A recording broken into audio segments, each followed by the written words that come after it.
Welcome to the Bloodwake bond, a supernatural pack saga, where fate is messy, the sparks are wild, and the full moon brings more than fur and fangs. There is snark, steam, and a mate bond neither of them asked for, but cannot escape. Buckle up, pack. From haunted hearts to ancient curses, you will find stories here that pull you in and do not let go. If you're into tales that twist the real and the unreal, you're in the right place. Nyxen Audiobooks. To my subscribers and listeners, your ears give these stories their second life. You are the reason these stories live beyond the page. Hit that subscribe button and let us dive in. The first time Dominic kissed Sophia, they were both covered in mud and laughing so hard they could barely breathe. They'd been racing through the eastern ravines in wolf form, playing a game that had no rules except speed and recklessness, and the pure joy of being 17 and wild. She would cut through the creek bed to catch him off guard, her copper-bright fur gleaming in the moonlight, and when they both shifted back, breathless and triumphant, and beautifully human again, they would collapse together in the wet earth beside the water. "You cheated," Dominic accused, his chest still heaving from the run, his steel-gray eyes bright with exhilaration. Sophia's green eyes flashed with pure triumph as she pushed her dark hair back from her face, smearing mud across her cheek in the process. "I won. That is not the same thing. It is to me." She was grinning at him, that mischievous smile that made his heart do things he did not have words for yet, and then she leaned closer, her voice dropping to a whisper. "You are just mad because a girl beat you. I am not mad." And he was not. He was mesmerized. By the way the moonlight caught in her eyes, by the curve of her mouth, by the fact that she was sitting there in the mud with him like it was the most natural thing in the world. "I am impressed." "Really?" She tilted her head, studying him with that intense focus she had, the one that made him feel like she could see straight through every wall he would ever built. "Really?" And then he would kiss her, just leaned in, mud-streaked and wild and 17, and pressed his mouth to hers, like it was the most inevitable thing in the universe, because it was. Because from the moment he would first seen her shift, graceful and fierce and absolutely herself, he would known that she was going to change everything. That had been 6 months ago, and now Dominic could barely remember what it felt like not to love her. The feeling had become as essential as breathing, as constant as his heartbeat, woven so deeply into who he was that he could not imagine cutting it out without bleeding to death. Every moment with Sophia felt stolen and precious. Midnight runs through territory they were not supposed to cross, whispered conversations in shadowed corners of the estate, her hand in his when no one was watching, the way she would sneak into his room after his family was asleep. They would lie together talking until dawn started painting the sky pink and gold. Tonight the full moon hung fat and heavy over the western ridge, and Dominic stood at the edge of his family's estate, waiting for her with his wolf prowling restlessly beneath his skin. He felt her before he saw her, that shift in the air that always happened when Sophia was close, like the world itself recognized her presence and made space for it. Then she emerged from the tree line already barefoot, her dark hair loose around her shoulders and catching the moonlight like silk. "You are late," he said, though he did not care, would have waited all night if that is what it took. "Your mother was watching the southern gate." Sophia stepped closer, her bare feet silent on the grass, and tilted her head to study his face with that way she had of seeing everything. "You look tense." "I am fine." The lie tasted wrong in his mouth, but he would gotten so good at them over the past few months. Fine when his father pulled him aside to discuss appropriate choices for a future alpha. Fine when his mother made pointed comments about bloodlines and suitable mates. Fine when he saw the way his family looked at Sophia, measuring her, judging her, finding her wanting, simply because her pack was smaller, her connections less influential, her last name not impressive enough for an Ashford. Liar. Sophia always knew. That was the problem with loving someone who actually saw you. You could not hide. She reached for his hand, threading their fingers together, and the simple touch settled something in his chest that had been restless all day. "Run with me?" Her smile was answer enough, and they both started stripping off their clothes, with the casual ease of wolves who would done this 100 times together. There was nothing sexual about it yet, just the practical necessity of shifting without ruining perfectly good shirts and jeans. But Dominic found himself watching the curve of her spine as she pulled her shirt over her head, the graceful line of her throat, the way she moved like every gesture was a kind of dance. Then they shifted, and the human thoughts fell away into something purer and simpler. His wolf was larger and darker, steel gray eyes the same as his human form, powerful and built for dominance in a way that would matter when he eventually took over as alpha. Sophia's wolf was leaner and quicker, her coat that deep russet brown that gleamed like burnished copper in the moonlight, and when she took off running, he felt his heart leap in his chest at the sheer beauty of her in motion. They ran through territory Dominic had known his whole life, but it felt new with Sophia beside him. She led him down paths he would never thought to explore, through dense underbrush and over fallen logs, under low-hanging branches and across streams that sparkled like silver in the darkness.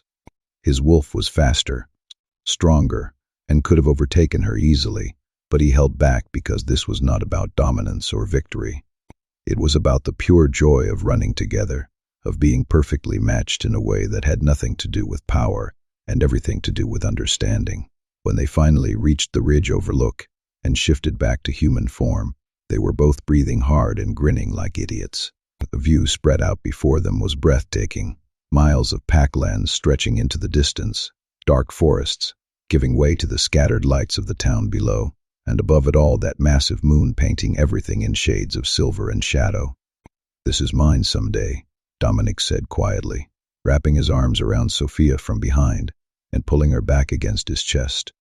She fit there perfectly, her head tucked under his chin, her body warm and solid against his, all of it, every tree, every ridge, every inch of territory. Sophia leaned back into him, her hands coming up to rest on his forearms. "That is a heavy burden to carry. It will not feel heavy if you are with me." Words came out before he could stop them, raw and honest, in a way that would have terrified him 6 months ago. But this was Sophia, who had already seen every broken and complicated piece of him, and somehow decided he was worth loving anyway.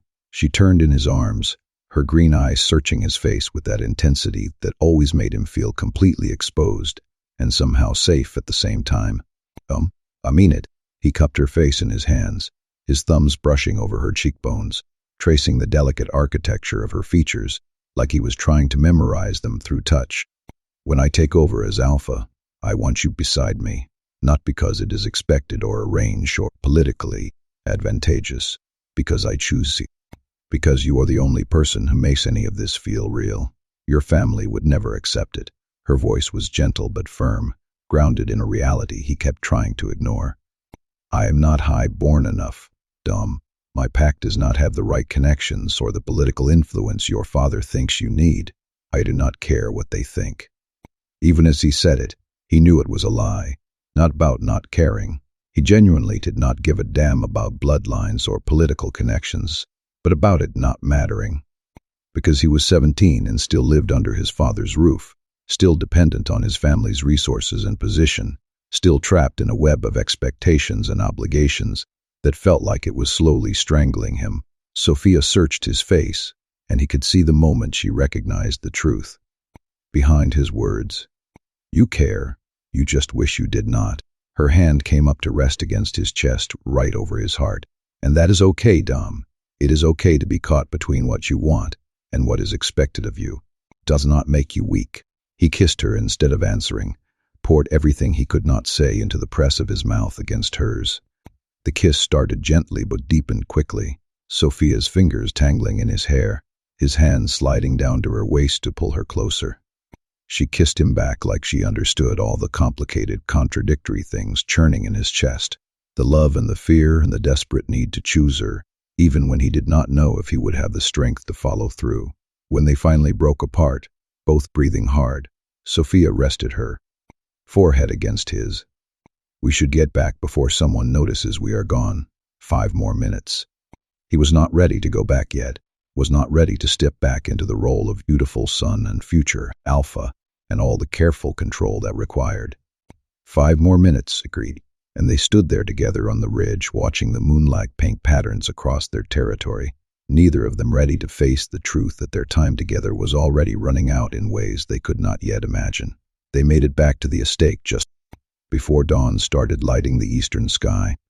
Dominic led Sophia through the side entrance he would been using for months, up the back stairs that servants used, so they would not encounter any of his family, into his room, where they collapsed onto his bed, still flushed from the run and the cool night air.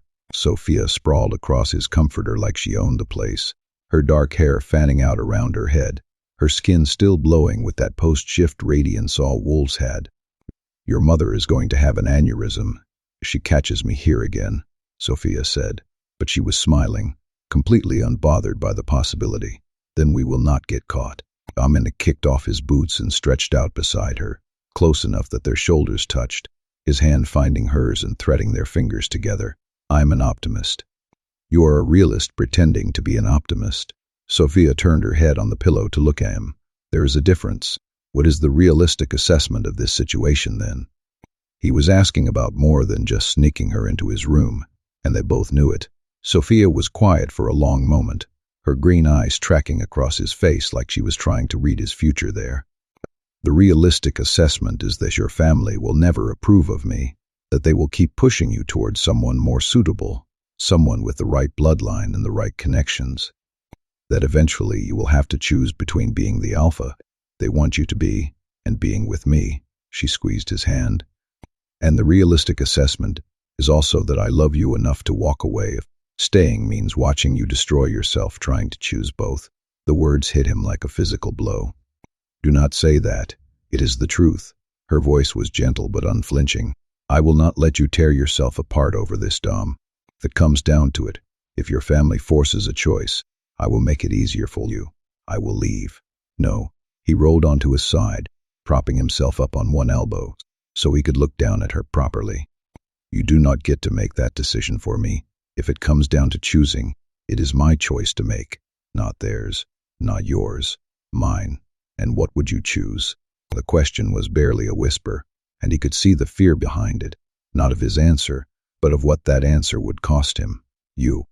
He said it without hesitation, meaning it with every fiber of his being. "I would choose you, Sophia, every single time. I do not want to be alpha if it means losing you. I do not want any of it." She reached up to touch his face, her fingers tracing the line of his jaw. "You say that now. I will say it forever." He caught her hand and pressed a kiss to her palm. "When I turn 18, we will leave together. We will find a new pack, somewhere they do not care about bloodlines and political alliances. We will build a life that is ours, not theirs." Tears shimmered in her eyes, but she was smiling. "You are such an idiot. You're idiot." He leaned down to kiss her, soft and slow, and full of promises he had no idea if he could keep. "Yeah," she whispered against his mouth. "Mine." They fell asleep like that, tangled together in his bed, with sunlight starting to creep through the windows, young and in love and completely unprepared for how fast everything was about to fall apart. Dominic woke 3 hours later to his mother's ice-cold voice cutting through his dreams. "Get up, now." He jerked awake to find her standing in his doorway, her expression carved from marble, her eyes fixed on the very empty spot in his bed where Sophia had been sleeping. Sophia herself was nowhere to be seen, must have woken up and slipped out while he was still unconscious, but the evidence of her presence was everywhere. Her scent on his sheets, the indent in his pillow, one of her hair ties on his nightstand. "Mother," he started, but she cut him off with a single raised hand. "Study. 5 minutes. Do not make me come back." She turned and left without waiting for a response. Dominic dragged himself out of bed, his stomach already churning with dread. He pulled on jeans and a shirt, splashed water on his face, and made his way downstairs to his father's study, knowing exactly what was coming.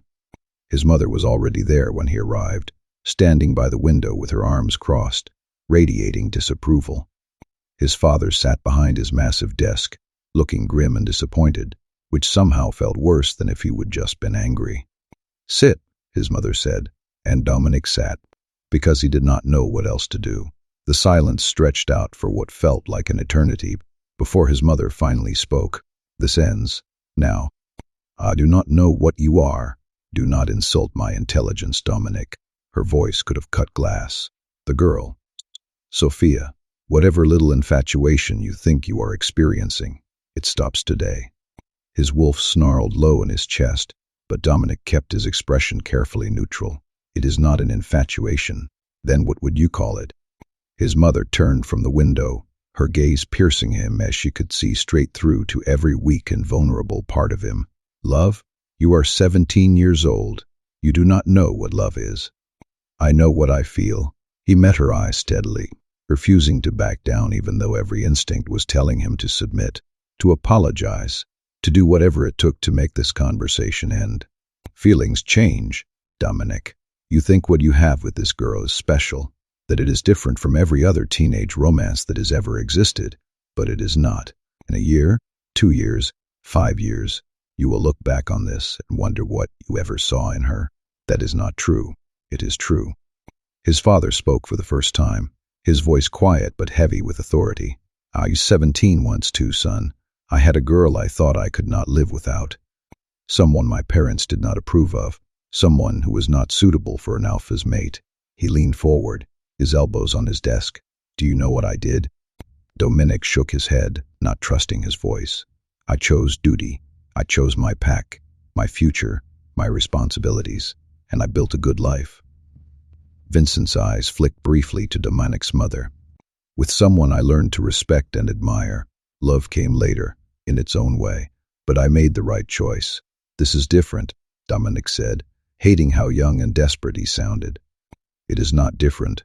His mother's voice gentled slightly, which was somehow more terrifying than when she was being cold.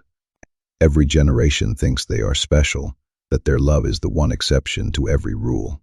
But you are not special, Dominic. You are 17, you are hormonally compromised, and you are making decisions that will impact the rest of your life, based on chemistry that will not last past your 20s. Sophia is a lovely girl, I am sure. His mother's tone made it clear she thought nothing of the sort. But she is not alpha material. She does not have the bloodline, the connections, the training, or frankly, the strength of character needed to stand beside a pack leader. You need a mate who can match you politically, who brings value to an alliance, who understands what it means to lead. I do not care about politics. Then you are a fool. His mother's mask slipped for just a moment, showing genuine anger underneath. This family has sacrificed everything to build our position, our influence, our standing in wolf society. Her grandfather died defending territory rights. Your uncle lost his mate in a challenge because we did not have strong enough alliances. Every generation has fought and bled to give you the future you are about to throw away for a girl with pretty eyes and no prospects. The words hit like physical blows, each one designed to wound and weaken. Dominic felt his certainty starting to crack under the weight of their combined disapproval, their absolute conviction that he was making a mistake.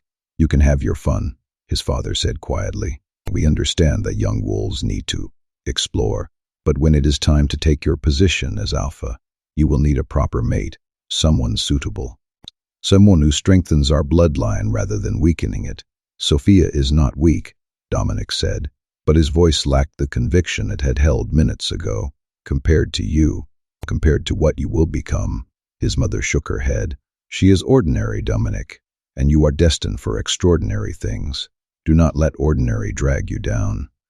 Dominic stood abruptly, his chair scraping against the floor, his hands clenched into fists at his sides. I am not having this conversation anymore. Then we will have it again tomorrow, his mother said calmly, and the day after that, and every day until you see reason. Because I will not stand by and watch you ruin your future for temporary passion. He walked out without responding, his heart hammering in his chest, his wolf snarling and pacing beneath his skin. He made it to his room, shut the door, and stood there shaking with rage and hurt, and the terrible creeping fear that maybe they were right, that maybe he was just a stupid 17-year-old kid who thought he knew what love was when he really did not have a clue. His phone buzzed with a text from Sophia. Your mom looked murderous. You okay? He stared at the message for a long moment, then typed back, meet me at the creek in an hour. Her response came immediately, always, and looking at that single word, feeling the way his chest loosened, Just seeing her name on his screen, Dominic knew with absolute certainty that his parents were wrong. This was not temporary. This was not just hormones or teenage infatuation or chemistry that would fade. This was real, and it was forever, and he would fight the whole damn world to keep it. He had no idea that in 3 days, that fight would be taken completely out of his hands. The summons came at dawn 3 days later, delivered by pack enforcers whose grim expressions told Dominic everything he needed to know before they even spoke. He woke to pounding on the front door, not the polite knock of expected guests, but the urgent, authoritative hammering of wolves who expected immediate compliance. By the time he would pulled on clothes and made it downstairs, his father was already dressed and standing in the entry hall looking like he would age 10 years overnight, his face carved with lines of stress and fear that Dominic had never seen there before. "Alpha Grayson requests your family's presence at the council chamber," the lead enforcer said, his voice carefully neutral in that way that meant the news was bad, and everyone knew it. Immediately, Dominic's father nodded once, sharp and controlled, then turned to look up the staircase where Dominic's mother had appeared in a silk robe, her hair still loose around her shoulders, but her expression already hardening into that mask of ice she wore when facing threats. It dressed, "Both of you, we leave in 10 minutes. His voice left no room for questions or arguments, and something about the flat certainty in it made Dominic's stomach drop. The drive to the council chamber was silent, except for the hum of the engine and the sound of his mother's fingers drumming against her thigh, a nervous tell she rarely showed. Dominic sat in the back seat watching the familiar streets of pack territory roll past and tried to ignore the way his wolf was pacing anxiously beneath his skin, sensing danger, even if Dominic could not quite identify what form it would take.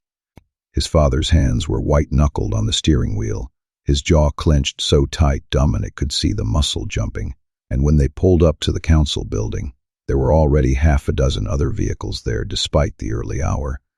The council chamber was packed when they walked in, every high-ranking wolf in the territory standing along the walls or seated in the gallery, their faces ranging from grim to openly hostile.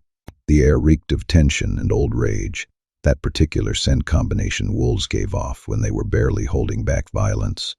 Alpha Grayson sat at the head of the long council table flanked by his advisors, and the look he gave Dominic's father as they entered was cold enough to freeze blood. "Vincent." Alpha Grayson's voice was formal, strict of any warmth or familiarity, even though these two wolves had known each other for decades. "Thank you for coming so promptly. Please, sit." Dominic's family moved to the indicated seats at the opposite end of the table, and Dominic followed because he did not know what else to do. His wolf was growling low in his chest now, picking up on the hostility radiating from every corner of the room, and he had to fight to keep his expression neutral and his posture submissive. Whatever was happening here, he was clearly the least powerful wolf in the room, and showing any kind of challenge would only make things worse. "We need to discuss the Northridge incident," Alpha Grayson said without preamble, and Dominic saw his father's entire body go rigid. "I have been contacted by representatives of the survivor clans. They are calling in the blood debt your family owes them. That was 30 years ago," Vincent said, his voice carefully controlled, but with an edge of desperation creeping in. "My father's debt died with him. Blood debts do not die, Vincent. You know that." Grayson leaned forward, his eyes hard and unforgiving. "Your father made promises to the Northridge Pack, guarantees of military support, protection, and defense against territorial incursions. And when they were attacked, when 300 wolves were slaughtered in a single night, where was the Ashford family?" The words hung in the air like an accusation, and Dominic felt the bottom drop out of his stomach. He would heard whispers about Northridge over the years. A massacre, a territory war gone catastrophically wrong, entire bloodlines wiped out in a night of savage violence. But he would never known his family had any connection to it, had never understood that his grandfather had made promises he would fail to keep. "My father provided what support he could," Vincent said, but his voice lacked conviction. "The attack came without warning. There was no time to mobilize. There was time." The voice came from the back of the room, and Dominic turned to see an elderly she-wolf step forward, her face scarred, and her eyes burning with old pain. "There was 2 days' warning. We sent runners begging for the reinforcements your father had promised, and he sent back excuses. He claimed his wolves were needed elsewhere, that he could not spare the numbers, that we should negotiate with our attackers rather than fight. Elder Marissa, Vincent started, but she cut him off with a slashing gesture. Do not. Her voice was sharp enough to draw blood. Do not you dare try to explain away what your father did. 300 wolves, Vincent. My mate, my daughters, my grandchildren, all dead because the Ashford family decided their promises were not worth keeping when it became inconvenient. The room had gone absolutely silent, every wolf holding their breath, and Dominic could feel the weight of decades-old grief and rage pressing down on all of them. His father's face had gone pale, his hands clenched on the table in front of him, and when he spoke again, his voice was barely above a whisper. What do the survivor clans want? Blood for blood, Elder Marissa said flatly. The old law is clear. A debt unpaid becomes a debt of blood. They want formal challenge rights against every adult Ashford. They want the chance to make you pay for what your father stole from them. Dominic's mother made a small, choked sound, quickly suppressed, and his father closed his eyes briefly before opening them again to meet Alpha Grayson's gaze. You cannot allow this. The law also states that challenge rights have to be approved by the sitting Alpha. I know what the law states. Grayson's expression was granite. And I also know that the survivor clans have legal standing for their claim. Your father's covenant with Northridge is a matter of written record. His failure to uphold it is documented. And under old wolf law that makes you and your adult family members legally vulnerable to blood challenge. This is insane, Dominic's uncle Marcus said from his seat beside Vincent, his voice rough with anger and fear. You are talking about sanctioning murder based on something that happened 3 decades ago. I am talking about honoring a debt that should have been paid long ago. Grayson's voice was hard but not without sympathy. Your family has lived well here, Marcus. You have profited from the protection and resources of this pack, while carrying a blood debt you never acknowledged. The survivor clans are within their rights to demand payment. So what are you saying? Vincent's voice was steady now, resigned in a way that made Dominic's chest tighten. That you will allow them to challenge us. That you will stand by while they tear my family apart to satisfy some ancient grievance? No. Grayson sat back in his chair, his expression weary. I am saying you have a choice. You can stay and face a formal challenge, which will almost certainly result in the deaths of multiple family members and potentially trigger a civil war within my pack. Or you can leave, voluntarily. Tonight, the word hung in the air like a death sentence. Leave, abandon their territory, their position, everything they would build over generations. Dominic felt his wolf howl in protest, felt his own heart clench painfully, and he had to physically bite down on his tongue to keep from making a sound. Where would we go? His mother asked, her voice surprisingly calm, given that her entire world was being dismantled around her. I have spoken with Alpha Morgana Silverpine, Grayson said. She is willing to offer you refuge, temporary at first, but with the possibility of permanent sanctuary if you prove yourselves valuable to her pack. Silverpine is hundreds of miles north, Vincent said quietly. Yes, it is also outside the territorial claims of the Northridge survivors. If you leave tonight and cross the boundary before dawn, the blood debt becomes unenforceable. You will be under Morgana's protection, and the survivor clans will have no legal standing to pursue you there. Dominic's mind was reeling, trying to process what he was hearing. Leave tonight. Move hundreds of miles away. Start over at completely new territory under a strange Alpha's authority. And Sophia, God, Sophia was here, was part of this pack, was waiting for him to text her back about meeting at the creek later. How was she supposed to just leave her with no warning, no explanation, no time to figure out what came next? And if we refuse? His father asked, though they all knew the answer. Then I release you from pack protection and allow the survivor clans to pursue their legal right to blood challenge. Given the number of them and their collective strength, I would estimate you would all be dead within a week. Grayson's expression softened slightly. I am offering you a way out, Vincent. It is not a good option, but it is the only one I can give you without risking my entire pack's stability. The silence that followed was crushing. heavy with the weight of impossible choices and futures that would never happen now. Dominic watched his father's face, saw the moment he made the decision, saw resignation and grief and bitter acceptance all flash across his features before he locked them down behind that controlled alpha mask. "How long do we have to prepare?" Vincent asked. "I can give you until midnight. After that, I will have to inform the survivor clans that you are still within my territory, and I will not be able to protect you from what happens next. Midnight." They had maybe 15 hours to pack up their entire lives and disappear. Dominic's hands were shaking under the table, his wolf snarling and clawing at his control, every instinct screaming that this was wrong, that they should fight, that running was cowardice. But looking around the room at the sea of hostile faces, at Elder Marissa's scarred features and burning eyes, at the other wolves who had lost family to Northridge, and clearly blamed the Ashford family for every death, he knew his father was making the only choice that would not end in bloodshed. "We will be gone by midnight," Vincent said quietly, and with those words Dominic's entire future shattered into pieces he had no idea how to put back together. The drive home was silent except for his mother's barely controlled breathing, and the sound of his father's phone vibrating with text seekers not answering. When they pulled into the estate, there were already pack workers waiting with moving supplies and vehicles, word having spread faster than should have been possible about what was happening. His father parked and sat for a moment with his hands still on the wheel, his eyes closed, his chest rising and falling with deep breaths that looked like they were the only thing keeping him from falling apart. "We pack essentials only," he said finally, opening his eyes but not looking at any of them. "Important documents, irreplaceable items, enough clothes to get us through the first few weeks. Everything else gets left behind or sold."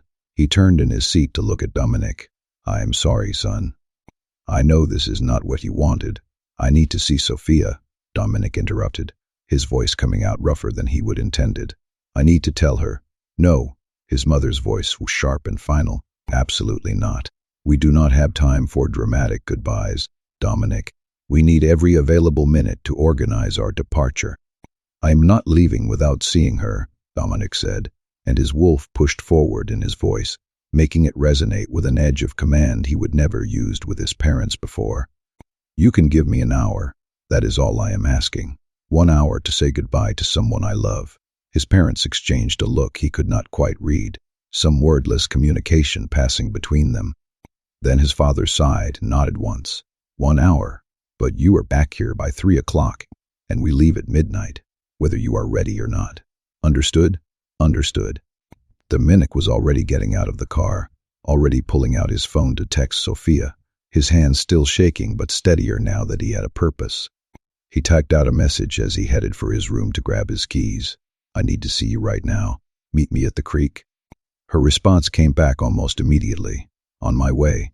He made it to their meeting spot 15 minutes later, parking his car on the side of the dirt road and walking the last 100 yards through the woods to the creek bank where they would spend so many stolen hours together. Sophia was already there, sitting on their fallen log with her legs tucked up and her arms wrapped around her knees, and the moment she saw his face, she was on her feet and moving toward him.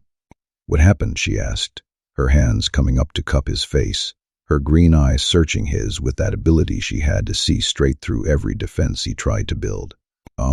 You look, we are leaving." The words came out flat and broken, and he watched her face crumble as she processed what he was saying. "Tonight. My family has to leave the pack by midnight or face a blood challenge from wolves who have a legal claim against us. We are going north to Silverpine. We are gods, Sophia. I do not even know if it is permanent, or if we will ever be able to come back. Wait, slow down." Her hands tightened on his face, rounding him, and he realized he was talking too fast, the words tumbling out in a panicked rush. "Start from the beginning. What blood challenge? What wolves?" So he told her everything. The council meeting, the Northridge massacre, his grandfather's broken promises, the survivor clans calling in a 30-year-old debt. He watched her expression shift from confusion to horror to devastation as she understood what was being taken from them, how completely and suddenly their future together was being ripped away. "Tonight," she repeated when he finished, her voice barely above a whisper. "You are leaving tonight. I do not have a choice." He pulled her against his chest, wrapping his arms around her, as he could somehow keep her with him, through sheer force of will. Wolf, stay. They will challenge my father, my uncle, probably me too, once I turn 18, and even if we survive the challenges, it would tear the pack apart. People would die, Sophia. Innocent people who have nothing to do with what my grandfather did. So you are just going to go? There was no accusation in her voice, just flat, devastated acceptance. You're all to leave, and I will never see you again. No. He pulled back just enough to look at her, to meet her eyes, and let her see the absolute certainty in his. I am going to leave because I have to, but as soon as I turn 18, as soon as I have the legal standing to make my own choices, I am coming back for you. I swear it, Sophia. On my life, on my wolf, on everything I am coming back. You cannot promise that. Tears were sliding down her cheeks now, and she did not bother trying to wipe them away. You do not know what is going to happen in Silver Pine. What if Alpha Morgana will not let you leave? What if your family needs you there? What if, then you come to me? He caught her face in his hands, his thumbs brushing away her tears. Even his new ones fell to replace them. If I cannot come back, you come north. We find each other's, Sophia. Somehow, some way, we find each other, and we build the life we talked about. Dom. Her voice broke on his name, and then she was kissing him, desperate and fierce, and tasting of salt and heartbreak. He kissed her back with everything he had, trying to pour 5 years' worth of love and promises and plans into this one moment, because he had no idea when, or if, he would get another chance. They broke apart only when they needed air, both breathing hard, foreheads pressed together, hands tangled in each other's hair and clothes like they were trying to fuse themselves together. Dominic wanted to freeze this moment, to live in it forever rather than face what came next. But he could feel time slipping away with every heartbeat, and he knew he had to say the things that mattered while he still could.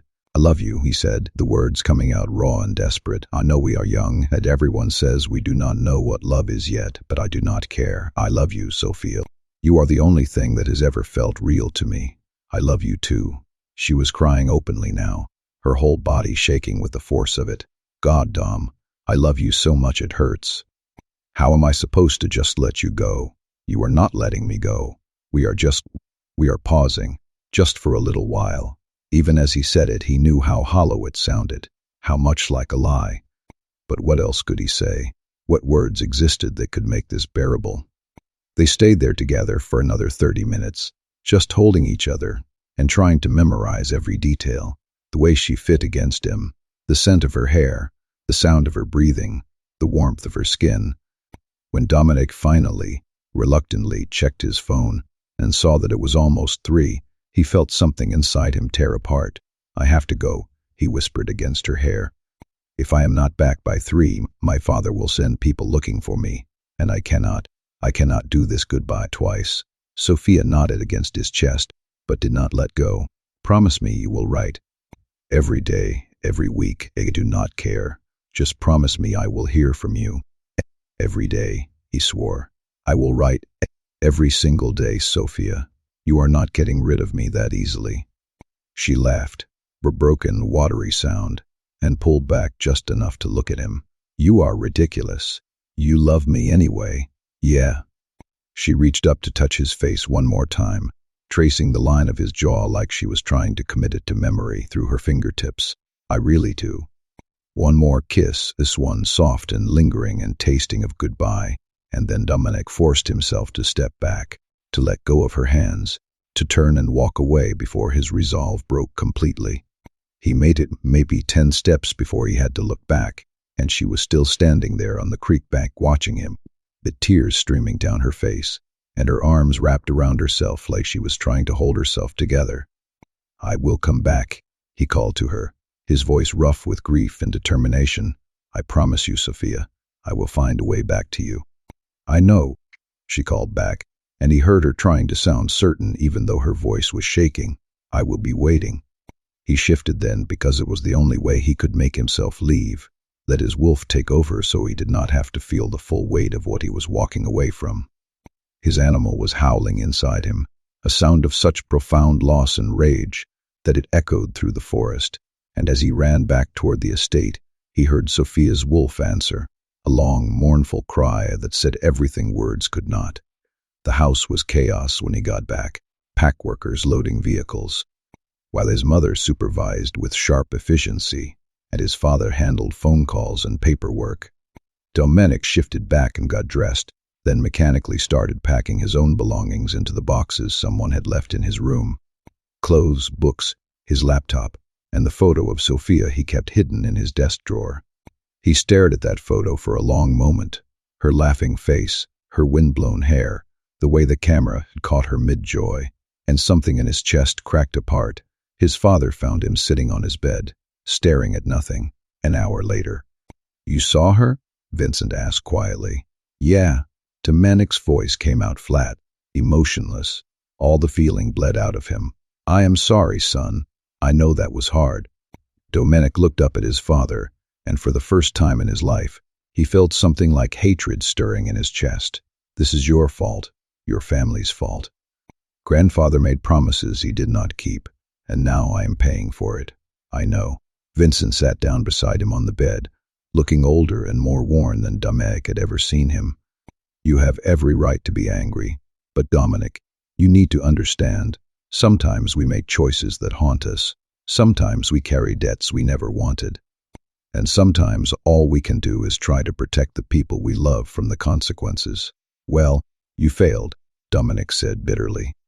"Because the person I love is back there, and I am leaving her behind, and there is nothing I can do about it." His father was quiet for a long moment, then stood and placed a hand on Dominic's shoulder. "Finish packing. We leave in 4 hours." The rest of the afternoon blurred together, endless packing, phone calls, arrangements being made for the property they were abandoning, his mother's clipped instructions, and his uncle's angry muttering.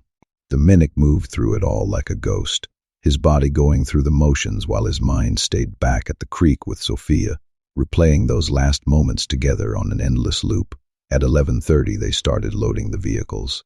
3 SUVs packed with belongings, important documents, and the shattered remnants of their lives. Dominic threw his last bag in the trunk and stood staring at the house he would grown up in, trying to feel something about leaving it behind. But all he felt was numb, hollowed out, like someone had reached into his chest and carved out everything vital. "Time to go," his father said quietly, and Dominic climbed into the back seat of the lead vehicle without argument. They crossed the pack boundary at 11:53, 7 minutes before midnight, and Dominic felt the exact moment they left his home territory. It was like a physical severing, the pack bonds he would carried his entire life suddenly snapping and leaving him untethered and floating. His wolf howled in protest, confused and grieving, and Dominic had to press his fist against his mouth to keep from making a sound. Behind them, pack enforcers stood at the border, making sure they did not try to turn back, their faces impassive, as they watched the Ashford family drive away into the ahead, nothing but dark highway and an unknown future, and the slowly growing certainty that he would just lost everything that mattered. Dominic pulled out his phone and typed out one more message to Sophia. "We just crossed the boundary. I love you. I will write as soon as we get settled. Wait for me." Her response came 3 minutes later. "I love you too. Be safe." "I will wait as long as it takes." He saved that message, held his phone against his chest, and watched the miles accumulate between him and the only person who would ever made him feel whole. His mother sat in the front seat, stone-faced and silent, radiating fury at the humiliation of being exiled from her pack. His father drove with grim determination, focused on getting them to safety. And Dominic sat in the back and felt something inside him harden and close off, some essential part of himself shutting down to avoid the full agony of what he would lost. It would be 3 days before they reached Silverpine territory, and by then Dominic would have sent 5 letters to Sophia, long, desperate messages about how much he missed her, how he was counting the days until he turned 18, how nothing would stop him from finding his way back to her. He would pour his heart onto page after page, seal each envelope with desperate hope, and hand them to his father to mail, because he was still too young to have his own transportation or money or independence. And his father would take those letters, promise they would be sent, and then quietly, add them to a growing stack in his desk drawer that would never see a post office. Because Vincent Ashford would convince himself that he was protecting his son from a relationship that could only hold him back from his potential, would tell himself that a clean break was kinder in the long run, would choose to sever his son from the girl he loved and call it love. What Vincent did not know, what none of them knew, was that Sophia was already carrying something far more precious than letters, already sheltering a life that would change everything, already pregnant with a child who would spend 5 years reaching across the distance for a father who did not know he existed. But that revelation was still weeks away. For now, Dominic just sat in the back seat, watching his home disappear into the darkness, holding tight to his phone and Sophia's last message, and trying to believe the promise he would made to her, that he would find his way back, that this separation was temporary, that love could survive distance and time, and families determined to keep them apart. He had no idea that he would just said goodbye to more than just Sophia. He would said goodbye to the future they would plan together, to the life they should have had, to the son he would not meet for 5 more years. And by the time the truth finally came to light, the damage would be so serious and so complete that healing it would take a miracle, or maybe just a 5-year-old boy with his father's eyes, and an unshakable certainty that some bonds were too strong to be broken by something as simple as distance or lies, or time. The nausea started on a Tuesday morning 6 weeks after Dominic left, and at first, Sophia told herself it was just grief manifesting physically because that was easier than facing the alternative. She woke up at dawn, feeling her stomach roil, and barely made it to the bathroom before everything came up, her body rejecting the dinner she would forced herself to eat the night before. She knelt on the cold tile floor with her forehead pressed against the porcelain, shaking and miserable, trying to remember if she would eaten anything unusual, or if there was a stomach bug going around her school. Her mother found her 20 minutes later, still sitting on the bathroom floor, pale, trembling, and the look that crossed Elena's face was knowing in a way that made Sophia's chest tighten with something that felt like panic. "How long has this been happening?" her mother asked quietly, crouching down beside her and pressing a cool hand to Sophia's forehead. "First time," Sophia managed, though even as she said it, she remembered feeling vaguely queasy for the past few days. Nothing severe enough to worry about, but a persistent, unsettled feeling in her stomach that she would attribute to stress and heartbreak. Elena was quiet for a long moment, her hand still resting against Sophia's forehead, and when she spoke again, her voice was carefully neutral. "And was your last period, baby?" The question hit Sophia like a physical blow, because she had not even thought to track it, had been so consumed with writing unanswered letters to Dominic and crying herself to sleep every night, that her cycle had not even registered as something to pay attention to. But now, thinking back, trying to remember, she could not. The last one she could clearly recall had been before Dominic left, maybe even before that last perfect night they would spend together at the creek. "I do not know," she whispered, and heard how her voice shook. 6 weeks? 7? I have not been paying attention." Her mother's expression did not change, but something flickered in her eyes, concern mixed with resignation, like she would suspected this was coming and had been hoping to be wrong. "Okay. Let us not panic yet. Stress can mess with your cycle, and you have been under a tremendous amount of stress." "But Sophia," "I know." Sophia cut her off, not ready to hear the words spoken out loud yet. "I know what you are going to say, but I cannot, Mom, I cannot deal with that possibility right now. It is probably just the flu." Elena helped her up from the floor, steadied her when she swayed slightly, and guided her back to bed, with the kind of gentle firmness that meant argument was futile. "Rest today. If you are still feeling sick tomorrow, we will talk about next steps." But Sophia already knew there would be next steps, could feel in her bones that this was not the flu or stress or anything temporary. Some deep primal part of her recognized what was happening, even as her conscious mind recoiled from accepting it. She was 17 years old. Her boyfriend had been forced to move hundreds of miles away 6 weeks ago. She had not heard from him despite sending letter after letter begging for some sign that he still cared, and now her body was betraying her in the most catastrophic way possible. She spent the day in bed trying to convince herself she was wrong, that the nausea was a coincidence, and the missed periods were stress, and her mother's concerned looks were overprotective paranoia. But when she woke up Wednesday morning and immediately ran to the bathroom to throw up again, when Thursday brought the same ritual of dawn sickness, when Friday morning found her hugging the toilet and crying because she knew what was happening, she finally had to face the truth. Saturday, Furf in Frustenreed Pharmacy, 3 towns over, where no one knew her, and bought 3 different pregnancy tests, with cash she would been saving for something that seemed laughably unimportant now. She locked herself in the bathroom at home, read the instructions on the first box 4 times, even though they were absurdly simple, and then peed on the stick with hands that shook so badly she almost dropped it. The instructions said to wait 3 minutes. Sophia lasted 90 seconds before she looked. 1 blue line meant not pregnant. 2 blue lines meant pregnant.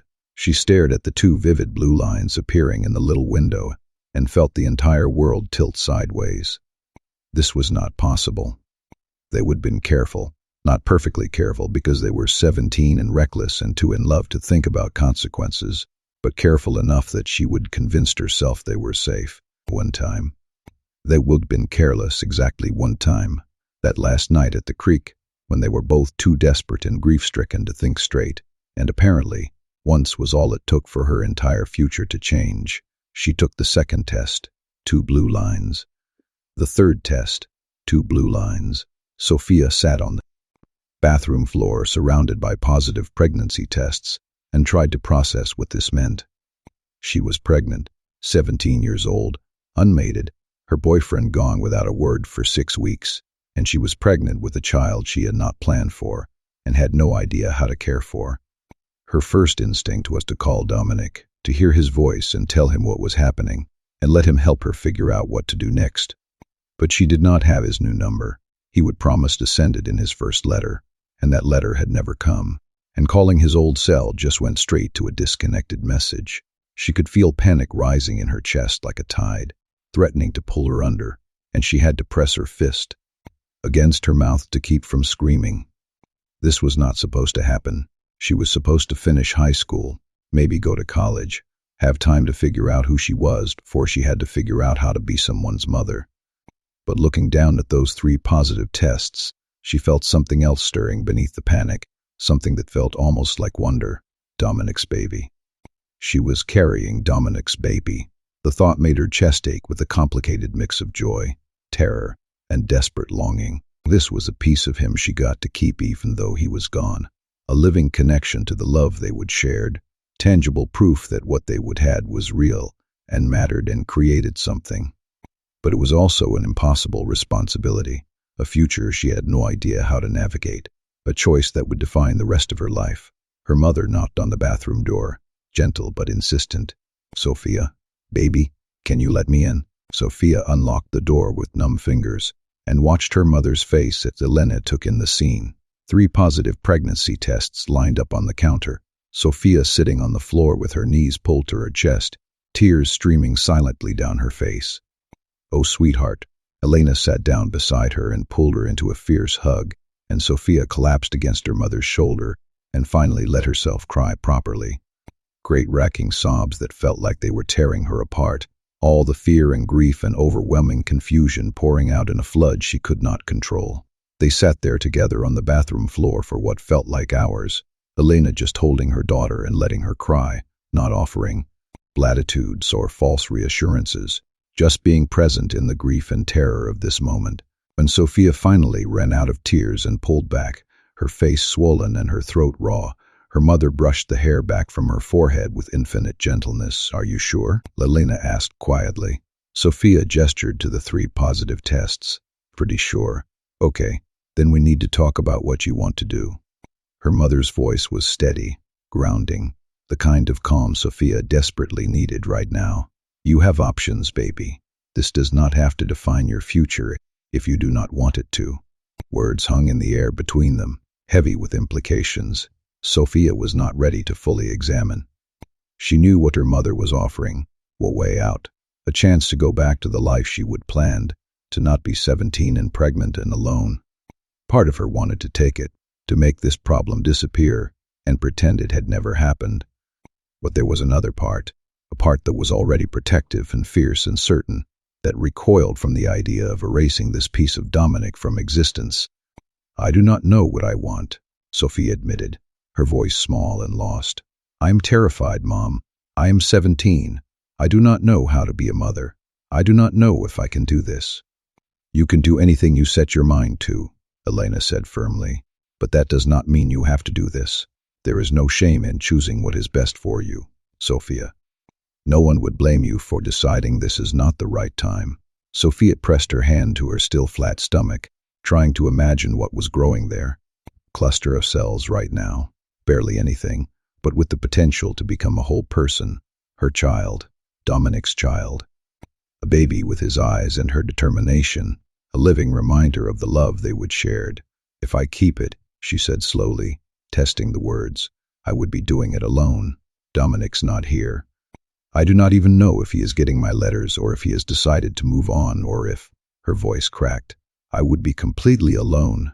"You would not be alone," her mother corrected gently. "You would have me. Your pack. We would figure it out together." "But Dominic should know," Elena said, and her voice turned firm. "Regardless of what you decide, he has a right to know. This is his child too." The thought of telling Dominic made Sophia's chest tighten with a complicated mix of hope and dread. What would he say? Would he want her to keep the baby? Would he find a way to come back? Or would this news just make him feel trapped and resentful? She was sent him 7 letters over the past 6 weeks and had not received a single response, had not heard his voice or seen his face, or had any confirmation that he was thinking about her at all. The silence hurt worse than if he would just told her he would moved on. "I do not know how to reach him," Sophia said quietly. "I have been writing to the only address I have, but I do not even know if the letters are getting through." Elena was quiet for a long moment, her expression thoughtful. "Then, you could call his family directly. You have his mother's number, do not you?" Sophia did, saved in her phone from back when she and Dominic had been dating, and his mother had grudgingly given it to her, in case of emergency.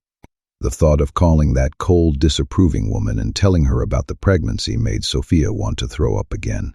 But her mother was right. Dominic deserved to know. Whatever happened next, whatever choices had to be made, he had the right to be part of the conversation. "Okay," Sophia said, her voice steadier than she felt. "I will call them. But Mom, I think I want to keep it. The baby. I am terrified, and I have no idea what I am doing. But I do not want to. I cannot just. Then we will figure it out." Elena pulled her into another hug, and Sophia felt some of the panic ease at the certainty in her mother's voice. "Whatever you decide, we will make it work. You are not alone in this, baby. You will never be alone." Sophia spent the next 3 days trying to work up the courage to make the call. She would pick up her phone, pull up Mrs. Ashford's contact information, stare at it for long minutes while her heart hammered in her chest, and then set the phone down again without dialing. The thought of hearing that cold, cultured voice made her feel sick in a way that had nothing to do with morning sickness. She could still remember every word from their last conversation, the thinly veiled contempt, the absolute certainty that Sophia was not good enough for Dominic, the way Mrs. Ashford had looked at her like she was something unfortunate that had gotten tracked in on someone's shoe. But this was not about her pride or her feelings. This was about doing the right thing, the decent thing, giving Dominic the information he needed to make his own choices. So on Tuesday afternoon, exactly 1 week after she would taken those pregnancy tests, Sophia locked herself in her room, sat on her bed with her phone clutched in both hands, and forced herself to dial before she could lose her nerve. The phone rang once, twice, 3 times. Sophia was just starting to hope it would go to voicemail when a familiar voice answered, cool and professional, and utterly unwelcoming. "Ashford residence." Sophia's throat went dry. "Mrs. Ashford, this is Sophia. Sophia Reyes. I was seeing Dominic before you left." There was a pause, just long enough to be pointed, and when Mrs. Ashford spoke, her tone again was politely neutral and in a way that felt more cutting than outright hostility. "I remember you.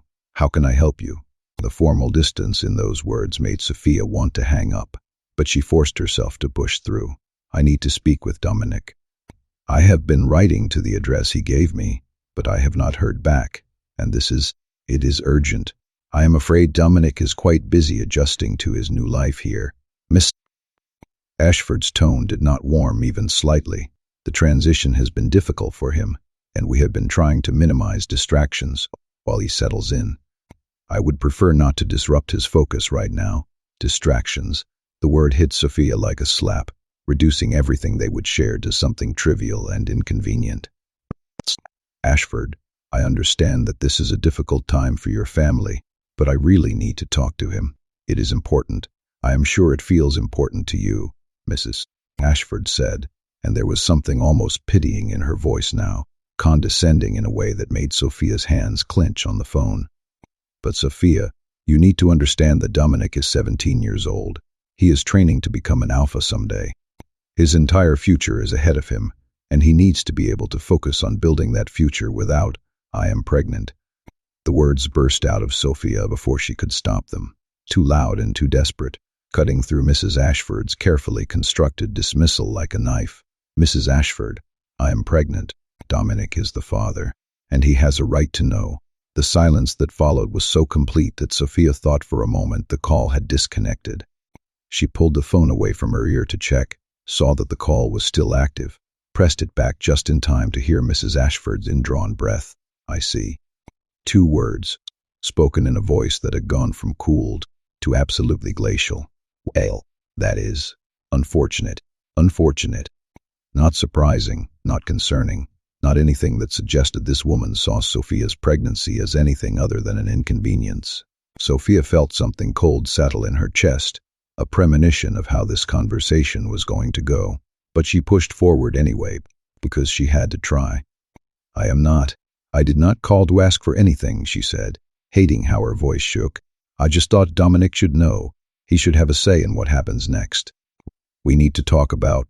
Dominic is 17 years old, Mrs. Ashford interrupted, her voice turning sharp and precise, like she was laying out terms in a business negotiation.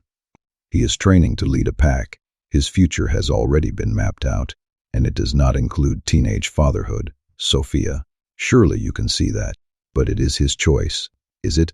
Mrs. Ashford's laugh was brief and bitter. You are asking a 17-year-old boy to throw away every opportunity he is ever going to have so he can play house with his high school girlfriend and a baby he never planned for. You are asking him to give up his position, his training, his entire future for a mistake. The word hung in the air between them like poison, and Sophia felt tears burning in her eyes. This baby is not a mistake. Maybe not to you. Mrs. Ashford's voice softened slightly, but it was the kind of softness that felt more dangerous than outright cruelty. Look, Sophia, I understand this must be frightening for you. You are young. You are alone. You are facing a situation you never wanted. But bringing Dominic into this will not help anyone. He cannot give you what you need. He is hundreds of miles away. He has responsibilities here, and frankly, forcing him to take on fatherhood at 17 would destroy any chance he has at the life he is meant to live. I am not trying to force him to do anything, Sophia said, and she could hear herself starting to cry now, her voice breaking on the words. I just think he deserves to know. I think he deserves the chance to what? To feel guilty? To feel trapped? To spend the rest of his life wondering what he could have been, if only he would made different choices. Ashford's voice turned harder. I am trying to protect my son, Sophia. I am trying to protect him from making a decision at 17 that he will regret for the rest of his life. And yes, I am also trying to protect him from a complication that could derail everything he has worked for. A complication. Sophia's voice came out flat, all the emotion drained out of it. You are calling your grandchild a complication. I am calling an unplanned teenage pregnancy a complication, yes. Mrs. Ashford did not even try to soften it. And I am telling you as someone who has lived considerably longer than you have, and has considerably more perspective, that the kindest thing you can do for Dominic right now is let him go. Let him build his life. Let him become the alpha he is meant to be, and handle your situation without dragging him into it. Sophia felt like she could not breathe, like the air had turned to concrete in her lungs. You are saying you will not tell him. I am saying that Dominic does not need to know about this. Mrs. Ashford's tone was final, absolute, the kind of certainty that left no room for argument. He's going to have legitimate children someday, Sophia, with a proper mate, someone who can stand beside him as an equal, someone with the right bloodline and the right training. What you are carrying is a reminder of a teenage romance that was never going to last. This does not need to become his burden. It is not a burden, Sophia whispered, but she could barely get the words out, past the tightness in her throat. It is his child. It is a complication that will ruin his future if he knows about it. Mrs. Ashford's voice turned almost gentle, which somehow felt worse than her earlier coldness. Sophia, I am going to be very direct with you because I think you are a smart girl who can understand reality when it is laid out clearly. Dominic will not be told about this pregnancy. If you try to contact him again, if you show up here trying to see him, if you attempt to disrupt his life in any way, I will make things very difficult for you and your family. Do you understand me? The threat was delivered so calmly, so matter-of-factly, that it took Sophia a moment to fully process what she was hearing. You are threatening me. I am protecting my son. Mrs. Ashford paused. I imagine you can understand that impulse, given your current situation. Sometimes protecting the people we love means making hard choices. This is me making a hard choice. By keeping his child a secret from him, Sophia could not keep the bitterness out of her voice. By keeping a complication from derailing his entire future. Yes. Ashford sighed, and Sophia could picture her standing in whatever elegant room she was calling from, perfectly composed, utterly certain of her own righteousness. I'm going to give you some advice, Sophia. Free advice, from someone who has seen how these situations play out. Handle your pregnancy however you see fit.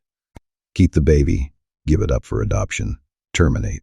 That is your choice, and I am not going to tell you what to do. But whatever you decide, do it without involving Dominic. Build your own life, make your own choices, and let him do the same. In 5 years, 10 years, you will look back on this and understand why I made the decision I did. I will never understand it, Sophia said, and her voice was steadier now, hardening around her grief and turning it into something sharper. I will never understand how a mother could keep a father from his child. Then I suppose you will understand once you become a mother yourself. Miss Ashford's tone shifted again, going formal and distant. I wish you well, Sophia. I genuinely do. But this conversation is over, and if you attempt to contact this family again, there will be consequences.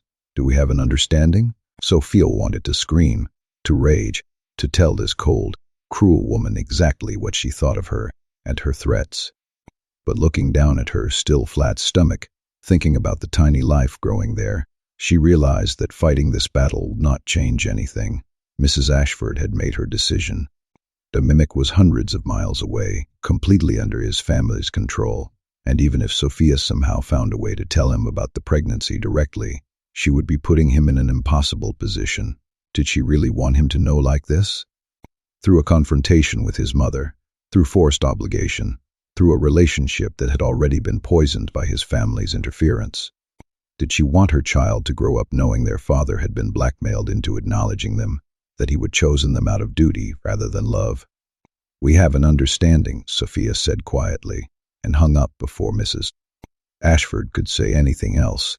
She sat there on her bed staring at her phone for a long time, feeling something inside her crystallize into a hard, clear certainty. Mrs. Ashford was right about one thing. Sophia did need to make her own choices without waiting for Dominic to ride in and fix everything. But she was wrong about everything else. This baby was not a mistake or a complication or a burden. This baby was wanted. This baby was loved. And if Dominic's family thought they could make her feel ashamed or desperate enough to just disappear quietly, they had vastly underestimated her. Her mother found her an hour later, still sitting in the same position, and took one look at her face before sitting down beside her and taking her hand. What happened? Sophia told her everything. Mrs. Ashford's cold dismissal, the threats, the absolute refusal to tell Dominic about his child. She watched her mother's expression shift from concern to fury, saw Alina's hands clench into fists, and felt oddly calm in contrast to her mother's rage. That absolute, Elena bit off whatever she would been about to say, visibly fighting for control. We could fight this, Sophia. We could go to their pack council, file a formal grievance, Force them to acknowledge. And say what? Sophia interrupted gently. That they will not pass along a message? That they do not think I am suitable? None of that is illegal, Mom. It is just cruel. It is more than cruel. It is. Elena stopped, took a breath, seemed to be searching for words. They cannot keep you from telling him, cannot they? Sophia looked at her mother. He does not have a phone I can call. I do not have an address except the one I have been writing to, and clearly those letters are not reaching him. I have no way to contact him that does not go through his family first, and they have made it very clear that any attempt to do so will have consequences. Then we hire a lawyer. We establish paternity, force them to, Mom. Sophia squeezed her mother's hand. I am not going to force Dominic to be part of this child's life. I am not going to drag him into court or put him in a position where he has to choose between his family and a baby he did not know existed. That is not fair to him, and it is not fair to our child. Elena's eyes filled with tears. But sweetheart, you should not have to do this alone. That baby deserves a father. That baby will have a father, Sophia said, and she was surprised by how certain she sounded. Dominic exists. He is real. And when our child is old enough to ask questions, I am going to answer them honestly. I am going to tell them their father's name, show them pictures, and explain what happened. I am going to make sure they know they were not unwanted, that they were made from real love, even if circumstances kept us apart. But you are letting his family get away with this. Her mother's voice was thick with anger and grief. You are letting them erase you and your child from Dominic's life. No, Sophia shook her head. I am choosing not to fight a battle that will only hurt everyone involved. Mrs. Ashford is right about one thing. Dominic is 17. He is in a new pack, trying to build a new life, dealing with everything his family is going through. Dropping this bomb on him right now would not help anyone. It would just make him feel guilty and trapped and torn between impossible choices. And when he is older, when he finds out what his family kept from him, then that is between him and them. Sophia's voice was steady now, her decision made. I am not going to spend the rest of my life waiting for someone who might never come. I am not going to pin all my hopes on a future that might not happen. I am going to do this on my own, and I am going to do it right. Elena pulled her into a fierce hug, and Sophia felt her mother trembling with the effort of not crying. You are so strong, baby. So much stronger than you should have to be. I do not feel strong. Sophie's voice was muffled against her mother's shoulder. I feel terrified. You can be both. Elena pulled back just enough to look at her daughter's face. What do you need from me? Help. Sophia tried to smile and felt it wobble. I have no idea what I am doing. I am going to need so much help. You have got it. Her mother's voice was fierce with certainty. Whatever you need. However, we have to rearrange our lives to make this work. You've got it. You and this baby are not doing this alone. The next few weeks passed in a blur of doctor's appointments and prenatal vitamins, and slowly coming to terms with the reality of her situation. Sophia's pack rallied around her once word got out. Beta Marcus offered his support immediately. Elder Tom pulled her aside to assure her the pack would help however they could. Even some of the younger wolves who would given her pity and looks started treating her with a kind of awed respect, like, kidding. Pregnant at 17 and choosing to keep the baby was somehow brave rather than just terrifying. Some people whispered, of course. She heard the rumors, poor thing, so young. Where's the father? Probably ran off. Typical.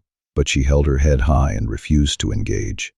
She told anyone who asked directly that the father was from another pack and unable to be involved, kept her tone neutral and her expression calm, and eventually, most people stopped asking. She wrote Dominic one last letter 2 months after calling his mother, sat down at her desk late at night, when she could not sleep, stared at the blank page for 20 minutes, and then finally started writing. Dear Dominic, I do not know if you are getting my letters. I do not know if you have gotten any of them, but I need you to know something, even if this letter never reaches you either. I am pregnant. The baby is yours. I tried to tell you, tried to reach you through your family, but they made it very clear that they do not want you to know. I am writing this anyway because you deserve the truth, even if you never receive it. Our baby will be born in April. I am going to raise them here with my pack, in truth and love. They will know your name. They will see your picture. They will understand that they were made from something real. something that mattered, even if circumstances kept us apart. I loved you. I still do. But I am not going to spend the rest of my life waiting for someone who might not come back. I am not going to let my child grow up feeling like they are the reason their father is not here, or like they are a secret that needs to be hidden. If you ever find out about this, if this letter somehow reaches you, or if the truth comes out years from now, I want you to know that I tried.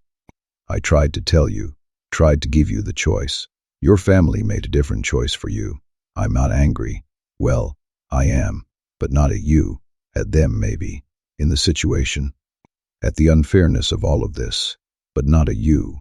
Take care of yourself, Dom. Build the life you're meant to have. And if our paths ever cross again, know that you have a child who is being raised to know they were wanted, Sophia. She sealed the letter, addressed it to the only address she had, and gave it to her mother to mail, because she could not quite bring herself to do it. Elena took it with a sad smile and promised it would go out the next day, and Sophia tried not to think about whether it would reach him or just get intercepted like all the others probably had. 3 months pregnant now, starting to show just slightly, and Sophia made a decision. She went to her room, took down the photo of Dominic she would kept hidden in her drawer, him laughing, windblown, 17 and beautiful, and placed it on her dresser, where she could see it every day. Your father, she said quietly, pressing her hand to her growing belly, is a good person. I do not know what his family has told him. I do not know if he even knows you exist, but he is good. And you need to know that. The baby kicked, barely anything, flutter so faint she might have imagined it, but Sophia felt it and started crying anyway. Happy tears this time, or maybe just overwhelmed tears, or maybe just the hormones that made everything feel enormous and impossible, beautiful all at once. She was going to do this. She was going to raise this child alone, and she was going to do it with honesty and love, and none of the bitterness that would be so easy to fall into. Dominic's family had made their choice, had decided to keep him in the dark, and threaten her into silence. But Sophia was making her own choice now. This baby would know the truth, would know they were loved, would know their father's name and see his face, and understand that sometimes circumstances broke people apart, but that did not make the love less real. And if Dominic ever found out what had been kept from him, if the truth ever came to light years down the road, well, at least Sophia would be able to look him in the eye and tell him she would tried, that she would done everything she could to tell him, and when that failed, she would done everything she could to make sure their child grew up knowing they were not a mistake, or a burden, or a secret. She pressed her hand to her stomach again and whispered a promise. You are going to be okay. We are both going to be okay. And in the north, 3 states away, Vincent Ashford sat in his study holding Sophia's letter. He would intercept it at the post office, a small courtesy he would arranged with the mail clerk after the first few letters had started arriving. He read it once, slowly, and felt something uncomfortably close to guilt settle in his chest. A child. Dominic had a child. He thought about telling his son, laying out the truth, and letting Dominic make his own choice. But then he thought about how devastated Dominic had been for the first month after they would left, how he would barely eaten or slept or spoken to anyone. It had taken weeks to get him engaged with his training again, to get him to stop checking his phone every 5 minutes, hoping for a message that never came. How he was finally starting to heal, to move forward, to become the alpha he was meant to be. This would destroy all of that. This would make Dominic feel guilty and trapped and torn between obligations he could not fulfill. It would drag him back into a relationship with the girl he would been forced to leave behind, burden him with a child he was in no position to care for, and derail every plan they would carefully constructed for his future. Vincent told himself he was making the right choice as he fed the letter into his desk. Shredder. Told himself he was protecting his son. Told himself that someday, when Dominic was alpha, and made it properly, and had legitimate children, he would understand why these hard decisions had to be made. He did not let himself think about the child who would grow up without a father, or the boy who would spend 5 years searching for something he did not know he would lost, or the moment when the truth would finally break free and shatter all their careful lies into pieces, too sharp and broken to ever fit back together. Luca was 4 years old when he first asked about his eyes, and Sophia had known the question was coming for months. They were sitting at the kitchen table on a Saturday morning, Sophia helping him color a picture of wolves running through a forest, while her mother made pancakes at the stove. Luca had been quietly working on shading the sky a specific color, not quite gray, not quite green, something in between that he kept mixing and remixing until he got it exactly right, when he suddenly looked up at her with that focused intensity he had, the one that always made him seem older than his years. "Mama, why are my eyes different from yours?" he asked, tilting his head in a curious way that reminded her so painfully of Dominic. She sometimes had to look away. Sophia set down the crayon she would been holding and pulled him into her lap, settling him against her chest where she could feel his heartbeat through his small back. "Different how, baby? Yours are green, like leaves in summer." He touched her face with one small hand, his fingers gentle as he traced the arch of her eyebrow. "Mine are gray-green, like the sky before a storm comes. Uncle Marcus says I have hunter's eyes." The observation was so specific, so mature for a 4-year-old, that Sophia felt her breath catch in her throat. Luca had always been perceptive, always noticed things other children his age missed, but moments like this reminded her that there was something different about him, something that went beyond simple intelligence or awareness.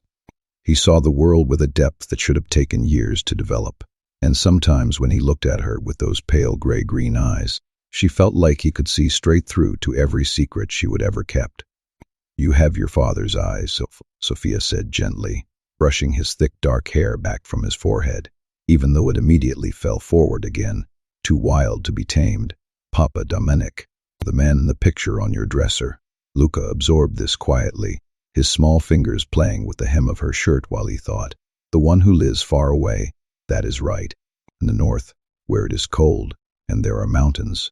Yes, Sophia had told him these details over the years, little pieces of information about Dominic and where he would gone, painting a picture of a father who existed even if he was not present. She would shown him maps, pointed out Silver Pine territory, explained about different packlands, and how sometimes families had to live apart. Luca was quiet for another long moment, and Sophia waited because she would learn that rushing him never worked. He needed time to process things, to turn them over in his mind until he understood them from every angle. Finally, he asked, "Will I meet him someday?" The question was asked with simple hope, such uncomplicated certainty that meeting his father was just a matter of when, rather than if, that Sophia felt her chest tighten painfully. "I do not know, sweetheart, but whether you do or do not, those eyes are yours. They are beautiful, and they came from someone beautiful too. Was." Luca turned in her lap to look at her directly. "Is he gone? Like dead?" No. Sophia hugged him tighter. "He is alive. I just meant, he was beautiful when I knew him. He probably still is. I just have not seen him in a long time. Why not?" This was the harder part, the explanation she had been refining for years, trying to find a way to tell the truth without poisoning Luca's image of his father. "Because his family had to move very far away, and you still growing in my belly, before you were born. They had problems in their pack, and they had to leave quickly, and I was not able to tell your papa about you before they went. Why could not you tell him after?" "I tried," Sophia said honestly. "I wrote him letters and called his family, but they decided not to tell him about you. They thought it would be too hard for him, knowing he had a baby so far away that he could not be with." Luca processed this with that serious expression he got where he was thinking hard about something. "So he does not know about me?" "I do not think so, baby. That is sad." His voice was matter-of-fact, observational rather than wounded. "It is sad that he does not know he has me. It is sad," Sophia agreed, her throat tight. "But Luca, I want you to understand something important. Your papa not knowing about you is not the same as him not wanting you. If he knew you existed, I think he would want to know you very much." "How do you know?" "Because I knew him, and he is, a good person, someone who takes care of the people he loves. If he knew about you, he would love you." Luca seemed satisfied with this answer. He climbed down from her lap and went back to his coloring, and Sophia watched him work with tears burning behind her eyes. Her mother caught her gaze from across the kitchen and gave her a small, sad smile. They would had conversations about how to handle these questions, what to say, and what to hold back until Luca was older. But actually having them felt harder than Sophia had anticipated. By the time Luca turned 5, he understood more about his situation than most children twice his age. He knew his father's full name, Dominic Ashford. He knew Dominic lived in Silverpine territory, hundreds of miles north. He knew his parents had loved each other when they were young, that circumstances had separated them, that his father's family had made choices that kept Dominic from knowing about his son. He knew none of this was his fault, that he was wanted desperately by his mother and her pack, and that his father's absence was about distance and complicated family politics rather than lack of love. Sophia had worked hard to frame it all as simple facts rather than wounds. She never spoke badly about Dominic or his family, never let bitterness creep into her voice when explaining why his father was not there. She showed Luca pictures, told him stories about the good times she and Dominic had shared, and made sure he understood that he had been created from real love, even if that love had not been enough to keep them together. Luca's room was filled with evidence of this truth. A framed photo of Dominic sat on his dresser, 17 years old, laughing, windblown, caught in a moment of pure joy. Luca talked to that photo sometimes, Sophia had discovered, quiet one-sided conversations when he thought no one was listening. He would tell his father about his day, about things he would learned, about dreams he would had. It broke Sophia's heart and healed it simultaneously, watching her son reach out to a father who did not know he existed. The Riverbend pack had embraced them both completely. For that, Sophia would be eternally grateful. Beta Marcus had become Uncle Marcus almost immediately, teaching Luca to track and hunt and read the forest like a book. He would take the boy out on long walks through packlands, showing him how to identify paw prints and follow scent trails, and he would come back shaking his head in amazement at how quickly Luca picked things up. "That boy has instincts like nothing I have ever seen," Marcus told Sophia after one particularly impressive tracking lesson when Luca was 4.5. "He knew where that deer was going before I did, anticipated its path perfectly, and when I asked him how he knew, he just shrugged and said it felt right." "Is that unusual?" Sophia asked, though she already suspected the answer. "For a pup who has not shifted yet." "Extremely." Marcus's expression was thoughtful. "Most kids do not develop that kind of intuition until after their first shift, when their wolf's instincts become more accessible. But Luca, it is like his wolf is already awake somehow, just waiting for his human side to catch up." Elder Tom had noticed it too. The ancient wolf had taken Luca under his wing, telling him stories about pack history and wolf law, and he would mention to Sophia that Luca asked questions that demonstrated an understanding well beyond his years. Not just questions about what had happened, but why it mattered, how it connected to other things, what the deeper patterns were. "He sees connections," Tom had said, his weathered face creased with something like wonder. "Most children that age are still learning to see individual trees. Your son already understands the forest." Warrior Sadie, fierce and protective, and covered in scars from a lifetime of defending pack borders, had become Aunt Sadie and spoiled Luca, absolutely rotten. She would sneak him cookies when Sophia was not looking, teach him fighting stances he was too young for, ruffle his perpetually messy hair, and tell him he was going to be formidable someday. Luca adored her, and Sophia suspected it was because Sadie treated him like he was already capable rather than fragile. Even the younger pack members had rallied around them. Sophia had expected judgment, whispers, the kind of subtle ostracism that often came with being a single teenage mother in a traditional wolf pack. Instead, she would found support and acceptance, wolves her own age offering to babysit, helping with expenses, including Luca in pack activities, like he was everyone's collective responsibility. "Pack takes care of pack," Marcus had said simply when Sophia tried to thank him for the community support. "That boy is one of ours. We do not abandon our own." On Luca's 5th birthday, the pack threw him a celebration that felt more like a pack-wide festival. There was cake and presents and games, and Luca sat in the center of it all with his gray-green eyes bright and his smile genuine, clearly overwhelmed by the attention, but happy in a way that made Sophia's chest ache with gratitude. "Make a wish, sweetheart," Sophia said, holding the birthday cake she would spend hours decorating with fondant wolves and forest scenes. Luca closed his eyes tight, his small face scrunched in concentration, and blew out all 5 candles in one breath. The pack cheered, and when his grandmother asked what he would wished for, Luca looked up at Sophia with such earnest hopefulness that she had to fight not to cry. "I wished Papa would come home," he said quietly. The celebration continued around them, but Sophia felt frozen, watching her son's face, and seeing nothing but pure longing there. Not resentment, not anger at being abandoned, just a child's simple wish to meet the father he would never known.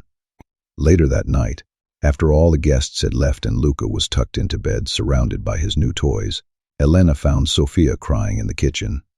"He is waiting for something that might never happen," Sophia said, her voice breaking. "He is so certain Dominic will come, that they will meet, that everything will work out.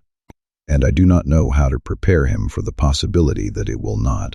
"You cannot prepare him," her mother said gently, pulling her into a hug.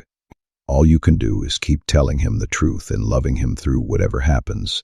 You have given him the gift of knowing who his father is, of understanding his own story. That matters, Sophia. Even if Dominic never knows about him, you have made sure Luca knows about Dominic." But Luca's certainty about meeting his father seemed to grow stronger as he got older, rather than weaker. He would make comments that suggested he was actively planning for it, asking Sophia questions about what his father liked to eat, or what kind of books he read, or whether he preferred running or swimming. When she asked why he wanted to know, he would say things like, "So I will know what to talk about when I meet him," or "so I can show him we like the same things." The dreams started around the time he turned 5, and they were vivid enough that Luca would describe them in startling detail over breakfast. He would talk about running through forests he would never seen, feeling someone large and powerful running beside him, a presence he could not quite see, but knew was important. Sometimes he would wake up reaching for something, confused about why he was alone. "Mama, why do I feel like someone's missing?" he asked one morning, after a particularly intense dream. "Like there is supposed to be someone else here, but they are not?" Sophia had no answer for that, no way to explain the bond that might be forming between father and son across hundreds of miles of distance. She would research it after Marcus mentioned the Bloodwake bond in passing, the primal connection between parent and child that formed when a wolf pup's animal began to wake. Most wolves did not experience it until their first shift, but there were rare cases of children who were so attuned to their wolf that the bond started reaching out years earlier. Could that be what was happening with Luca? Was he somehow sensing Dominic across the distance, his wolf reaching out for the father he would never met? The thought was both beautiful and heartbreaking, beautiful because it meant the bond between them was real, and powerful, heartbreaking because Dominic had no idea his son was calling for him. Luca's perceptiveness manifested in other ways too, ways that sometimes unnerved even the most experienced wolves in the pack. He could sense moods before people spoke, knew when someone was lying or hiding something, and read body language with an accuracy that suggested he was seeing layers most people missed entirely. Elder Tom said it was a sign of a strong alpha wolf, that kind of instinctive understanding of pack dynamics and emotional currents. "He is going to be formidable when he shifts," Tom told Sophia when Luca was 5.5. "I have seen a lot of young wolves in my years, and I have never seen one with this kind of awareness before their first shift. Your son has a gift, but the gift came with challenges too."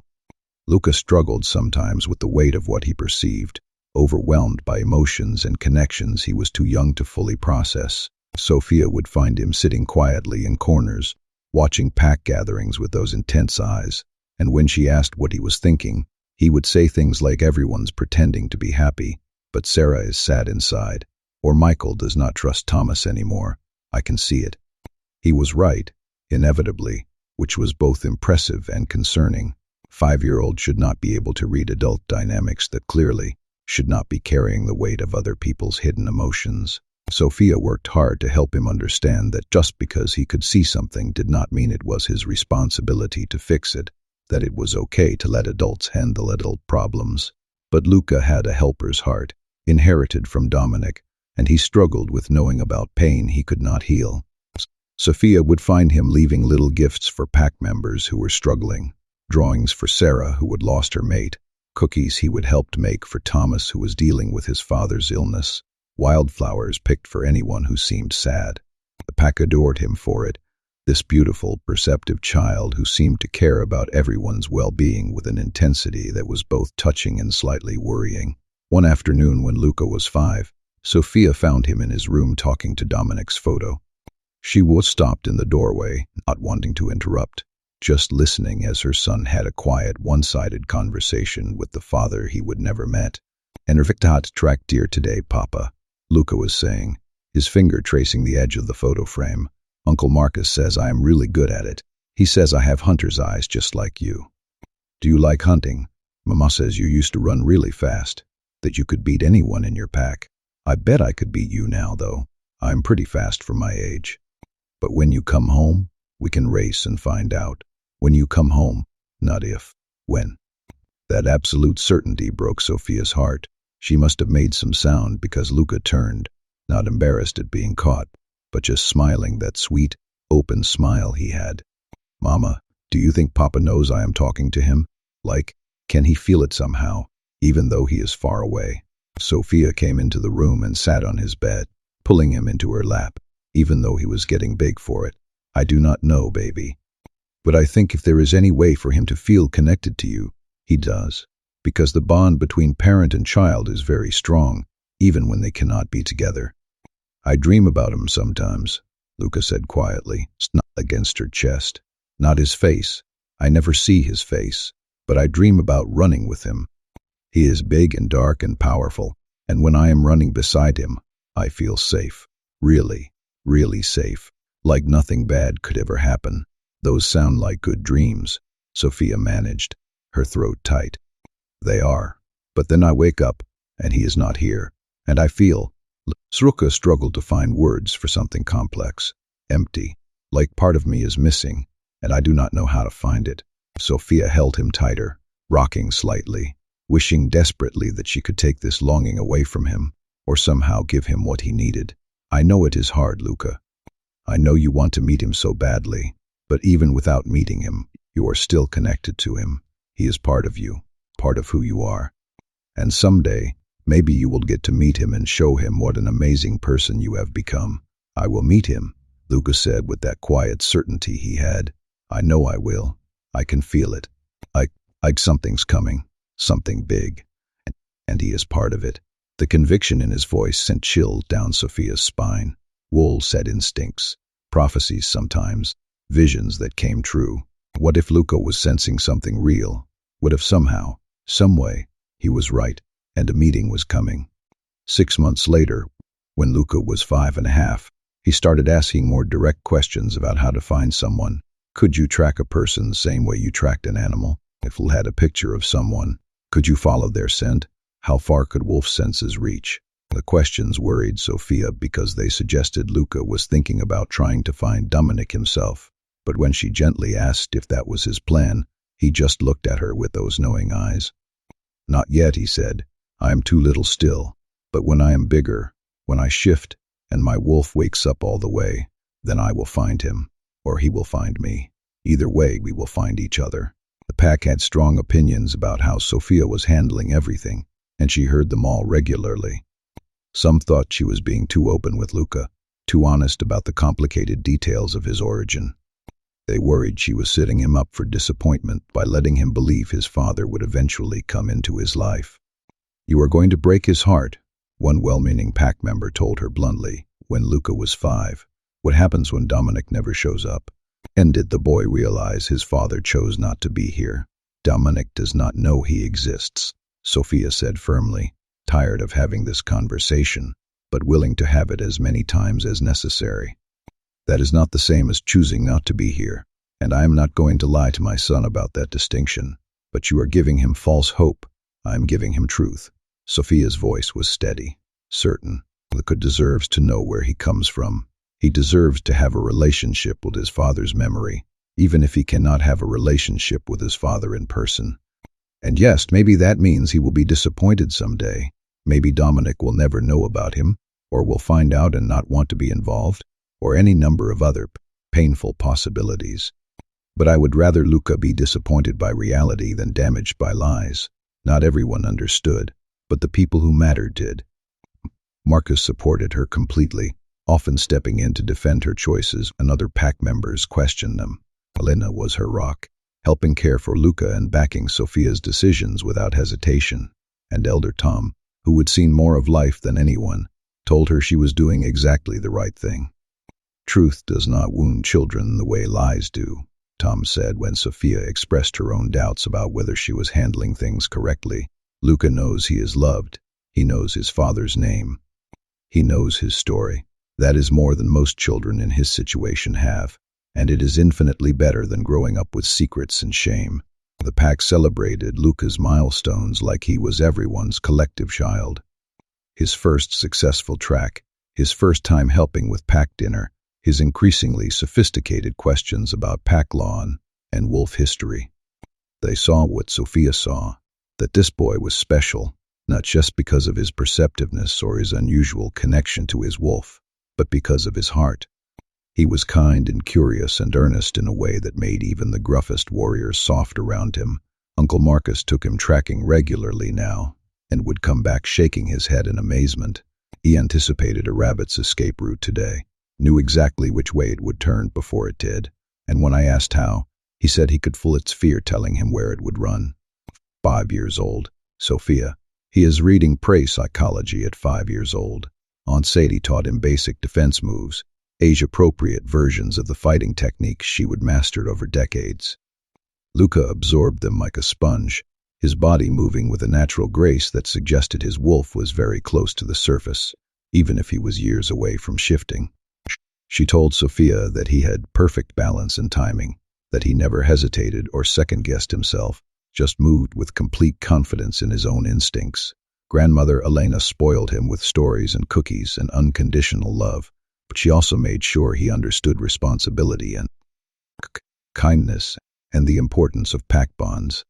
She would take him to visit elderly pack members, teach him to help in the community garden, and show him how to care for those who needed support. Luca soaked it all in, developing a strong sense of duty alongside his natural empathy, and through it all, Luca maintained his absolute certainty about his father. He did not obsess over it or make it the center of his existence. He was a happy, well-adjusted child with friends and interests and a full life. But there was always that thread of awareness, that quiet knowledge that somewhere out there was a piece of himself he had not met yet. The summer before he turned 6, Luca started drawing pictures of his future. Wolves running together, one small, one medium size, one large. 3 wolves that he labeled carefully. Me, Mama, Papa. He would take them to his walls, add to them constantly, creating an entire gallery of the family he imagined having someday. Sophia found him one evening sitting on his bed surrounded by these drawings, and when she asked what he was doing, he looked up with that serene expression he got sometimes. Making it real, he said simply. If I can see it, it can happen. That is very wise, Sophia managed, sitting beside him. Where do you learn that? I just know it. He picked up one of the drawings, studying it critically. Do you think Papa will like these when he sees them? I think he will love them, Sophia said honestly, because whatever else might happen, she could not imagine Dominic not being moved by evidence of a son who had spent years dreaming of him. Could. Luca set the drawing down carefully, because I want him to know I have been waiting, that I never stopped believing he would come.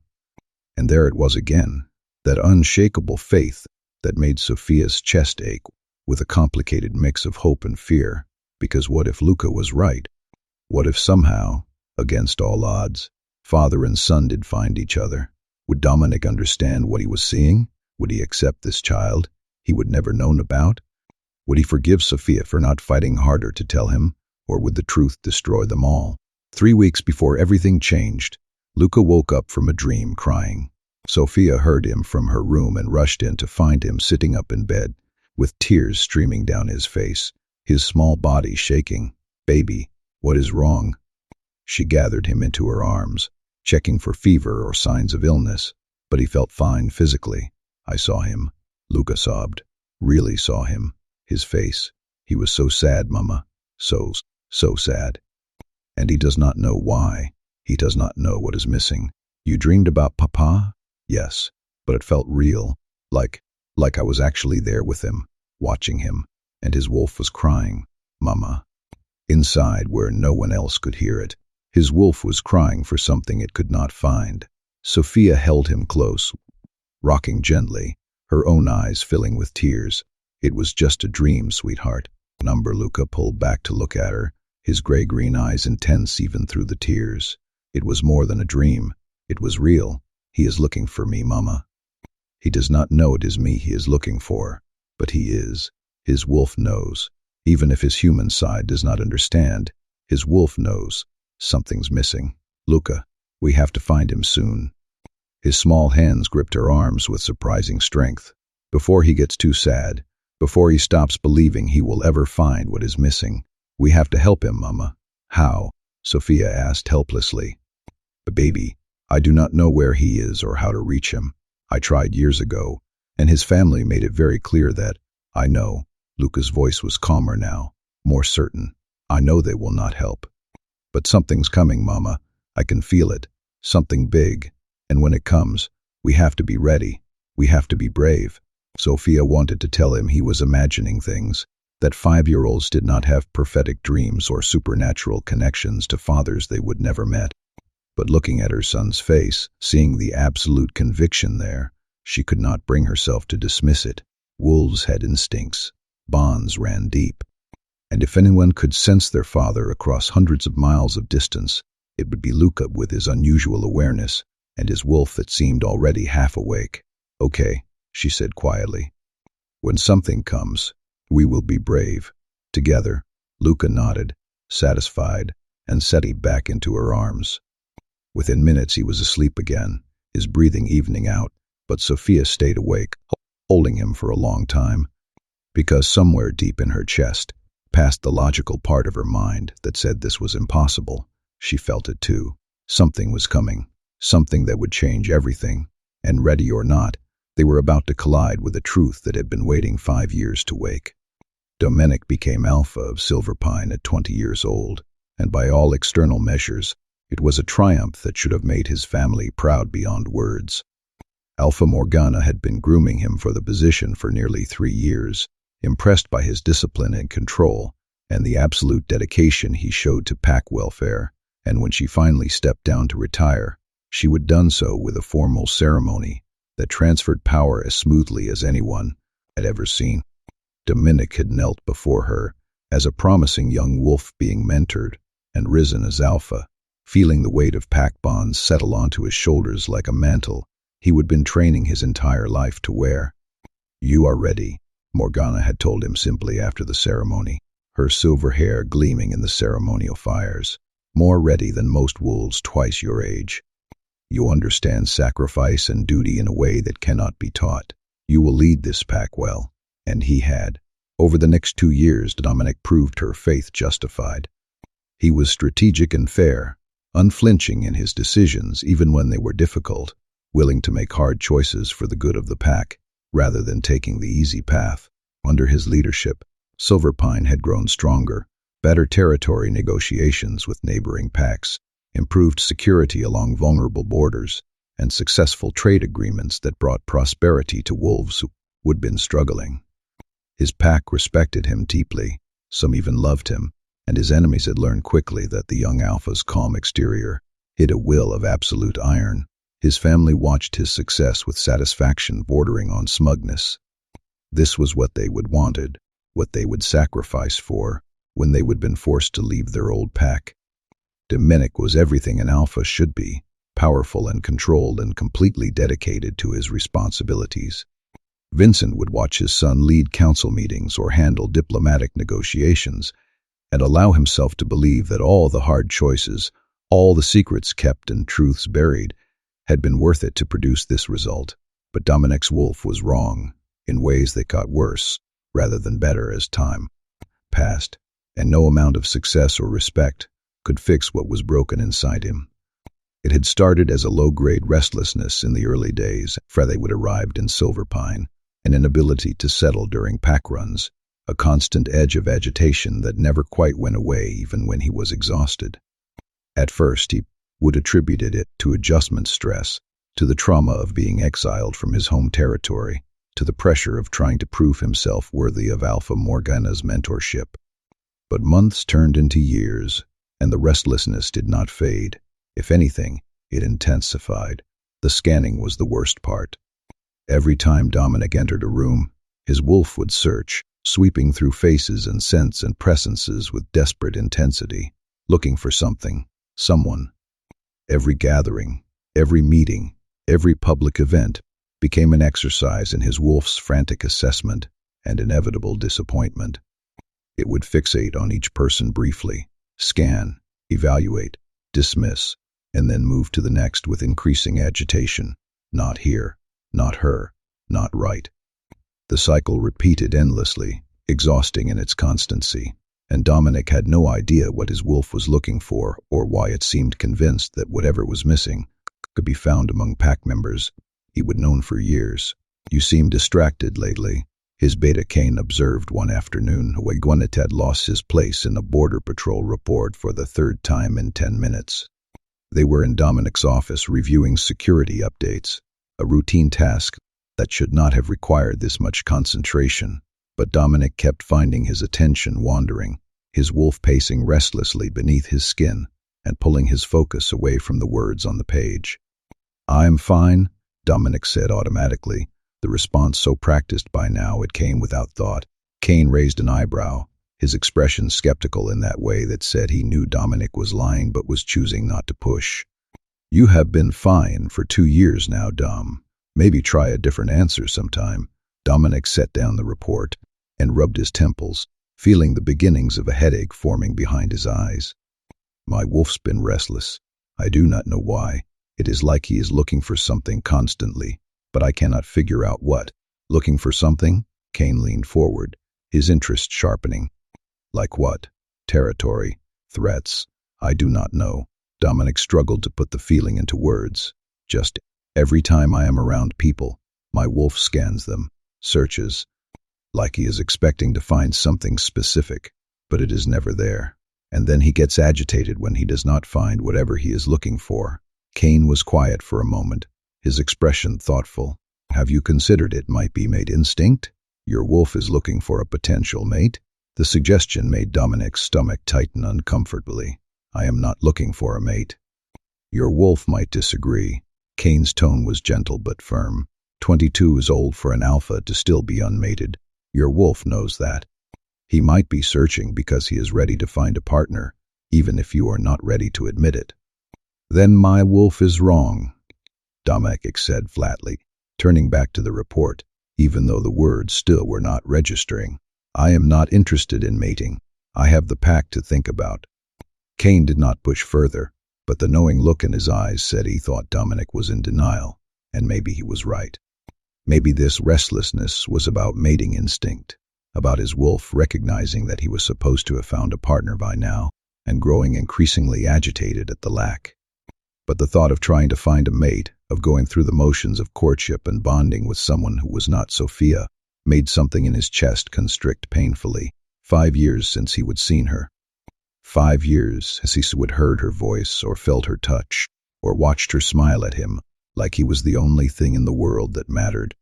He would convinced himself he was over her, had told himself that teenage love was not real love, and that he would moved on and grown up. But sometimes late at night when he could not sleep, he would pull out that old photo he would kept hidden in his desk drawer. Sophia at 16, windblown and laughing, and so beautiful it hurt to look at. And he would remember what it felt like to be completely certain about something, to want something with every fiber of his being. He would tried writing to her in the early months after they would arrived in Silver Pine. Long, desperate letters about how much he missed her, how he was counting days until he turned 18 and could make his own choices, how nothing would stop him from finding his way back to her. He would handed each letter to his father to mail, watched Vincent promise they would be sent, and then waited weeks for responses that never came. For 6 months of silence, he would finally accepted that Sophia had moved on, had found someone local who could actually be there for her, had decided that a long-distance relationship with a boy she would known for less than a year was not worth maintaining. The acceptance had been agonizing but also oddly freeing. If Sophia had moved on, then he could too. He could focus on his training and his future, and becoming the alpha he was meant to be, without the constant ache of missing someone who clearly was not missing him back. He would throw himself into his work with single-minded intensity, determined to prove that he did not need love or connection or anything besides duty and discipline, and it had worked, mostly. He would become exactly what his family wanted, powerful and controlled and completely dedicated to the pack. But his wolf had never settled, had never accepted that this was enough, and as the years passed, the restlessness only grew worse. His mother had opinions about his unmated status, which she shared regularly despite Dominic's clear disinterest in discussing it. "You need a Luna," she would tell him over dinner, her tone matter-of-fact as if they were discussing pack budgets rather than his personal life. "The pack expects it.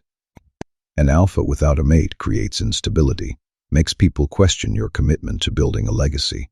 The pack is stable," Dominic would reply evenly, refusing to be baited into an argument. "My mating status has nothing to do with how well I lead, for now."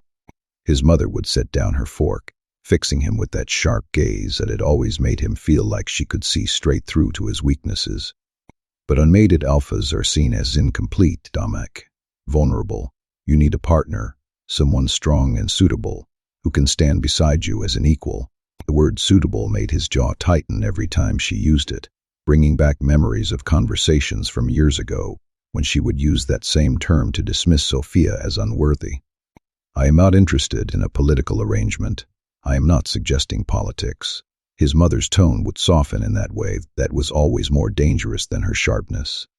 "I am suggesting you find someone appropriate, someone who understands what it means to be an alpha's mate, someone who can support you rather than hold you back, like you supported father." The barb would slip out before Dominic could stop it, and he would watch his mother's expression flicker with something that might have been hurt before her mask slammed back into place. "Your father and I have a functional partnership," she would say coolly. "We respect each other. We work well together. That is more than most matings can claim. Functional is not love. Love is overrated, Dominic. Respect, loyalty, shared goals. Those are what matter in the long term. The passionate feelings you are chasing fade. Chemistry becomes routine. But a solid partnership built on mutual respect, that endures." These conversations always left Dominic feeling hollow and angry in ways he could not quite articulate. Maybe his mother was right, and he was chasing something that did not exist, holding out for a connection like what he would had with Sophia, when that had been teenage infatuation rather than real love. But accepting that felt like accepting that he would never feel truly alive again, that the best he could hope for was a functional partnership with someone he respected, but did not want with every atom of his being. His family started introducing potential mates when he turned 21, subtle at first, and then increasingly obvious as his continued single status began to embarrass them. There was Cassandra, brilliant and strategic, beautiful in a cold, calculated way that reminded Dominic uncomfortably of his mother. She would discuss pack politics over dinner like she was proposing a business merger, laying out all the ways their union would be strategically advantageous, and Dominic's wolf had recoiled so hard, he would actually felt nauseous. "We would be formidable together," Cassandra had said, swirling her wine and watching him with eyes that assessed rather than invited. "Your military strength, combined with my diplomatic connections. We could build something truly powerful." Dominic had ended the evening early with some excuse about pack business, and when his mother asked why he was not pursuing such an obviously suitable match, he would said simply, "My wolf cannot stand her." Which was true, but not the whole truth. Dominic himself could not stand her either, found her calculating approach to mating repulsive in ways that made him grateful Sophia had been nothing like this. Then there was Elise, warm and kind and genuinely interested in him as a person rather than a political asset. She would laugh at his jokes and asked thoughtful questions, and seemed like someone he could actually grow to care about, which had made him hope briefly that maybe this could work. But when she would touch his hand during their third dinner together, his wolf had gone completely quiet, not angry, not rejecting, just utterly indifferent. Like she did not register as a potential mate at all, was not even worth the energy to evaluate properly. He would try to push through it, had gone on 2 more dates trying to convince himself that attraction could develop over time, but the flatness of his wolf's response never changed. Elise deserved someone who wanted her desperately, not someone whose animal could not even be bothered to notice her presence. So he would ended things as gently as he could, and endured his mother's disappointment without explanation. Nadia had been next, fierce and powerful, an alpha's daughter from Western territories who had made it clear she saw their potential mating as a partnership between equals rather than her submitting to his authority. "I do not need a mate," she would told him bluntly over drinks, "but I want one, someone strong enough to stand beside me, not over me, someone who understands that power shared is power multiplied." Dominic had appreciated her honesty and found her confidence attractive in theory, but his wolf had barely reacted to her at all. She could have been a stranger on the street for all the interest his animal showed, and after 3 months of trying to force a connection that clearly was not there, they would mutually agreed to stop wasting each other's time. After that, there had been others, high-born she-wolves with impeccable bloodlines, intelligent women who would strengthen political alliances, fierce warriors who could match his strength, gentle healers who could balance his intensity. His family had paraded candidate after candidate past him, each one suitable in her own way, each one utterly wrong in ways Dominic could not explain.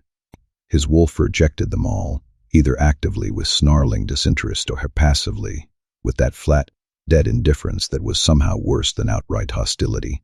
6 months into this parade of unsuitable mates, Dominic's father pulled him aside after a particularly awkward dinner with yet another candidate who had left looking hurt and confused. "What exactly is the problem?" Vincent asked, his voice tight with frustration. "You have rejected every viable option we have presented. High-born women, intelligent women, women who would strengthen our position and your legacy. None of them feel right," Dominic interrupted, knowing how pathetic it sounded, but unable to articulate it better. "My wolf does not respond to any of them." His father's expression shifted, concern replacing frustration. "Does not respond to all? No, it is like," Dominic struggled for words. "It is like they do not register as potential mates. My wolf either actively rejects them or just completely ignores them, like they are not even possibilities worth considering." Vincent was quiet for a long moment, and when he spoke again, his tone had gone soft with something that might have been sympathy. "Dominic, have you considered that your wolf's instincts might be broken?" The word hung in the air between them like an accusation, and Dominic felt something cold settle in his chest. "What?" "Some wolves do not mate," his father said carefully, his voice taking on that clinical tone he used when discussing difficult topics. "It is rare, but it happens. Alphas are too focused on duty, too controlled, too isolated from their animal nature. Their wolves become dormant in certain ways. They can still shift, still access their strength, but the mating instinct just does not work properly." "That is not what is happening," Dominic said, but he heard the uncertainty in his own voice. "Is not it?" Vincent stepped closer, his expression genuinely concerned now rather than disapproving. "Think about it, son. You have not been drawn to anyone in 5 years. Not a single wolf has made your animal react the way a potential mate should. Maybe you are simply not meant to mate. Maybe your purpose is to lead alone, to dedicate yourself entirely to the pack, without the distraction of a partner." Schedule fundamentally wrong, but Dominic could not argue against the evidence. He had not felt drawn to anyone since Sophia, had not experienced even a fraction of the intensity he would felt with her. Maybe his father was right, and something in him was broken, his wolf's mating instinct damaged by trauma or control, or just some fundamental flaw in his nature. "Some alphas are meant to be alone," Vincent continued, his tone turning almost gentle. "It is not a weakness, Dominic. It is just a different path. You can still build a legacy through your pack leadership, still make a difference, still have a meaningful life. You do not need a mate to be complete." But that night, alone in his quarters, Dominic pulled out Sophia's photo and stared at it for a long time. He waited to feel something, anything, longing or grief or even just nostalgia for what they would shared. The ache came immediately, sharp and familiar and devastating, proof that whatever was broken in him was not his ability to want someone. It was his ability to want anyone who was not her. Maybe that is what his father meant by broken. Maybe Dominic had imprinted on Sophia so completely during those crucial formative months that his wolf could not recognize anyone else as a viable mate.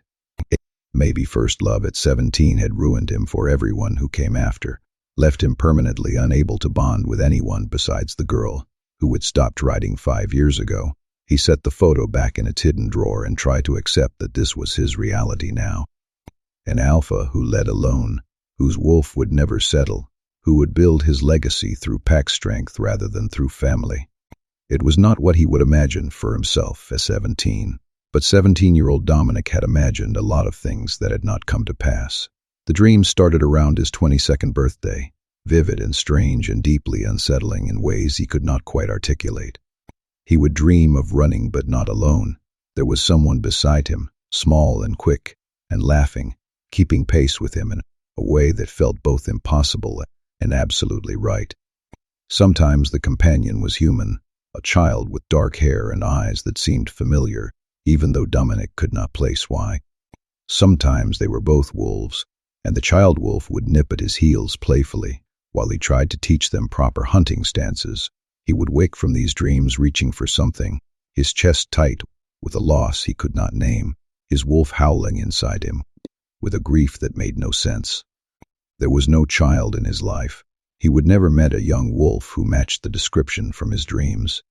But the ache felt real and devastating, like he was mourning something precious that had been taken from him. Just dreams, he would tell himself in the dark, trying to slow his racing heart, stress manifesting as subconscious imagery. It does not mean anything, but the dreams continued, became more frequent and more detailed. He would see the child's face more clearly, pale gray-green eyes, dark hair that would not stay neat, a serious little mouth that curved into sudden mischievous smiles. He would feel overwhelming protectiveness toward this dream child, a fierce need to keep them safe that was stronger than anything he would ever felt toward his own pack. And when he woke up alone, the absence hit like physical pain. Cain found him one morning after a particularly vivid dream, standing on his balcony at dawn, looking haggard and lost. "Bad night?"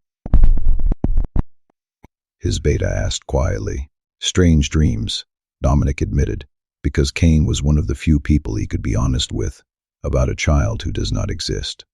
"I keep dreaming I am teaching them to hunt, to shift, to understand pack dynamics, and it feels so real. Waking up without them feels like a loss." Cain was quiet for a moment, then asked carefully, "Do you want children, Dom? Is that what your wolf is trying to tell you?"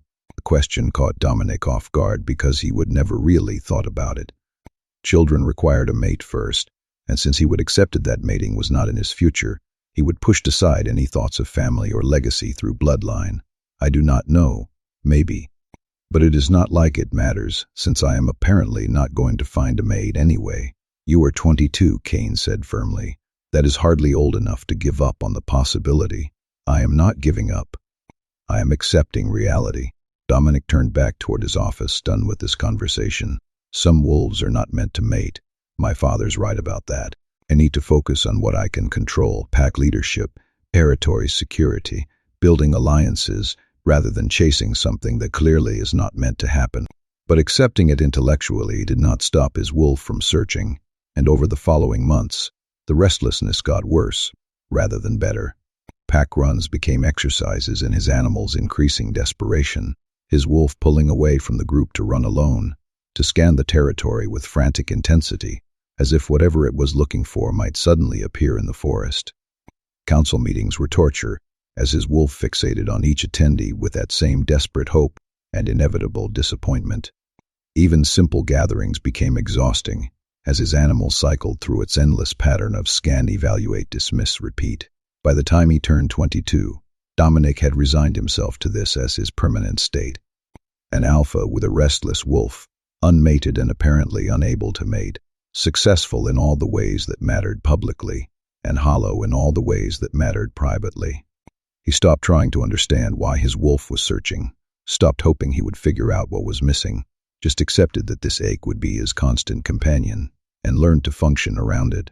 His mother seemed satisfied with this development, pleased that he would stop resisting her suggestions and settled into dedicated leadership. His father watched him with something that might have been guilt, but could have been satisfaction, hard to tell with Vincent. And Dominic moved through his days with practiced efficiency, performing his role perfectly, while feeling like he was sleepwalking through a life that belonged to someone else. Then came the announcement about alliance talks with the Riverbend Pack, and something in Dominic's chest tightened with an intensity that stole his breath. His father presented it during council as a strategic opportunity, valuable southern trade routes, potential for strengthened borders, a chance to build relationships with packs they would had little contact with in the 5 years since their exile from that region. "Who is their alpha?" Dominic asked, only half interested, because interpack politics usually bored him these days.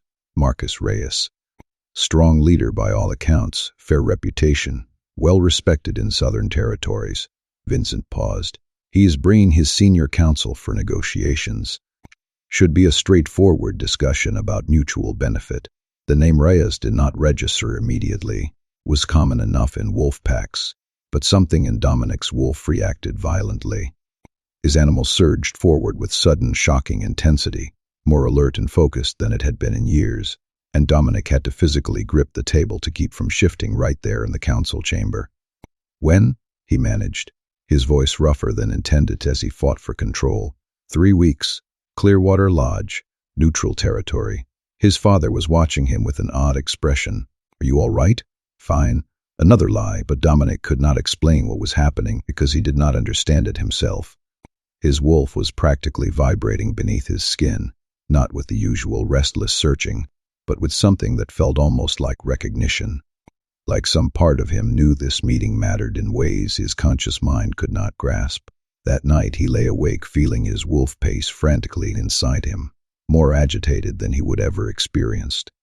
Something about the Riverbend Pack, about this upcoming meeting, had triggered a response in his animal that bordered on feral. His wolf kept pushing against his control, trying to make him shift and run, trying to communicate something urgent that Dominic could not understand. "What is it?" he asked his wolf silently, lying in the dark and staring at his ceiling. "What are you trying to tell me?" The answer came not in words, but in feeling, desperate longing, bone-deep certainty, the sense that something crucial was finally within reach after years of searching. His wolf knew something Dominic did not, recognized some significance to this meeting that his human mind could not process. He pulled out Sophia's photo again, studied her face in the dim light from his window, and wondered if this visceral reaction had something to do with the fact that Riverbend was her old pack. Maybe his wolf was responding to the possibility of seeing her again, of finally getting closure or confirmation that she would moved on. 5 years was a long time. She could have mated by now, could have children with someone else, could have built an entire life that had nothing to do with him. The thought should have hurt, but instead, Dominic felt only a strange numbness.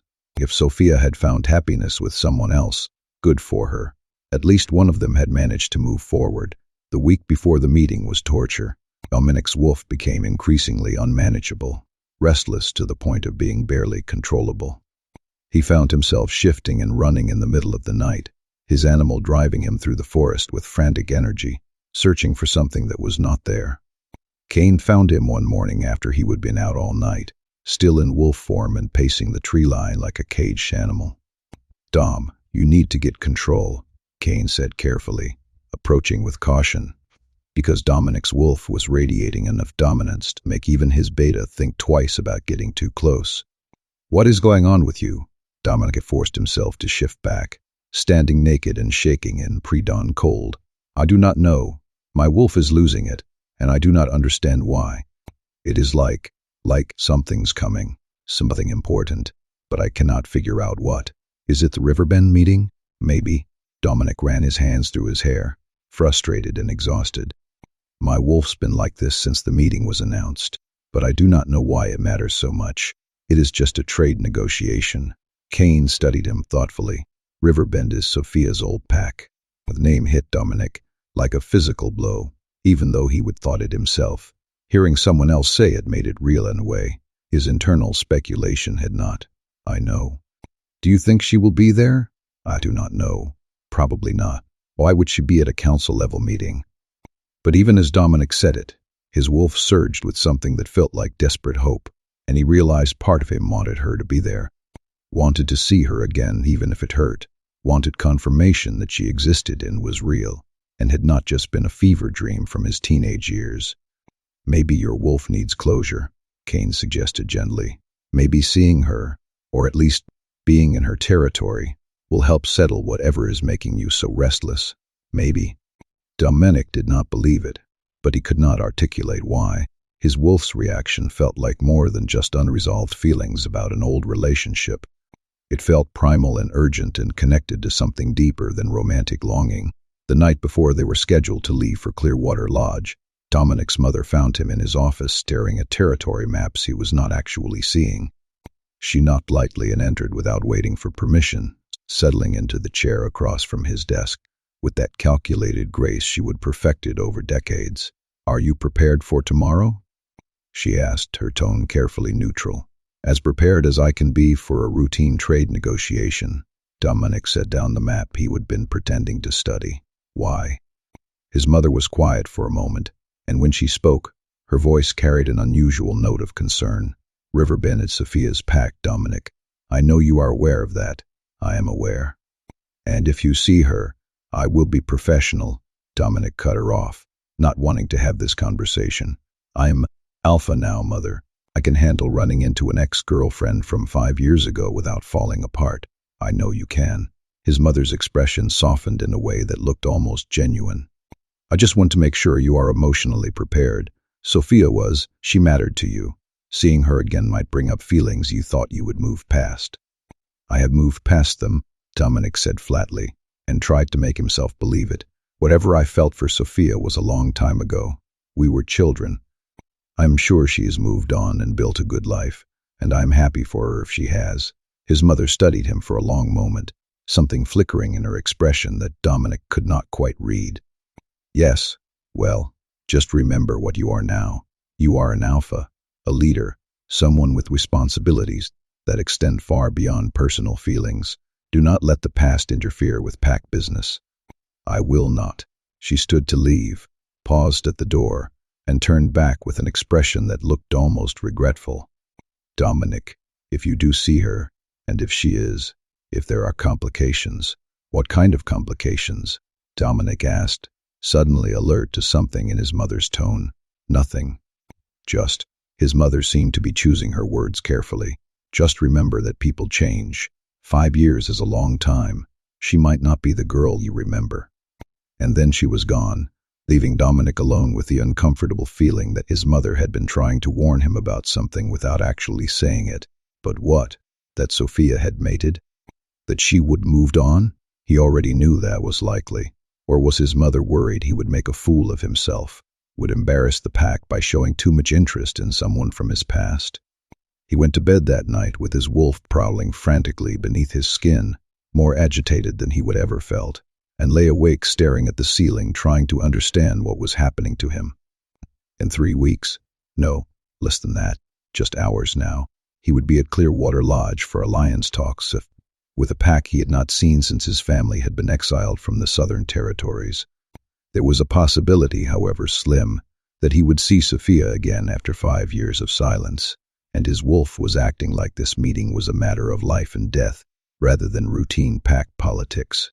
Dominic closed his eyes and tried to calm his racing thoughts, tried to convince himself that tomorrow would be fine, that he was prepared for this, that seeing Sophia again would not destroy the careful control he would spend 5 years building.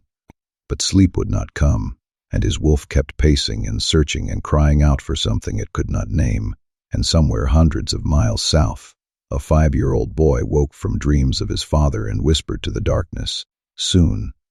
We will find each other soon."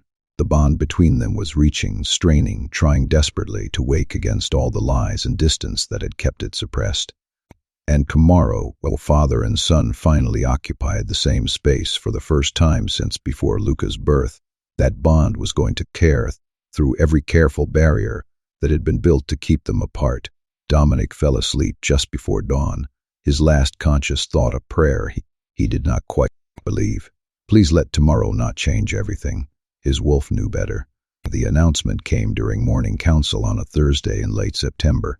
delivered by Beta Marcus, with the kind of careful neutrality that meant the news was significant whether or not it seemed that way on the surface. Sophia had been sitting in the back of the council chamber, taking notes as she often did for pack records, only half listening to the discussion of winter preparations and territory maintenance schedules, when Marcus's next words made her pen freeze mid-stroke. "Silverpine has requested alliance negotiations," he said, his voice even and professional. "Their alpha wants to discuss trade routes and territorial cooperation. It could be mutually beneficial. They have strong northern connections we lack, and we have southern access they need." Sophia's heart stopped. Silverpine, Dominic's pack. After 5 years of silence, after convincing herself she would never see him again, suddenly his pack was initiating contact with hers, and her beta was standing at the front of the chamber. Talking about negotiations like this was just routine pack business, instead of potentially the most significant moment of Sophia's entire life. "When?"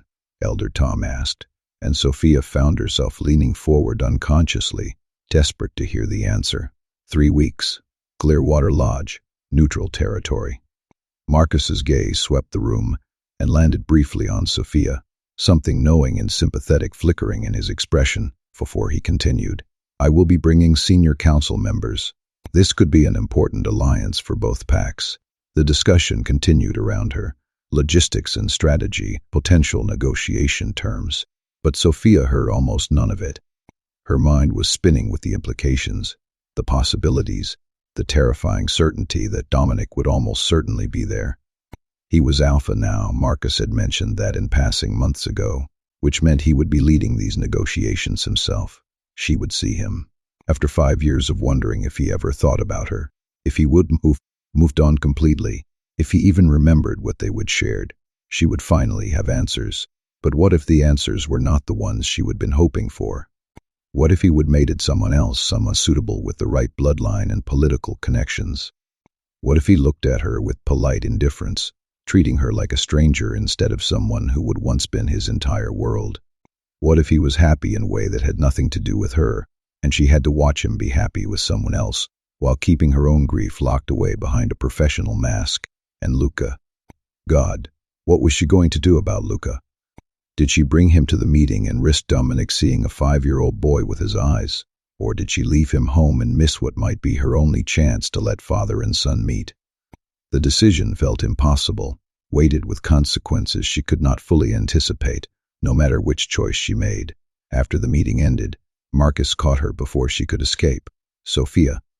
A word. She followed him to his office, her hands trembling slightly, and waited while he closed the door and gestured for her to sit. When he finally spoke, his voice was gentle in a way that made her want to cry. "You know Dominic will likely be there." It was not a question, but Sophia nodded anyway. "I assumed. He is alpha now. He would lead the negotiations. Are you going to be all right with that?" Marcus studied her face carefully. Seeing him again after all this time? "I do not know," Sophia admitted, her voice barely above a whisper. "I have spent 5 years trying to move on, trying to build a life that does not revolve around waiting for someone who is never coming back. And now suddenly he might be there in 3 weeks, and I have no idea how to feel about that." "Do you want to come to the meeting?" Marcus asked. "You are not senior counsel, so there is no expectation that you would be there. I can handle the negotiations without you. Seeing Dominic would be too difficult." Sophia was quiet for a long moment, weighing her options. Part of her wanted to stay home, to avoid the pain of seeing Dominic again, and risk having her carefully constructed emotional stability shattered. But another part, the part that had never stopped loving him despite everything, needed to see him, needed to know if he was happy, needed some kind of closure, even if it hurt.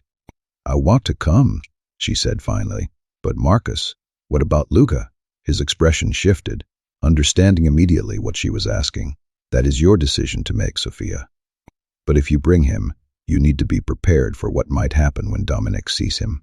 The resemblance is unmistakable. Anyone who knew Dominic at that age would recognize him in Luca immediately." "I know." Sophia pressed her hands together to stop them shaking. "But this might be my only chance to let them meet. If I leave Luca at home and Dominic never comes back to our territory, never finds out he has a son, I will have chosen to keep them apart. and I do not know if I can live with that choice."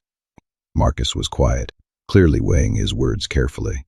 "Sophia, when that bond wakes, and it will wake, if they are in the same space, it is going to be violent, not physically, but emotionally. Dominic will not understand what is happening. His wolf will recognize Luca instantly, but his human mind will have no framework for processing it. It could be devastating," Sophia finished quietly. "I know, but he deserves to know. Whatever anger he feels, whatever pain this causes, he deserves to know he has a son. And Luca, is he ready for this?" Sophia laughed, a brittle sound without humor. "Luca's been ready his entire life. He asks about his father constantly, dreams about him, talks to his photo like Dominic can somehow hear him across the distance. If I told him there was a chance to meet his papa, he would be desperate to come. Then bring him," Marcus said firmly. "Bring him, and be prepared to help both of them through what happens next. Because, Sophia, I meant what I said. When that bond wakes, it is going to change everything." That night, Sophia sat Luca down at the kitchen table and tried to find words for something she barely understood herself. He looked up at her with those pale gray-green eyes so much like his father's, and waited patiently, already sensing this was important in that way he had of perceiving things most children missed. "Baby, I need to tell you something," Sophia started, then stopped, trying to organize her thoughts. "There is going to be a meeting in a few weeks, a meeting between our pack and another pack from the north." Luca's entire body went still, his expression sharpening with sudden intensity. "Papa's pack?" Sophia's breath caught at how immediately he would understood. "Yes, Silverpine, the pack where your father lives. Will he be there?" Luca's voice was barely a whisper, but it carried so much hope and certainty that Sophia felt her chest tighten painfully. "I think so. Yes, he is alpha now, so he would probably lead the negotiations. I want to go." The words came out fast and desperate, and Luca slid off his chair to stand in front of her, his small hands gripping her knees. "Mama, please. I need to go. I need to meet him." "Luca, sweetheart, I need you to understand something important." Sophia pulled him into her lap even though he was getting too big for it, held him close so she could feel his heartbeat against her chest. "Your papa does not know about you. When he sees you, if he sees you, it is going to be a shock. He might not react the way you hope. He might be confused or upset or—" "He will know me," Luca interrupted, his voice carrying that absolute certainty he had sometimes. "Mama, he will know me the second he sees me. I can feel it. The bond is reaching for him, and he's reaching back even though he does not understand what he is reaching for." Sophia felt goosebumps rise on her arms at the conviction in her 5-year-old's voice. "How do you know that?" "I just do." Luca looked up at her with eyes too old for his face. "I have been dreaming about him more, almost every night now. And in the dreams, he is looking for something, searching for something he cannot find. But when we get there, when we are in the same place, he will find it. He will find me. Baby, I do not want you to get your hopes up too high. I know it might be hard," Luca said, his small hands cupping her face the way she often cupped his. "I know he might be surprised or scared or not know what to do. But Mama, we have to go. We have to be there. This is what I have been waiting for my whole life." Looking into her son's face, seeing the desperate need there mixed with that strange certainty that had characterized him since birth, Sophia made her decision. "Okay, we will go, both of us. But Luca, you need to promise me something. Anything. You need to be patient with him. Your papa has spent 5 years not knowing you exist. Finding out suddenly is going to be overwhelming. He might not be able to show you how he feels right away. He might need time to process. Can you be patient with that?" Luca nodded solemnly. "I can be patient. I have waited 5 years already. I can wait a little longer if it means he gets to know." Sophia held her son close and tried not to cry, tried not to think about all the ways this could go wrong. But beneath her fear was something else, a tiny spark of hope that maybe, just maybe, this was meant to happen. That maybe after 5 years of separation and silence, her family finally is going to have a chance to be whole. The next 2 weeks passed in a strange blur of preparation and anxiety. Sophia threw herself into helping organize the delegation, volunteering for tasks she did not need to do, just to keep busy and avoid thinking too hard about what was coming.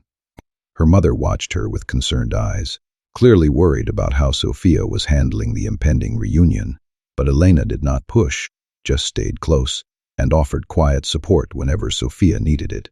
Luca, meanwhile, was practically vibrating with anticipation. He could not sit still, could not focus on his usual activities, spent hours staring at his father's photo, and had quiet, one-sided conversations that Sophia only caught fragments of. She would hear him whisper things like, "I'm going to meet you soon, Papa," and "I hope you like me," and "Do not be too scared when you see me," and each overheard phrase made her heart ache with love and fear in equal measure. His dreams intensified during those 2 weeks, becoming so vivid that he would wake up gasping, sometimes crying, always reaching for something that was not there. He told Sophia about dreams where he could see Dominic's face clearly now, could see the sadness in his father's eyes, and the restlessness in his wolf. He described dreams of running alongside a massive dark wolf, of learning to hunt from someone whose presence felt like safety and home, and everything he would been missing. "He is getting closer," Luca would say with absolute certainty. "I can feel him getting closer. His wolf knows something's coming, even if he does not understand what." 3 days before they were scheduled to leave, Luca had a dream that woke him screaming. Sophia rushed into his room to find him sitting up in bed, tears streaming down his face, his small body shaking with sobs that seemed too big for someone so small. "Baby, what happened?" She gathered him into her arms, rocking him gently while he cried. "I saw him," Luca managed between sobs. "Really saw him. His face. He was so sad, Mama. So sad. He does not know why. He does not understand what is missing. It was just a dream, sweetheart." "No." Luca pulled back to look at her, his gray-green eyes intense even through tears. "It was not just a dream. It was real. I was there with him somehow, watching him, and his wolf was crying inside where no one else could hear. His wolf was crying for me, Mama, for something it does not have words for." Sophia held him tighter, her own eyes filling with tears. "We are going to see him in 3 days. Just 3 more days, and we will be there." "It feels like forever," Luca whispered. "What if we are too late? What if he gives up before we get there?" "He will not give up," Sophia said with more confidence than she felt. "Your Papa is strong. He is an alpha. He will wait even if he does not know what he is waiting for." But privately, Sophia wondered if Luca was sensing something real. Could the bond between them be strong enough that Luca was somehow connecting with Dominic across the distance, sharing dreams or emotions or some kind of awareness that transcended normal wolf senses? The idea seemed impossible, but then again, everything about Luca seemed impossible. His perceptiveness, his connection to his wolf before shifting, his absolute certainty about things he had no logical way of knowing.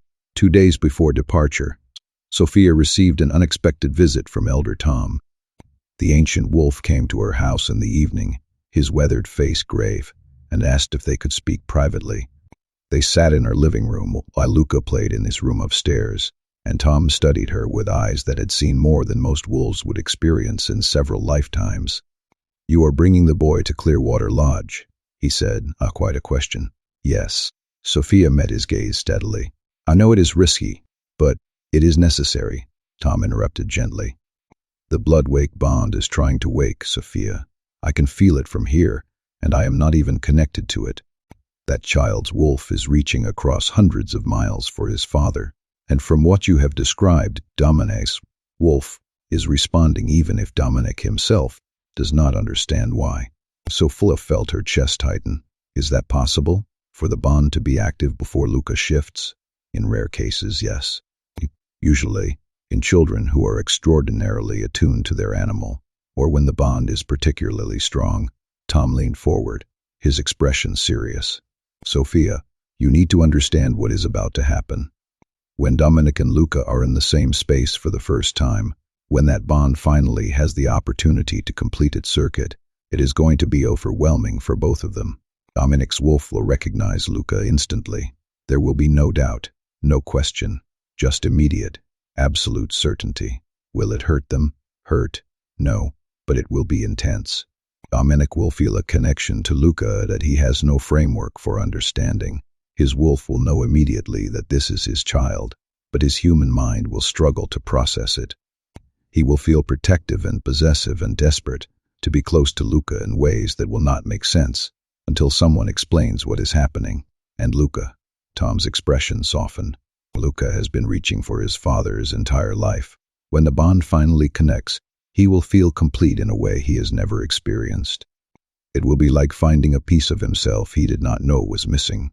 Joy and relief and overwhelming love all at once. Sophia pressed her hands to her face, trying to steady her breathing. I am terrified, Tom. What if this destroys Dominic? What if finding out he has a son he never knew about breaks something in him? It will break him, Tom said bluntly. But sometimes we need to be broken before we can heal properly. Dominic has spent 5 years restless and incomplete, believing he was simply not meant to mate or bond or have the kind of connection other wolves experience. When he learns the truth, that he has had a son all along, that his family kept this from him, that the restlessness was not weakness, but his child calling for him, yes, it will shatter him. But it will also make him whole. His family, Sophia said quietly, they are going to be there. His mother, his father, the people who made sure he never knew about Luca. What happens when they realize the truth is coming out? Tom's expression hardened. That is between Dominic and them. But Sophia, you need to be prepared for the fallout. When Dominic realizes what was done to him, what was stolen from him, his fury will be biblical, and his family will have to answer for their choices. They will blame me, Sophia said. They will say I should have tried harder, should have found a way to tell him directly. You did try. You reached out and were threatened. You chose to protect your son from a family that saw him as a burden and complication. Tom's voice was firm. No one with any sense will blame you for that. And Dominic, once he knows the full truth, will not blame you either. Sophia wanted to believe that, but 5 years of silence and uncertainty had taught her not to count on Dominic's understanding or forgiveness. What if he hates me for not fighting harder? Then you will deal with that when it comes, Tom said. But Sophia, I have seen a lot in my long life, and I have learned that truth has a way of revealing itself eventually. The bond between Dominic and Luca was always going to wake. Better that it happens now, in a controlled setting where you can help guide both of them through it, than years from now when Luca might seek out his father on his own. That thought had kept Sophia awake many nights. The certainty that eventually Luca would have insisted on finding Dominic himself, probably as a teenager with all the recklessness and poor judgment that entailed. At least this way she could be there, could help mediate, could try to protect both her son and the man she would never stop loving from the worst of the emotional fallout. 3 days, she said quietly. In 3 days, everything changes. Everything changed 5 years ago, Tom corrected gently. You have just been living in the aftermath. Now it is time to face what was set in motion then and find a way forward. The day before they were scheduled to leave, Sophia stood in front of her closet trying to decide what to wear to potentially the most important meeting of her life and feeling ridiculous for caring about something so superficial. But she could not help thinking about how Dominic would see her. Would he think she would aged badly, that 5 years in motherhood had worn her down? Would he look at her and remember what they would shared? Or would he see a stranger who happened to look like someone he used to know? Mama? Luca appeared in her doorway, his expression curious. Why are you crying? Sophia had not realized she was until he mentioned it, but tears were indeed sliding down her cheeks. She wiped them away quickly. I'm just nervous, baby, about tomorrow. Luca came into the room and hugged her waist, his small arms wrapping around her with surprising strength. It is going to be okay. I know it feels scary, but it is going to be okay. How are you so sure? Because we are supposed to be together, he said simply. You and me, and Papa, we are a family. We are just not together yet, but tomorrow we will be. And even if it is hard at first, even if Papa needs time to understand, we will figure it out. Because love is patient, right? That is what you always tell me. Sophia pulled him into her lap. He really was getting too big for this, but she needed the contact and held him close. When did you get so wise? I learned it from you. Luca snuggled against her chest, his voice muffled by her shirt. You have been patient with Papa for 5 years. You never said bad things about him, even though it would have been easier. You made sure I knew he was good, and that he loves me, even if he does not know about me yet. That is being patient. That is being wise. Sophia's tears fell freely now, soaking into Luca's dark hair. I love you so much, baby. You know that, right? I know, and Papa will love me too. His certainty was unshakable. You will see. Tomorrow, when he meets me, he will love me. And maybe he will remember he loves you too. Oh, sweetheart. Sophia's voice broke because she could not let Luca build his hopes around that possibility. Even if your Papa and I do not, even if things are complicated between us, that does not change how much he will love you. I know, Luca said, but I can still hope, right? I hope we get to be a real family. You can hope, Sophia whispered, because what else could she say? She hoped for the same thing, had hoped for it every day for 5 years, even when logic told her it was impossible. We can both hope. That night, Sophia packed their bags with hands that would not stop shaking, folding clothes and gathering toiletries while her mind raced through every possible scenario for how tomorrow might unfold. Best case, Dominic saw Luca, recognized the connection immediately, and embraced his son without hesitation. Worst case, he rejected them both, saw Luca as an unwelcome complication, and blamed Sophia for not trying harder to tell him. Most likely case, somewhere painfully in between, a mess of complicated emotions and difficult truths that would take time and patience to sort through. She fell asleep late, exhausted from anxiety, and dreamed of Dominic at 17, laughing and windblown and pulling her close in the moonlight. When she woke just before dawn, she lay in bed staring at the ceiling and wondered if he ever dreamed of her too, or she was just a footnote in his past, someone he would moved beyond completely.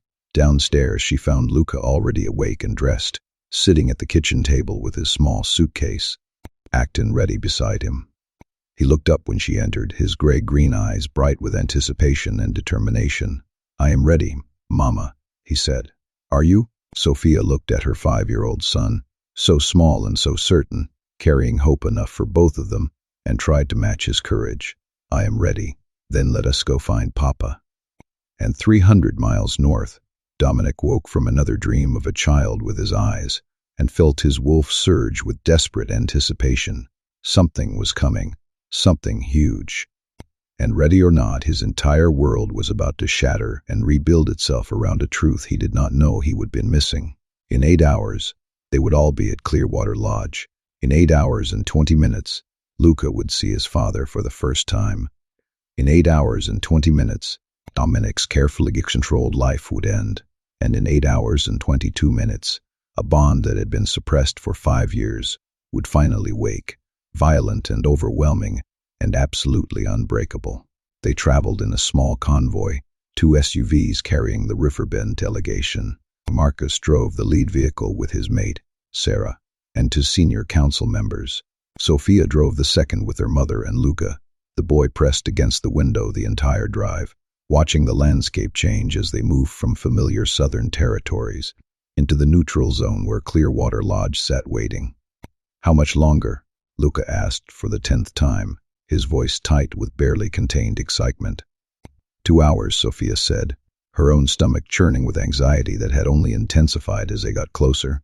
Try to rest, baby. It is going to be a long day. But Luca could not rest, could not sit still, his entire body humming with energy and anticipation. He would been like this since they would left home, vibrating with the certainty that something monumental was at space. Sophia glanced at him in the rearview mirror and saw him touching his chest, right over his heart, his small face scrunched in concentration. What are you doing, sweetheart? Trying to feel him, Luca said absently. He is close now, really close. His wolf is going crazy, and he does not understand why. Elena, sitting in the passenger seat, turned to look at her grandson with concerned eyes.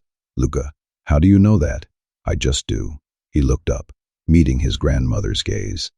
It is like I feel what he is feeling, not his thoughts, but his emotions.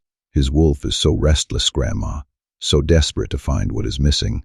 And soon, so soon, he will not have to search anymore. Sophia's hands tightened on the steering wheel.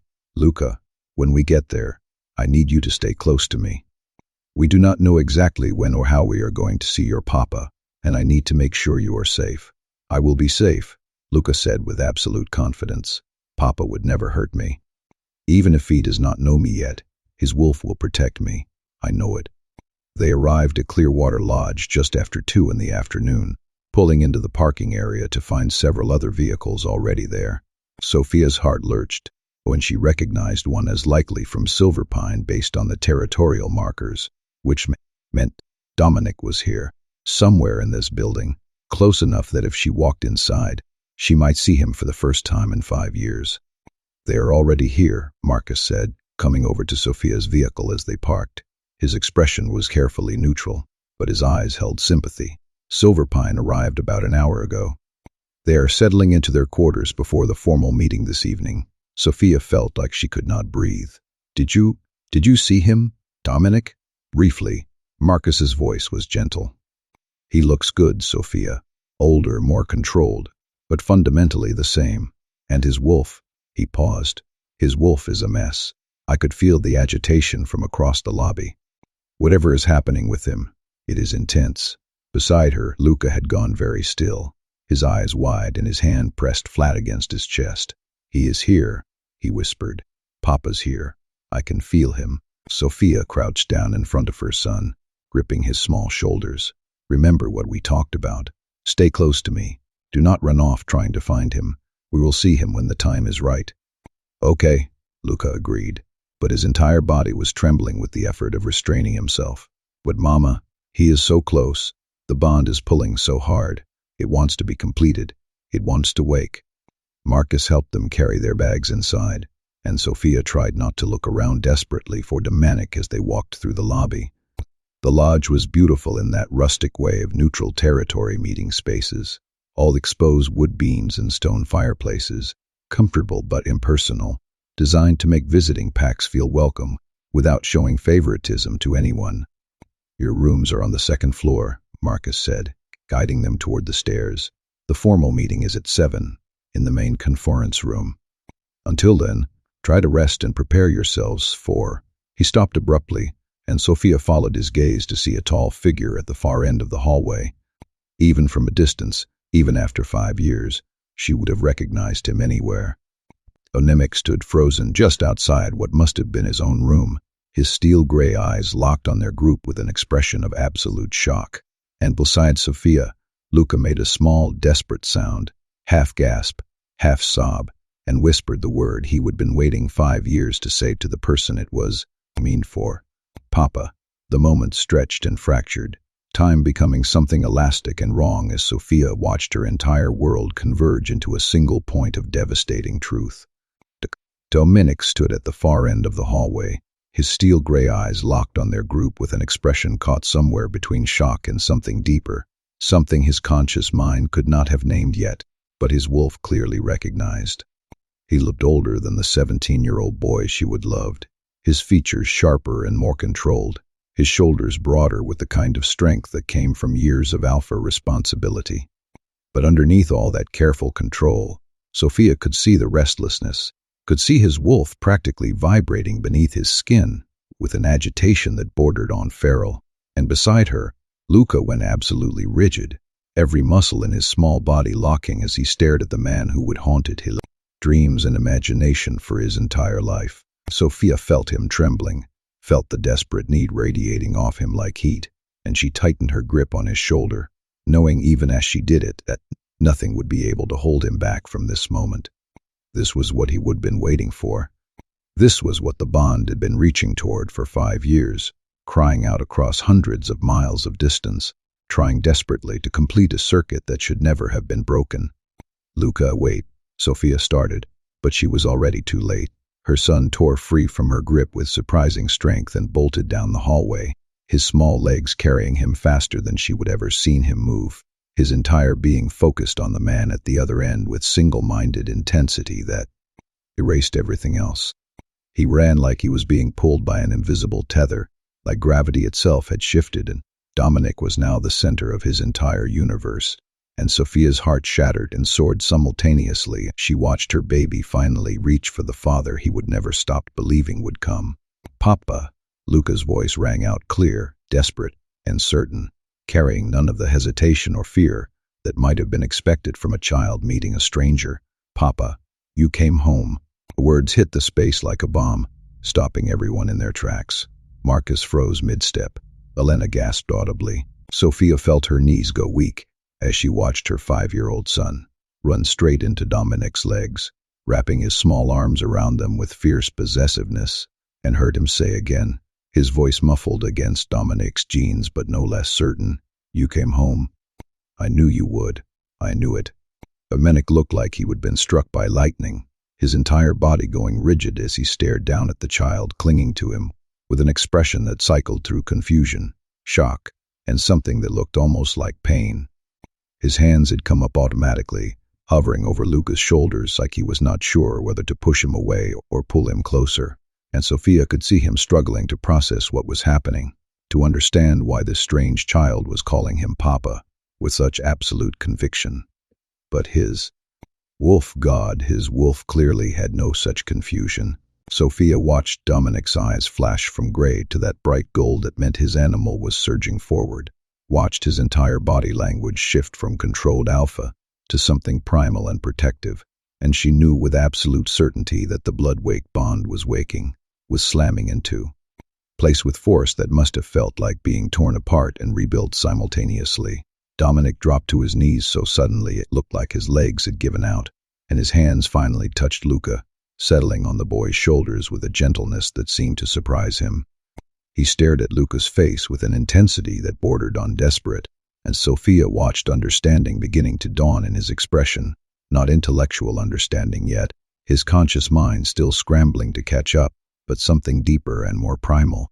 Recognition. "Who?" Dominic's voice came out rough and broken, barely more than a whisper. "Who are you?" Luca looked up at him with those pale gray-green eyes that were so devastatingly like Dominic's own, his small face solemn and certain, and radiant with joy. "I am Luca. I am your son." He said it simply, and matter-of-factly, like he was stating the most obvious truth in the world. "I have been waiting for you my whole life, Papa. I knew you would come. I knew you would find me." The words hung in the air, impossible to take back, irrevocable in their truth. Sophia watched Dominic's face as he processed them, watched him look at Luca really look, seeing the thick dark hair that fell in untidy waves just like his own had at that age, the olive-toned skin, the sharp features that were softened by childhood, but would someday mirror Dominic's exactly. Delicate nose and serious mouth, and those eyes, those impossible gray-green eyes that no one else in either pack had. The resemblance was not subtle, it was undeniable, written into every line of Luca's face, impossible to explain away or dismiss. "Your son," Dominic repeated, and his voice sounded hollowed out, like someone had reached into his chest and carved away everything essential. His hands were still on Luca's shoulders, and Sophia could see them trembling slightly, could see him struggling to reconcile what his eyes were showing him with what his mind was trying to reject. "That is not, I do not have a," and then his wolf surged forward with enough force that Dominic actually gasped, his entire body arching like he had been physically struck. Sophia had seen wolves react to strong bonds before, mates recognizing each other, pack bonds forming, but she had never seen anything like this. Dominic's eyes went fully gold, his breathing turned ragged, and he pulled Luca against his chest with sudden fierce desperation, his arms wrapping around the boy like he was the most precious thing in existence. "Mine," Dominic growled, and it was not entirely human, his wolf speaking through him with absolute certainty. "Mine, my child, he cut off, his human mind clearly struggling to accept what his animal knew with perfect clarity, but his body had no such confusion. He was clutching Luca like he would die if let go, his face buried in Luca's dark hair, and Sophia could see his shoulders shaking. Luca melted into the embrace with a sound that was half laugh, half sob, his small arms wrapping around Dominic's neck and holding on with all the strength in his 5-year-old body. "I knew you would know me," he whispered, his voice thick with tears and joy. I told Mama you would know me the second you saw me. The bond told you, did not it? Your wolf recognized me. I do not. Dominic pulled back just enough to look at Luca's face again, his hands coming up to cup the boy's cheeks with a gentleness that seemed at odds with the raw emotion in his expression. I do not understand. How is this possible? I would know if I had a son. Someone would have told me. This does not. They did not tell you, Luca said, and his voice carried a wisdom and sadness that no 5-year-old should have had to possess. Your family did not tell you about me. Mama tried, but they said you should not know. They said I was a complication. The word hit Dominic like a physical blow. Sophia watched his expression shift from confusion to dawning comprehension, to a fury so absolute it made the air itself feel dangerous.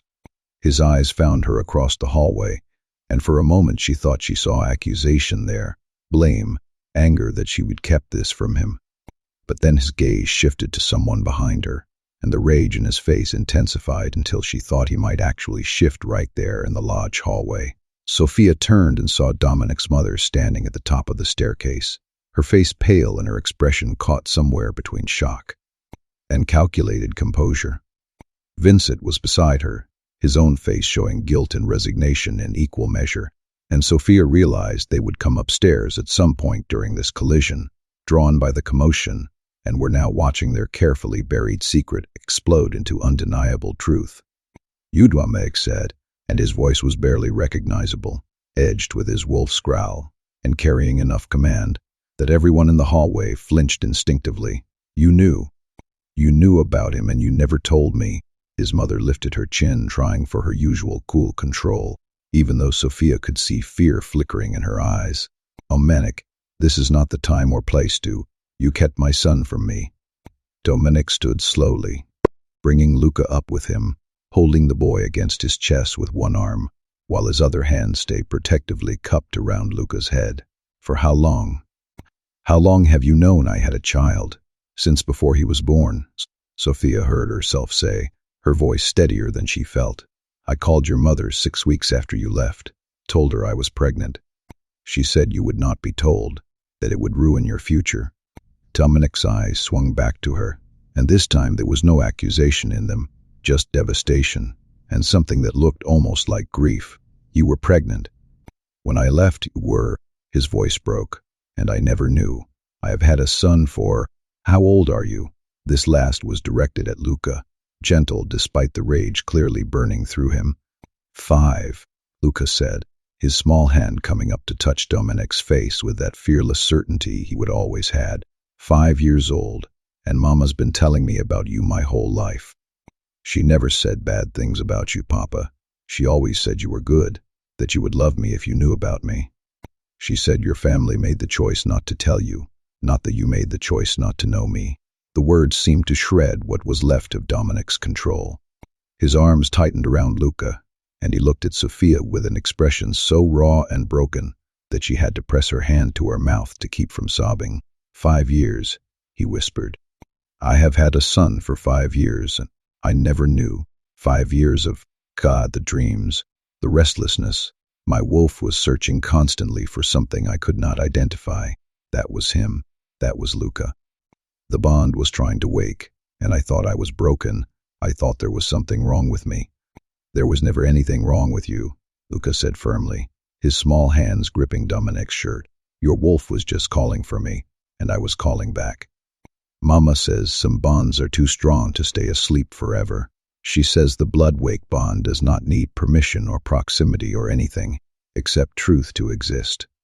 The Bloodwake bond, Dominic repeated, and something in his expression shifted as pieces clearly started clicking into place. That is what this is. That is what I have been feeling. Not mate bond. Not a pack connection. The primal bond between parent and child. He looked at Luca with wonder mixed with devastation. You have been reaching for me. This whole time you have been reaching, and I did not know how to reach back. But you did reach back, Luca said, his eyes bright with tears but his voice steady. You were restless because you were trying to find me. Your wolf knew something was missing, even if your human side did not understand what. And now we are together, and the bond can wake properly, and you do not have to search anymore. Dominic pulled Luca against his chest again, and this time Sophia saw him crying openly, tears streaming down his face as he held his son for the first time. "I am so sorry," he said brokenly. "I am so sorry I was not there. I'm so sorry you had to grow up without me. If I would known, God, Luca, if I would known about you, nothing would have kept me away. Nothing." "I know," Luca said simply. Told me that too. She said you would have come for being known. That is why I never stopped believing you would find me someday." The hallway was silent except for Dominic's ragged breathing and Luca's quiet reassurances, everyone frozen in place, witnessing something too raw and intimate for outsiders but too important to look away from. Sophia's mother had her hand pressed to her mouth, tears streaming down her face.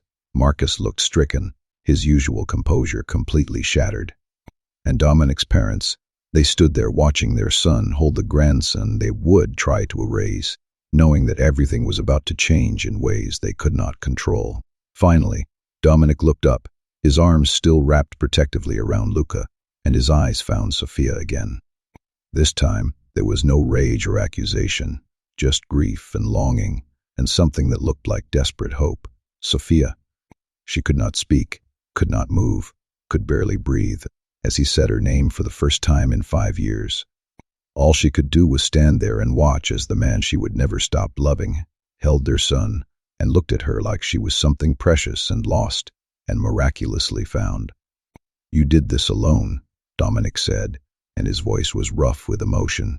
"You carried him and raised him and loved him for 5 years without any help from me. While I was up north thinking you had moved on, thinking you would stop writing because you did not care anymore, you were raising our son, alone." "I was not alone," Sophia managed, her voice shaking. "I had my pack, my mother, people who loved us both, and made sure Luca knew he was wanted, but not by me." The words came out as they hurt. "He grew up without his father, but my family decided." Dominic's voice turned sharp with renewed fury as he looked back at his parents. "You let me believe I was broken. You let me think there was something wrong with my wolf, that I was not meant to bond or mate or have the connections other wolves take for granted. You watched me suffer for 5 years, watched me become increasingly isolated and restless, and you never once told me that I had a son who needed me." His mother tried to speak, but Dominic cut her off with a snarl that made everyone in the hallway step back instinctively. Do not, you dare try to justify this. You stole 5 years from me. 5 years of my son's life that I will never get back. First steps, first words, every milestone and moment, gone. And for what? So I could focus on becoming alpha? So I would not be distracted by fatherhood? So you could control my future without complications? "We did what we thought was best for you," Vincent said quietly, and even though his voice was steady, Sophia could see the guilt written across his face. "You were 17. You had your whole life ahead of you. A child would have been mine," Dominic interrupted, and there was something absolute in his tone that allowed no argument. "My child, my son. And you took him from me. You took both of them from me." His eyes went to Sophia. "Did they threaten you when you called about being pregnant?" Sophia nodded, unable to speak past the lump in her throat. "What did they say?" "That you would never be told. That if I tried to contact you again, tried to disrupt your life, they would make things difficult for my family and me." Sophia's voice strengthened with old anger. "Your mother called my pregnancy a complication, said you would have legitimate children someday with a proper mate, made it very clear that Luca and I were not welcome in your future." The sound that came from Dominic was barely human, his wolf pushing so close to the surface that his control seemed to be hanging by a thread. "Legitimate children," he repeated, and the words dripped with venom. "She called our son, my perfect, beautiful son, who has been waiting 5 years to meet me, illegitimate, a complication." "Dominic, you need to calm down," Marcus said carefully, his beta instincts clearly recognizing that Dominic was on the edge of losing control completely. "I know this is overwhelming, but we are in a neutral space. Whatever needs to be said, whatever needs to be dealt with, he can wait until we are somewhere more private." But Dominic was not listening. His attention was entirely on Luca, drinking in every detail of his son's face, like he was trying to memorize it, his hands constantly touching, checking that Luca was real, that this was not another dream he would wake from reaching for nothing. "Tell me about him," he said to Sophia, his voice cracking. "Tell me everything, what he is like, what he loves, how he... Just tell me everything I have missed." Sophia felt tears streaming down her face as she started talking, the words tumbling out in a flood she could not control. "He is brilliant, so perceptive it sometimes scares me. He can read people and situations in ways most adults cannot, sees connections and patterns that others miss. He loves tracking, Marcus has been teaching him, and he is already better than wolves twice his age. He asks questions constantly and wants to understand everything about how the world works. He is kind and empathetic, always trying to help people, even when there is nothing he can do. He has your stubborn streak, your determination, your absolute conviction when you believe something is right. And Dominic," her voice broke completely, "he has been dreaming about you for months now. Dreams where he runs beside you, where you teach him things, where he can feel what you are feeling. I thought it was just wishful thinking, but Elder Tom says the bond can reach out before a child shifts if it is strong enough." "I have had those dreams too," Dominic said, wonder creeping into his voice. "I kept dreaming about a child with my eyes, about teaching them to hunt and shift, and I thought I was going crazy. Thought it was stress or some kind of psychological manifestation of unfulfilled potential. But it was him. It was Luca. He was reaching across the distance, and I was responding without understanding what I was responding to." Luca had been quiet through all of this, just holding on to Dominic and watching his father's face with rapt attention, but now he spoke up with that serious certainty he had. "I told Mama you would know me when you saw me, that the bond would tell you even if your human side was confused. Your wolf knew right away, did not it?" "The moment I saw you," Dominic confirmed, pulling back just enough to look at Luca properly. "The second you started running toward me, my wolf just knew, absolute certainty. Mine, my child." The bond slammed into place so hard I thought it might kill me, and then you were in my arms and everything that has felt wrong for 5 years suddenly felt right. "And now you do not have to search anymore," Luca said, his small hand settling over Dominic's heart. "Now the bond is awake, and we are together, and you can feel me the way I have been feeling you." Dominic pressed his forehead against Luca's, his eyes closing as fresh tears slipped down his cheeks. "I am sorry. I am so sorry I was not there. I am sorry you grew up without me. I am sorry I did not know to look for you. It is not your fault," Luca said firmly. "You did not know. How could you look for something you did not know existed?" "But Papa," his voice turned smaller, younger, vulnerable in a way he had not allowed himself to be until now. "You know now, and you want me, right? Want to be my Papa?" The question broke something in Dominic, and he pulled Luca tight against his chest again, his voice fierce and absolute. "Yes, God, yes. I want you. I want to be your father. I want to make up for every moment I have missed, every birthday and milestone, and ordinary Tuesday. I want to teach you everything I know, and learn everything about you, and just be here. Be your Papa, the way I should have been from the beginning." Luca's arms tightened around Dominic's neck, and Sophia watched her son finally relax completely, all the tension and waiting and hope that had characterized his entire 5 years, melting away in the security of his father's embrace. "I knew you would," he whispered. "I knew you would want me. Mama said you would, but I knew it in my bones." Around them, the hallway was still frozen, people watching this reunion with expressions ranging from awestruck to devastated to furious. Sophia's mother was openly crying now, and Marcus looked like he was struggling to maintain his composure.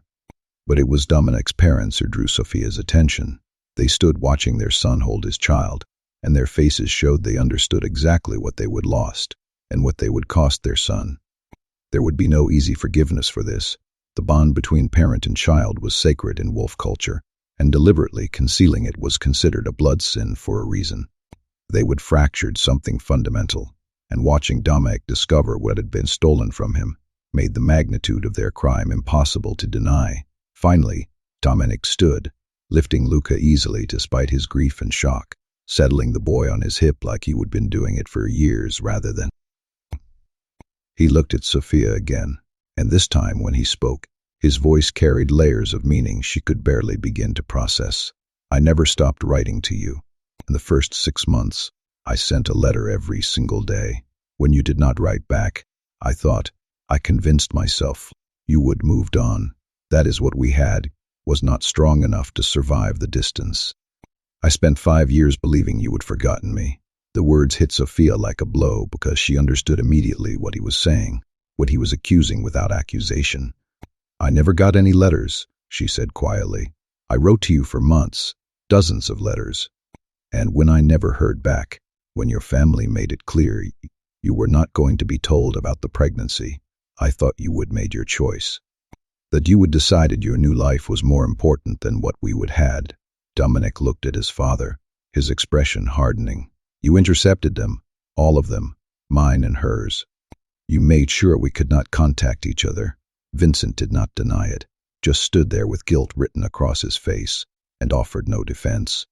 You destroyed every letter, Dominic continued, his voice turning cold and deadly. Every message, every attempt we made to reach each other. You let us both believe we would been abandoned. You let me think Sophia had moved on, let her think I did not care, and also you could control my future with a complication of teenage love and unplanned fatherhood. We thought we were protecting you, his mother started, but Dominic's snarl cut her off. Do not ever use that word around me again. Protecting me would have meant giving me the truth and trusting me to handle it. What you did was control me, manipulate me, steal my choices and my son, and 5 years of my life. He adjusted his hold on Luca, his arms tightening protectively. You committed a blood sin. Concealing the Bloodwake bond is explicitly forbidden in ancient wolf law, not because it breaks some arbitrary rule, but because it damages the child's development. How did it damage you? This last was directed at Luca, gentle despite the fury radiating through him. Luca considered the question seriously. I always felt like something was missing. Like I was supposed to have something I did not, and I was too perceptive. That is what Mama and the elders said. I could feel things I should not have been able to feel, see connections I was too young to understand. Elder Tom said it was because the bond was reaching out but had nowhere to go, so it made my instincts too sharp trying to compensate. And me, Dominic said quietly, my wolf was a mess. Restless constantly, searching for something I could not identify, unable to settle or bond or feel complete. I thought I was broken. My father convinced me I was simply not meant to mate, that some wolves are just built differently. And I believed him because I had no other explanation for why I felt so fundamentally wrong all the time. A pawn destabilizes when suppressed, Marcus said quietly, speaking for the first time since Luca had run to Dominic. Both the parent and the child suffer. It is documented in ancient texts. The child becomes hyper-aware, trying to sense what should be instinctively known. The parent becomes restless, their wolf searching without understanding what for. It is why concealing it is considered such a serious violation. It harms both parties. 5 years, Dominic repeated, and Sophia could hear the weight of it in his voice. 5 years of both of us suffering because my family decided they knew better. 5 years of Luca growing up without a father, of me not knowing I had a son. 5 years of, his voice broke completely. I missed everything, his birth, his first shift of emotions, learning to walk and talk, and God, everything, every moment that mattered. I missed it. You are here now, Luca said, his small hands cupping Dominic's face and forcing his father to look at him. You are here now, and that is what matters. I do not care about the years we lost, Papa. I care about all the years we are going to have together. The simple wisdom in those words seemed to cut through Dominic's spiral of grief, grounding him in the present rather than the past. He pressed a kiss to Luca's forehead, his eyes closing as he just breathed in his son's scent, imprinting it, claiming it. You are right. You are absolutely right. We have now. We have the future. And I swear to you, Luca, I swear on my life, on my position as Alpha, on everything I am, I will never miss another moment. From now on, I am here. I am your father. And nothing, no one, will ever separate us again. Promise? Luca asked, his voice small and hopeful. Promise, Dominic confirmed, and the word carried the weight of an alpha's oath, unbreakable and absolute. Sophia watched them together, her son, the man she would never stop loving, finally united, the bond between them visible in every gesture and glance, and felt something in her chest that had been clenched tight for 5 years finally begin to ease. This was what she would wanted, what she would hope for but barely dared to believe would happen. Dominic was not rejecting Luca, was not blaming her, was not letting his family's interference destroy what was trying to form between them. He was claiming his son, absolutely, irrevocably, and looking at Sophia now with an expression that carried apology and longing and desperate hope. He was silently asking if maybe there was room to claim more than just the child they would created together. But before anyone could say anything else, before the moment could progress further, Dominic's mother made one last attempt to salvage her control over the situation. Dominic, this is obviously overwhelming for everyone. Perhaps we should get out. Dominic's voice was quiet, but carried enough alpha command that several people actually took a step back. Both of you, get out of my sight before I do something we will all regret. You are being emotional, his mother tried again. Once you have had time to process, I said, get out.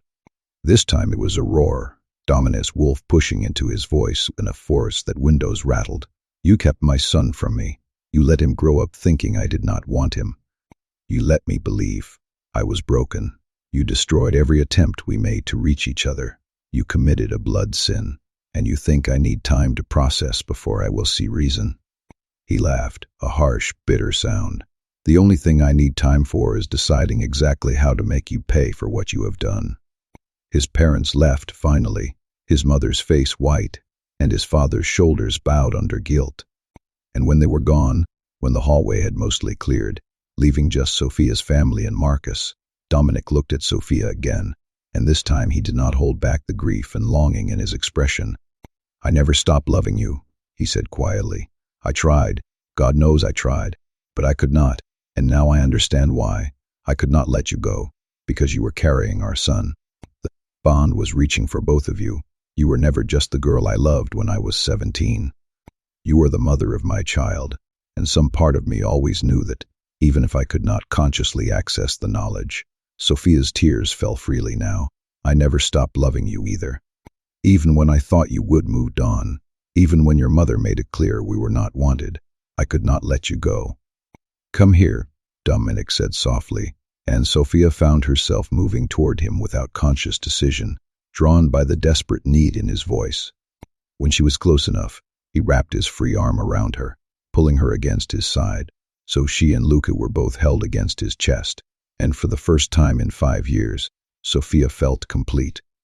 I am sorry, he whispered into her hair. I am sorry I was not there. I am sorry you had to do this alone. I am sorry my family hurt you. I am sorry for all of it. You did not know, Sophia said, her hand coming up to rest on his chest, feeling his heartbeat racing beneath her palm. You have nothing to apologize for. I should have fought harder to stay in contact, should have found a way around my family's control. You were 17, Sophia interrupted gently. What could you have done differently? They controlled everything, your money, your transportation, your mail. You tried, Dominic. I know you tried. Between them, Luca made a happy sound, his arms wrapping around both their necks, pulling them closer together. This is what I drew, he said, his voice full of wonder. All those pictures on my wall, this is what they showed. The 3 of us together, a family. Dominic looked down at his son, his expression crumbling into something devastated and hopeful simultaneously. You drew us as a family? Every day, Luca confirmed. 3 wolves, small, medium, big. Mama, Papa, because I knew someday we would be together. I just had to wait for the right time. The wait is over, Dominic said, and it sounded like a vow. We are together now, all 3 of us. And I do not care what anyone else thinks about it, or how complicated it makes things. You are my family, both of you, and I am never letting go. Sophia leaned into his embrace, Luca safe between them, and felt 5 years of grief and longing and desperate hope finally transform into something real and solid and possible. They had so much to figure out, logistics and living arrangements, and how to navigate Dominic's pack responsibilities alongside their newly formed family. But those were problems for later. Right now, in this moment, they were together, father and son, and the woman who would love them both through years of separation. The Bloodwake bond was awake and singing between Dominic and Luca, a connection so strong and primal it was almost visible. And beneath it, threading through all three of them, was something else, not fated bonds, but chosen love, the kind that survived distance and time and families determined to keep them apart. "Welcome home, Papa," Luca whispered, and Dominic held them both tighter, his face buried between them, and finally, let himself cry for everything he would lost, and everything he would just found. The bond had woken, the family had found each other, and nothing would ever separate them again.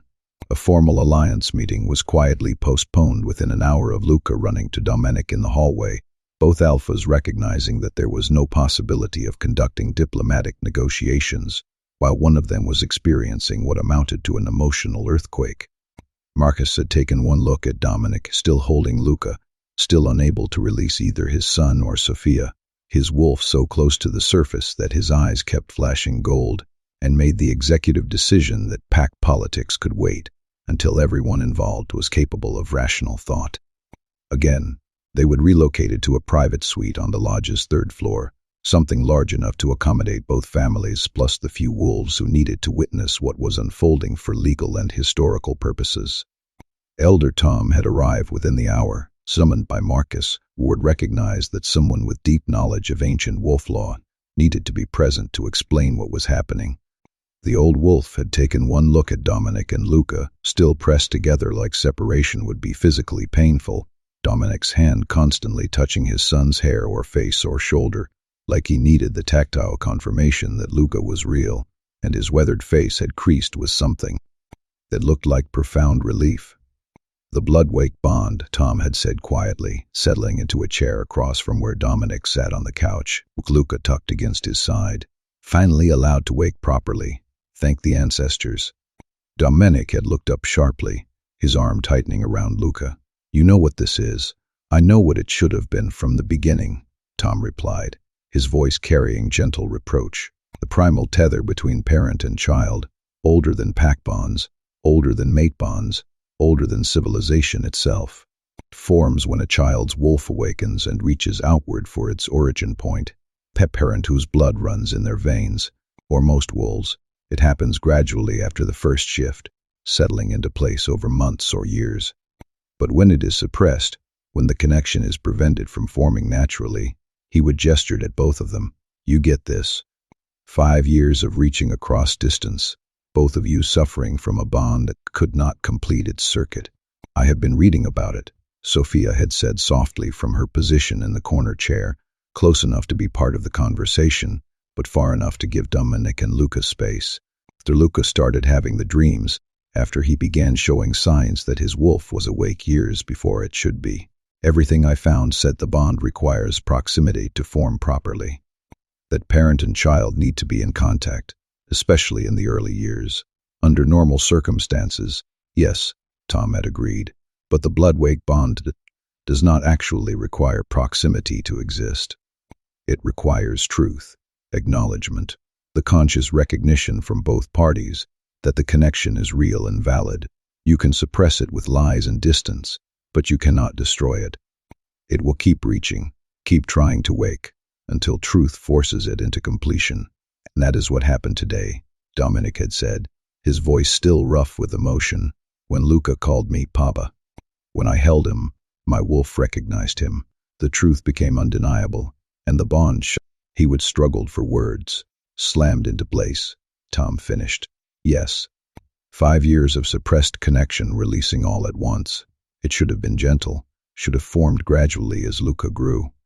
Instead, it was violent because it had to break through years of accumulated denial and separation. Luca had been quiet through this explanation, content to stay pressed against Dominic's side, but now he looked up at his father with those two knowing eyes. "Did it hurt, Papa, when the bond woke?" "No," Dominic had answered honestly, his hand coming up to cup Luca's face with infinite gentleness. "It did not hurt, It felt like something that had been broken inside me suddenly healed. Like I had been searching for something my entire life, and finally found it. Like I could breathe properly for the first time in years. That had been 3 hours ago, and in the time since, Dominic had not let Luca more than arm's length away from him. Not because he was consciously choosing to keep his son close, Sophia realized as she watched them together, but because his wolf simply would not allow greater distance. Every time Luca shifted position or stood to stretch his legs, Dominic's entire body would tense, his eyes tracking every movement with laser focus, his hand reaching out instinctively to maintain contact. And Luca responded the same way, gravitating back to Dominic like metal to a magnet, always touching, always within reach, his small body relaxing only when pressed against his father's side. It was beautiful and primal, and so deeply instinctual, that Sophia felt tears burning behind her eyes watching. This was what she would wanted for Luca his entire life, this sense of belonging, of being claimed and protected and haunted with an intensity that transcended logic or choice. Dominic was not trying to bond with his son. He was not making an effort to show affection or build a connection. He was simply responding to something hardwired into his wolf, something that said, "This child is mine and I will protect him with everything I am." And Luca was blooming under it. 5 years of waiting, 5 years of wondering if his father would want him, 5 years of reaching across distance for someone who could not reach back. All of it was melting away in the security of Dominic's presence. He talked more freely than Sophia had ever heard him, asking questions and telling stories, and just being a normal 5-year-old rather than the too serious, too perceptive child he would had to become. His guard was completely down, his usual careful observation replaced by open joy, and watching it made Sophia's chest ache with a complicated mix of happiness and grief. "Tell me about when he was born," Dominic said quietly, his voice pulling Sophia from her thoughts. He was looking at her with an expression so hungry for information, so desperate to fill in the 5 years of gaps, that she could not have refused even if she would wanted to. So she told him about the pregnancy, the morning sickness that lasted all day, the exhaustion, the way her body had changed to accommodate the life growing inside her. About going to doctor's appointments alone, her mother beside her holding her hand, seeing the ultrasound images, and knowing she was carrying a boy. About feeling Luca kick for the first time, those butterfly flutters that gradually became actual movement, and talking to him constantly while he was still in her belly, telling him about his father, making sure he knew he was wanted and loved. "I played him music," Sophia said, her voice thick with memory. "Classical mostly, because I read somewhere that babies should hear in the womb, and I would tell him stories about you, about us, about how we met, how we fell in love, how his father was strong and kind, and would love him so much if only he knew he existed." Dominic's eyes were bright with unshed tears, his arm tightening around Luca. What was the birth like? Sophia told him about that too. The terror and pain, and overwhelming intensity of labor, 23 hours of work to bring their son into the world. How her mother had been there the whole time, coaching her through contractions, reminding her to breathe. How the pack doctor had been patient and kind, never judging her for being 17 and alone. And how, when Luca had finally been born, when they would placed him on her chest all red-faced and screaming, and absolutely perfect, she would look into his pale gray-green eyes and seen Dominic staring back at her. "I knew immediately he was yours," she said softly. The eyes were unmistakable, and his hair, she reached out to ruffle Luca's perpetually messy dark waves. "Even as a newborn, it stood up in all directions just like yours used to. The nurses kept trying to smooth it down, and it would just spring right back up." Luca giggled, the sound pure and unself-conscious. "Mama says my hair has its own personality." "It does," Dominic agreed, running his fingers through those unruly strands with wonder in his expression. "Mine was the same at your age. My mother used to complain that no amount of gel or water could make it behave." "Did you have my eyes too?" Luca asked, tilting his head to look up at his father. "The gray-green ones?" "Exactly the same," Dominic confirmed. "My father used to say they were hunter's eyes, that wolves with eyes like ours could see prey from twice the distance of normal wolves, could track in conditions that would blind others." I thought he was just being poetic, but He looked at Sophia. Does Luca show signs of exceptional vision? He can spot things that other wolves miss completely, Sophia said.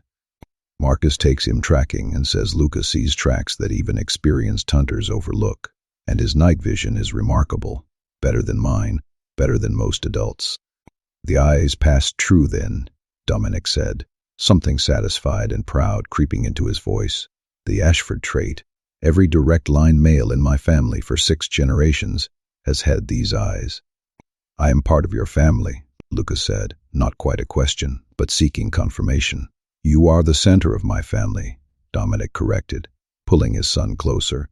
You are my blood, my child, my heir. Every part of who I am, half of it lives in you.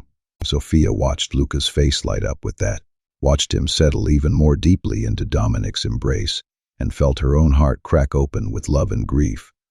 This was everything she would wanted for her son, but seeing it actually happen, seeing Dominic claim Luca with such absolute certainty, made the 5 years they would lost feel impossibly heavy.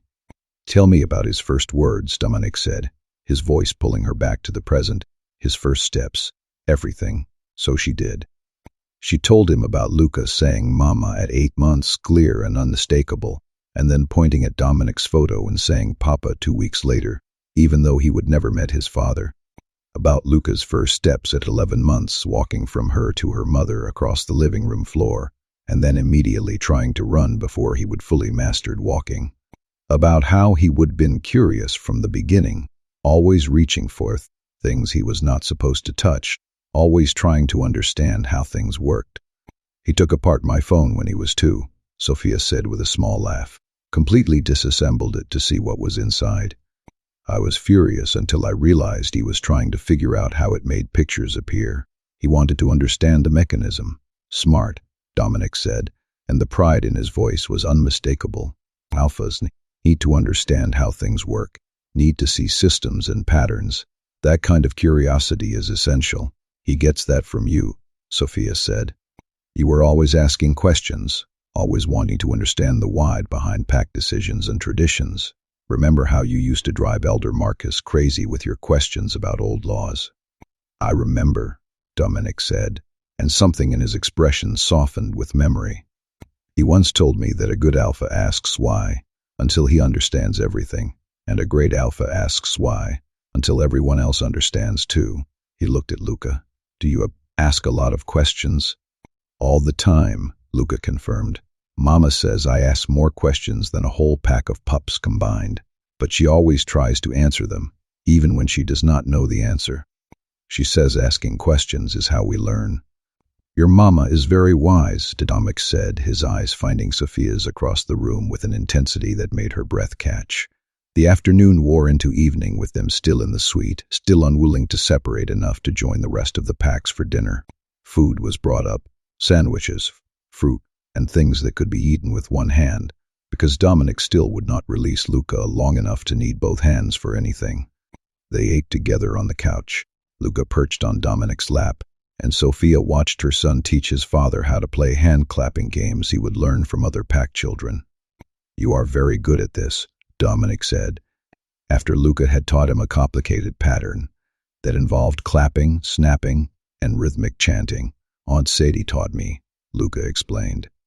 She says rhythm is important for fighting, that if you can keep a beat, you can keep a fighting pattern even when you are tired. Aunt Sadie? Dominic looked at Sophia questioningly. Warrior Sadie, Sophia explained. She has been teaching Luca basic defensive moves since he was 3. Nothing serious, just stances and awareness, but Luca loves her. I want to be a warrior like Aunt Sadie, Luca said. She has scars from protecting the pack, and she says scars are just proof that you survived something hard. She is the bravest person I know. Except Mama. Mama's braver because she had to do everything alone. Your mama is the bravest person I know too, Dominic said quietly, his eyes on Sophia. Raising you alone, keeping you safe, making sure you grew up knowing the truth, even when it would have been easier to tell you I did not want you. That takes courage most people do not have. Sophia felt tears burning again, overwhelmed by the acknowledgement, by the recognition of how hard the last 5 years had been. I just did what needed to be done. You did more than that, Dominic said firmly. You gave him truth and love, and a foundation that let him reach for me, even across distance. You made sure he knew he was wanted. That is, Sophia, that is everything. Before she could respond, there was a knock at the suite door. Marcus entered after Dominic called for permission, his expression grave. I am sorry to interrupt, but there is someone who needs to see you both. Elder Tom says it is important. Com entered behind Marcus, and this time he was not alone. An even older wolf followed him, someone Sophia did not recognize, but whose presence carried weight, ancient power that suggested this was someone who had seen centuries pass and remembered all of it. This is Elder Seraphina, Tom said formally, keeper of records for the Northern Territories Council. She has traveled from the archive to witness the Bloodwake bond's awakening and record it officially.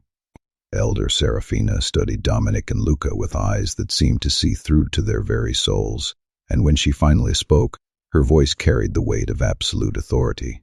The bond had been suppressed for 5 years. This requires formal documentation and official recognition under ancient law. Alpha Dominic, do you acknowledge this child as your blood? Yes, Dominic said without hesitation, his arm tightening around Luca. Luca is my son, my blood. I acknowledge him fully and completely. And do you understand what that acknowledgement means under wolf law? That he is your heir, your legacy, entitled to all rights and protections afforded to an alpha's child. I understand and accept all of it, Dominic said firmly. He is my son. Everything I have, everything I am, half of it belongs to him. Elder Seraphina turned to Luca. Child, do you accept Dominic Ashford as your father? Do you choose to bind yourself to him through blood and wolf and bond? Luca looked up at Dominic with those gray-green eyes shining with certainty. Yes, he is my papa. I choose him. Then, by the authority vested in me as keeper of records, I witness and record this bond. The Bloodwake connection between Dominic Ashford and Luca Reyes is recognized as legitimate, binding, and protected under ancient law. Any who attempt to sever or suppress this bond will answer to the council. Seraphina's gaze swept to where Dominic's parents were, presumably somewhere else in the lodge. This includes previous attempts at suppression. Documentation will be filed regarding the blood sin committed by Vincent and Margaret Ashford. The council will determine appropriate consequences. Thank you, Dominic said, his voice rough with emotion. But I need to understand something. Tom mentioned that the bond destabilized both of us when it was suppressed. Can you explain what that means? What damage was done? Seraphina settled into a chair, her ancient face grave. The Bloodwake bond is not simply an emotional connection. It is physiological, neurological, and essential to proper development in young wolves. When a child's wolf begins to wake, usually around age 3 or 4, it reaches outward seeking its origin point, the parent's wolf. That connection provides grounding, stability, and a framework for the child's animal to understand itself. Without it, she looked at Luca. The child's instincts become hyperactive, compensating for missing information by heightening all other senses. They become too perceptive, too aware, carrying burdens of understanding that should be years away. That is what happened to me, Luca said quietly. I could always tell how people were feeling. Could see things other kids could not see. It made me different. It made you work harder than you should have had to work, Seraphina corrected gently. Your wolf was trying to sense your father across distance, and in the process, it sharpened every other instinct you possessed. You were reaching constantly, searching for a connection that should have been instinctive but was absent. And for me? Dominic asked. The parent wolf experience is different but equally damaging effects, Seraphina said. Restlessness, inability to bond or mate properly, because part of their animal is always searching for the missing child, a sense of incompleteness that logic cannot explain. Many unmated alphas with hidden children are misdiagnosed as incapable of bonding when in reality, their wolf simply cannot settle until the child connection is acknowledged. That is exactly what I experienced, Dominic said, his voice tight. 5 years of my wolf searching, scanning every room for something I could not identify. 5 years of my family telling me I was broken, that some wolves just are not meant to mate, and all along it was your son calling for you, Seraphina finished. Your wolf responding to a child it could not consciously access but instinctively knew existed. The bond was trying to wake despite every obstacle placed in its path. The dreams, Dominic said suddenly. I kept dreaming about a child with my eyes, about teaching them to hunt and run. Were those the bond reaching across distance? Serafina confirmed. Both of you experienced them. The connection is trying to form despite physical separation. It is rare but not unheard of, especially in cases where the bond is particularly strong. Usually, it manifests in the parent or the child, but not both. That you are both dreaming of each other suggests the Bloodwake connection between you is exceptionally powerful. Luca had been quiet through this explanation, but now he looked up at Dominic with wonder in his expression. So I did not imagine you. All those dreams where I was running beside you, where you were teaching me things, those were real as this, Dominic confirmed, pulling his son closer. My wolf knew you existed even when my conscious mind did not. It was trying to reach you the only way it could, through dreams and instinct and that constant, desperate searching. And now the bond has completed, Serafina said. Now that you are together, now that truth has forced acknowledgement, the connection can function as it should. You will find, Alpha Dominic, that the restlessness you have experienced will ease. Not immediately. The bond needs time to stabilize after years of suppression, but gradually. Your wolf will settle now that it has found what it was searching for. I already feel different, Dominic admitted, calmer, more grounded. Like something that has been jangling inside me for years has finally gone quiet. That is the bond, Serafina confirmed, and Luca will feel it too. That hyper-awareness, that too intense perception, it will ease as the bond provides the grounding his wolf has been seeking. He will still be perceptive, still be intelligent and aware, but it will not feel like such a burden. Sophia watched them together as Serafina continued explaining the mechanics of the bond, how it would strengthen over time, how proximity would be essential for the first few months until it stabilized fully, how separation would be physically uncomfortable for both of them until the connection settled into its proper pattern. She watched Dominic absorb this information, while simultaneously learning his son, one hand constantly in Luca's hair or on his shoulder, maintaining that tactile connection his wolf clearly needed. And she watched Luca blooming under the attention, 5 years of careful composure mating await, reveal a child who was funny and playful, and so desperately happy to finally have his father that it made her chest ache.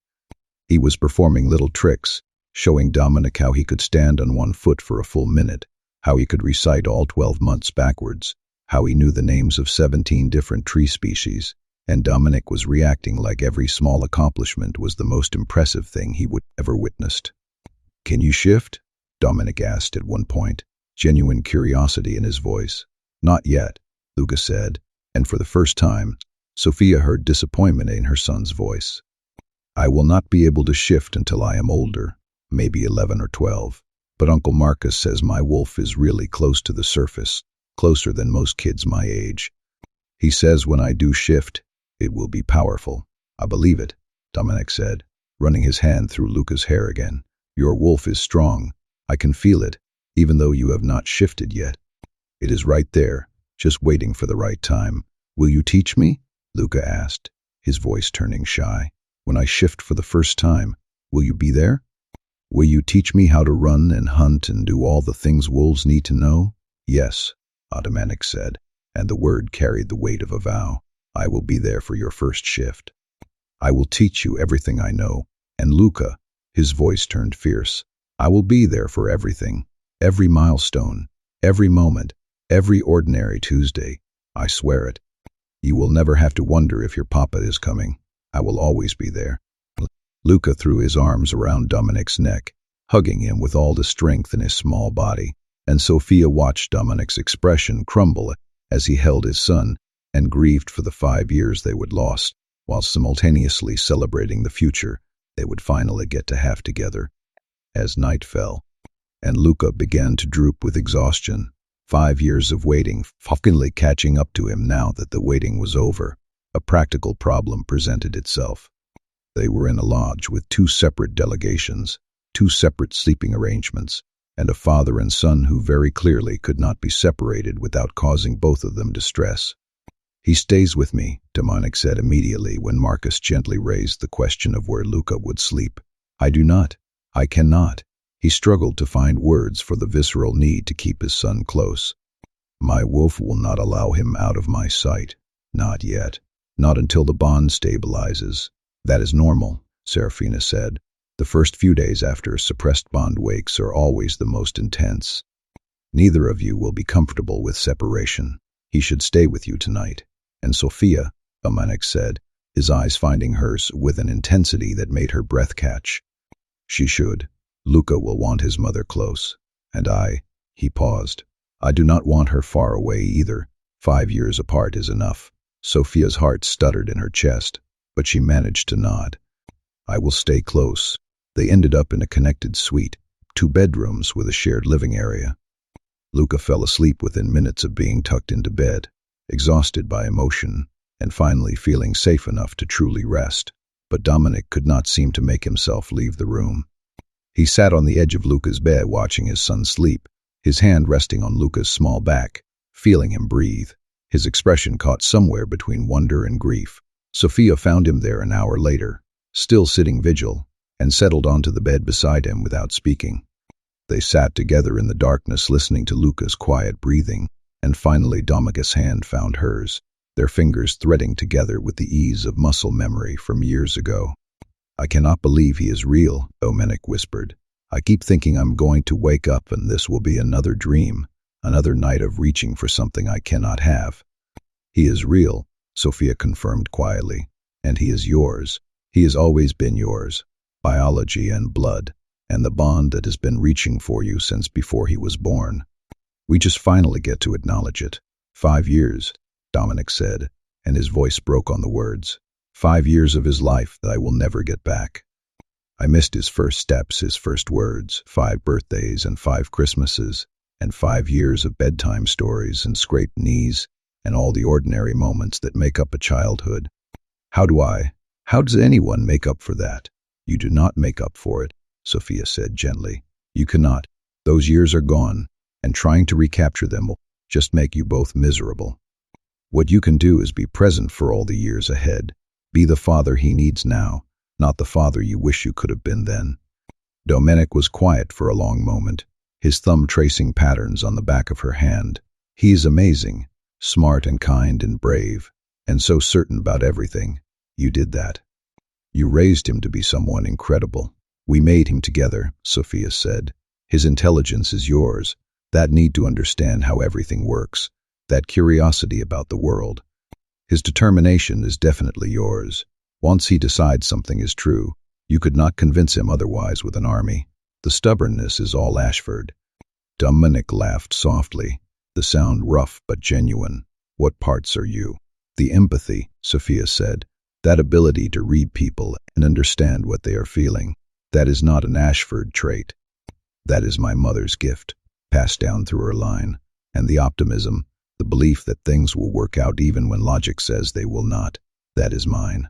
You were always the realist. I was the one who believed in happy endings.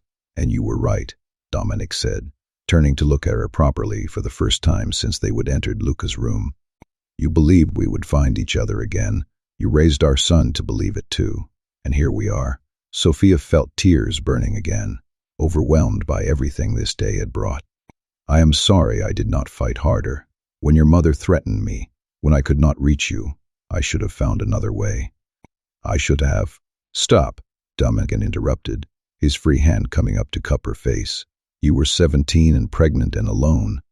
My family threatened you, and you did what you needed to do to protect yourself and our child. You have nothing to apologize for, but you missed so much, because of my family's choices, not yours. His voice was firm. Sophia, you could have told Luca I abandoned him. You could have poisoned his image of me, made him hate me for not being there. Instead, you raised him to believe I was good, to trust that I would love him if I knew about him, to wait patiently for a reunion who had no guarantee would ever happen. You gave him truth and love and hope. That is, his voice cracked, that is the greatest gift you could have given either of us. They sat together in the darkness, hands clasped, watching their son sleep, and Sophia felt something that had been tightly wound in her chest for 5 years finally begin to unfurl. This was not the ending she would imagined at 17 when she would dreamed about their future together, but maybe it could be a beginning. A chance to build something new out of the pieces of what they would lost. What happens now? She asked quietly. You are Alpha of Silver Pine. You have responsibilities there. Luca and I are part of the Riverbend pack. How do we? She struggled to find words for the impossible logistics. I do not know, Dominic admitted. But Sophia, I meant what I said earlier. You and Luca are my family. The bond will not allow me to be separated from him for long, not while it is stabilizing, and I do not want to be separated from you either. We will figure out the logistics. We will make it work somehow, but I am not walking away from either of you. Not again. Not ever. Your pack will understand. His voice carried alpha authority now, or they will adjust. I am not asking permission, Sophia. I am telling you what is going to happen. We are going to be a family. However, that needs to work. Whatever compromises need to be made, we are going to make it work. Before Sophia could respond, Lucas stirred in his sleep, making a small, distressed sound. Immediately, Dominic was leaning over him, his hands settling on Luca's back, his voice dropping to a soothing rumble. I am here. Papa's here. You are safe. Lucas settled immediately at the sound of Dominic's voice, his small hand reaching out to grab his father's shirt, and even in sleep, he did not let go. Dominic looked at Sophia with an expression of such profound wonder that she had to press her hand to her mouth to keep from sobbing. He reaches for me, even when he is asleep, Dominic whispered. Like he is afraid I will disappear if he's not holding on. He has been waiting 5 years, Sophia said softly. It is going to take time for him to truly believe you are staying. Then I will stay every night until he believes it, Dominic said simply. However long it takes. They stayed there together, watching Luca sleep, until Sophia's own exhaustion began pulling at her. Dominic walked her to the connecting room, reluctant to let her go even that short distance, and at the doorway, he caught her hand again. Thank you, he said quietly, for him, for keeping him safe and raising him with love and making sure he knew the truth, for everything. You do not have to thank me, Sophia said. He is our son. Loving him was never a choice, it was just what I did. Still, Dominic pulled her closer, his arms wrapping around her in a hug that felt like coming home. Thank you. Sophia melted into the embrace, 5 years of grief and longing and desperate hope, finally transforming into something real and solid and possible.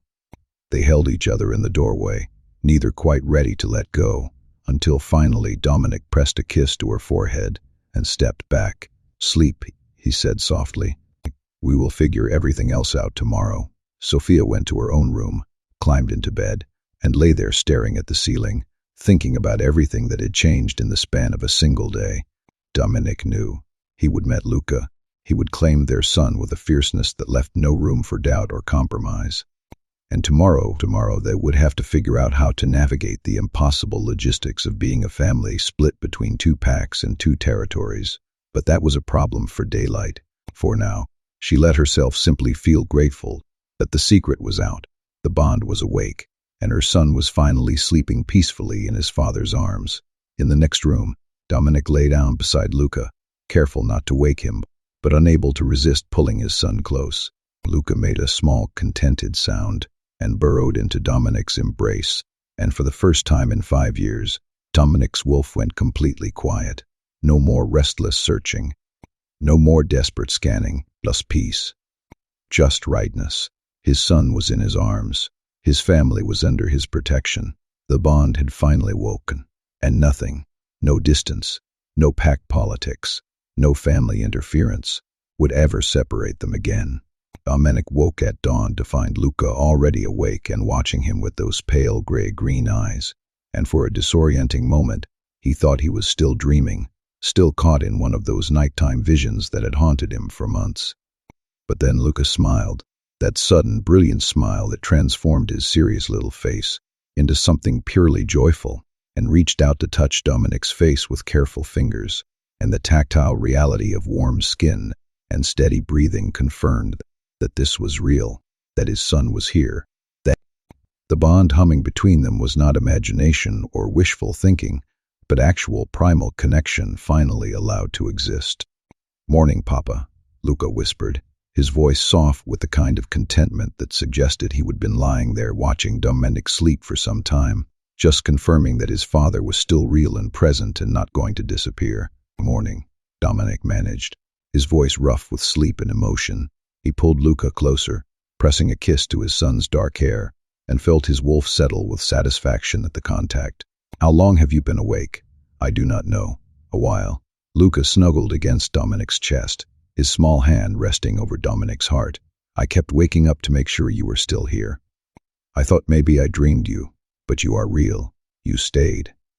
The words broke something in Dominic's chest, the casual revelation of how deeply Luca had feared abandonment, despite all of Sophia's reassurances, despite 5 years of being told his father would want him, if only he knew. "I stayed," Dominic confirmed, his arms tightening around his son, "and I am going to keep staying, Luca. Every night from now on, until you are old enough that you do not want your papa sleeping in your room anymore. That is never going to happen," Luca said with absolute certainty. "I have waited my whole life for you. I am never going to not want you around." They lay there together, as the room gradually lightened with dawn, neither quite ready to face the day and all its complications, just existing in this bubble of peace that the bond provided. Dominic found himself memorizing details, the weight of Luca against his chest, the rhythm of his breathing, the way his hair stuck up in all directions no matter how many times Dominic smoothed it down, the small calluses on his hands that suggested he would been training with weapons, despite being only 5. Every detail felt precious and vital, information he should have been collecting for years, but was only now getting access to. Eventually, Sophia appeared in the doorway, already dressed, her dark hair pulled back, and her expression cautious in a way that suggested she was not sure of her welcome in this space that had become father-son territory overnight. But Luca immediately reached for her, pulling her into bed with him without hesitation, and Dominic found himself shifting to make room without thinking about it, creating space for all three of them in a configuration that felt instinctively right, despite its newness. "Did you sleep?" Sophia asked quietly, settling beside Luca with natural ease, that spoke of 5 years of comfort routines. "Some," Dominic admitted, "kept waking up to make sure he was still here." "That this was real." "Me too," Luca said. "We both kept waking up to check on each other." Sophia's expression softened with understanding, and something that looked like relief. "The bond will settle in a few days. Elder Serafina said the first few nights are always the hardest, because neither of you is convinced yet that the connection is permanent. But once your wolves accept that separation is not coming, you will both sleep better." "I do not mind the waking," Dominic said, his hand finding its way into Luca's hair again, that constant need for tactile confirmation driving his movements. "Every time I wake up, and he is still here, it feels like a gift." They stayed like that for another 20 minutes, just the three of them tangled together in a way that should have felt awkward, but instead felt necessary, and Dominic let himself imagine that this could be their normal, that every morning could start like this with his family close and safe and undeniably his. But reality could not be avoided forever, and eventually, Sophia's phone buzzed with a text from Marcus asking about breakfast plans, and a bubble had to burst. "I need to deal with my parents," Dominic said quietly, his voice hardening as he thought about the confrontation he had been avoiding since yesterday. "They cannot stay here, cannot be in the lodge or anywhere near Luca, without answering for what they have done. Do you want me there?" Sophia asked carefully. "When you confront them." Dominic considered it, weighing the options. Part of him wanted her there as a witness, as the other victim of his family's manipulation, but another part wanted to shield her from what was going to be an ugly, devastating conversation. "I do not know. What do you want?" "I want to hear them explain," Sophia said, and there was steel in her voice now, 5 years of suppressed anger finally finding an outlet. "I want to hear them justify why they threatened a pregnant 17-year-old girl, why they kept a father from his son, why did they think their plans and ambitions mattered more than blood." "Then he will be there," Dominic decided. "Luca stays with your mother, though. He does not need to hear this." Luca looked like he wanted to argue, clearly curious about what his father planned to say to the grandparents would kept them apart, but Sophia's firm look stopped him. "You can hear about it later," she told him. "After Papa and I have had time to talk to them. Some conversations are not for little ears." "I am not little," Luca protested, but he did not push further, clearly understanding on some level that whatever was about to happen was adult business that required adult handling. They had breakfast as a family, Dominic still unable to move more than a few feet from Luca, his wolf vigilant and protective in a way that bordered on obsessive.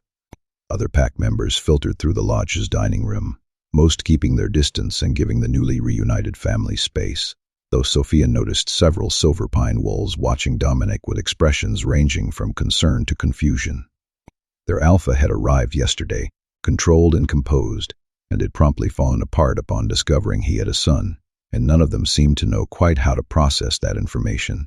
At 10 o'clock, after Luca had been safely delivered into Elena's care, with strict instructions not to let him out of her sight, Dominic requested that his parents meet him in one of the lodge's private conference rooms. Marcus attended as a witness and neutral party, and Elder Serafina came as a representative of the council, her presence a reminder that what had been done to suppress the Bloodwake bond was not just family drama, but a violation of ancient law that required formal recognition. Vincent and Margaret Ashford entered the conference room like they would aged a decade overnight, their usual composed masks cracking around the edges to show fear and guilt in equal measure.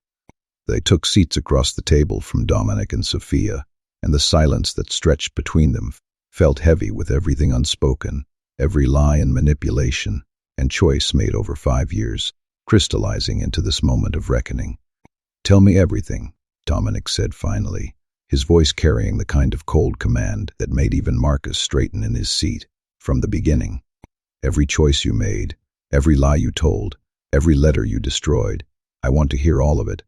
His mother opened her mouth as if to deflect or minimize, but the look Dominic gave her must have conveyed that he would accept nothing less than complete honesty, because she closed her mouth again and looked at Vincent, some wordless communication passing between them. When she finally spoke, her voice was steady but lacked its usual confidence. "When Sophia called to tell us she was pregnant, we were—" Margaret paused, searching for words. "We had just arrived in Silver Pine. You were devastated about leaving, barely eating or sleeping, completely consumed by grief over losing her.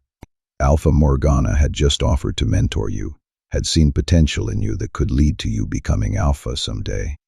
We saw an opportunity for you to build a real future, something meaningful that could make the exile worthwhile, and my child would have interfered with that future," Dominic said flatly. "Yes." Margaret did not flinch from the accusation. "You were 17, Dominic, still a child yourself in many ways.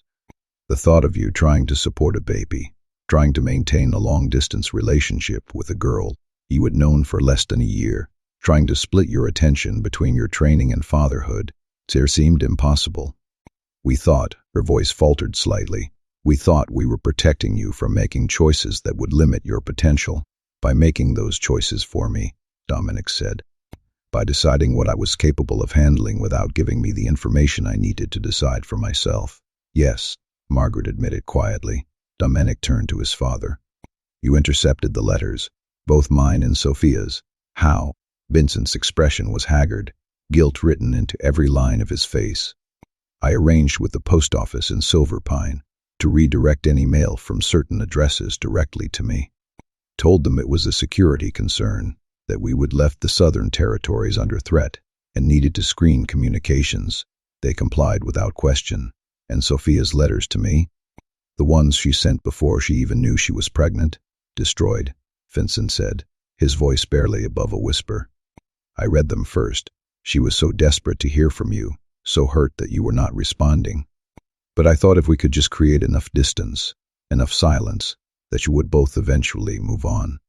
That the connection would fade naturally rather than being something we had to actively fight. Except it did not fade," Sophia said, speaking for the first time since the confrontation began. "I kept writing for months. Even after your wife threatened me, even after I knew the letters probably were not reaching him, I kept trying because I could not accept that Dominic would just abandon us without a word." Margaret's expression tightened at that. I did not threaten you. You told me that if I tried to contact Dominic again, if I disrupted his life, you would make things difficult for my family and me. Sophia interrupted, her voice shaking with old anger. You called my pregnancy a complication. You said Dominic would have legitimate children someday with a proper mate. You made it absolutely clear that my son and I were unwelcome in your family, and that any attempt to force acknowledgement would have consequences. That is a threat, Mrs. Ashford. Dress it up however you want, but that is what it was. I was trying to protect my son. Margaret started, but Dominic's snarl cut her off. Do not use that word, he said, his voice dropping into a growl that was more wolf than human. Do not tell me you were protecting me, when what you were actually doing was controlling me. Protecting me would have meant giving me the truth and trusting me to handle it. What you did was manipulate and lie and steal 5 years of my child's life from me, because you thought you knew better than I did what I needed. The room went silent, everyone absorbing the fury in Dominic's voice, the barely contained violence in his posture. Marcus shifted slightly, ready to intervene if Dominic's control slipped completely, but Elder Serafina held up a hand, stopping him, her ancient eyes fixed on the Ashfords, with something that looked like judgment already rendered. Did you know about the Bloodwake bond? Dominic asked, his voice turning deadly calm in a way that was somehow more frightening than the rage. Did you understand what you were doing when you kept Luca from me? Did you know you were committing blood sin? Vincent and Margaret exchanged another look, and this time the guilt in their expressions was unmistakable. We knew, Vincent admitted. Not at first. When Sophia first called, we did not fully understand the implications, but as months passed and you became increasingly restless, increasingly unable to settle, we researched. We consulted with wolves who specialized in ancient bonds, and we understood what was happening. You understood that my wolf was searching for my child, Dominic said, and his voice was hollow now, all the rage draining out to leave behind something worse, devastation. You understood that the restlessness, the inability to mate, the constant scanning and searching and feeling broken, all of it got because the Bloodwake bond was trying to wake, and I had no way to complete it. And you said nothing? We thought if we could just push through it, Margaret said, and now there were tears in her eyes, her composure finally cracking completely. We thought if we could get you through those first few years, help you become alpha, establish you in a position of real power, then maybe the restlessness would settle. Maybe your wolf would accept that the child connection was not going to happen and find other ways to feel complete. But it did not work that way, Elder Serafina said, her voice cutting through the room with authority, because the Bloodwake bond does not fade when ignored.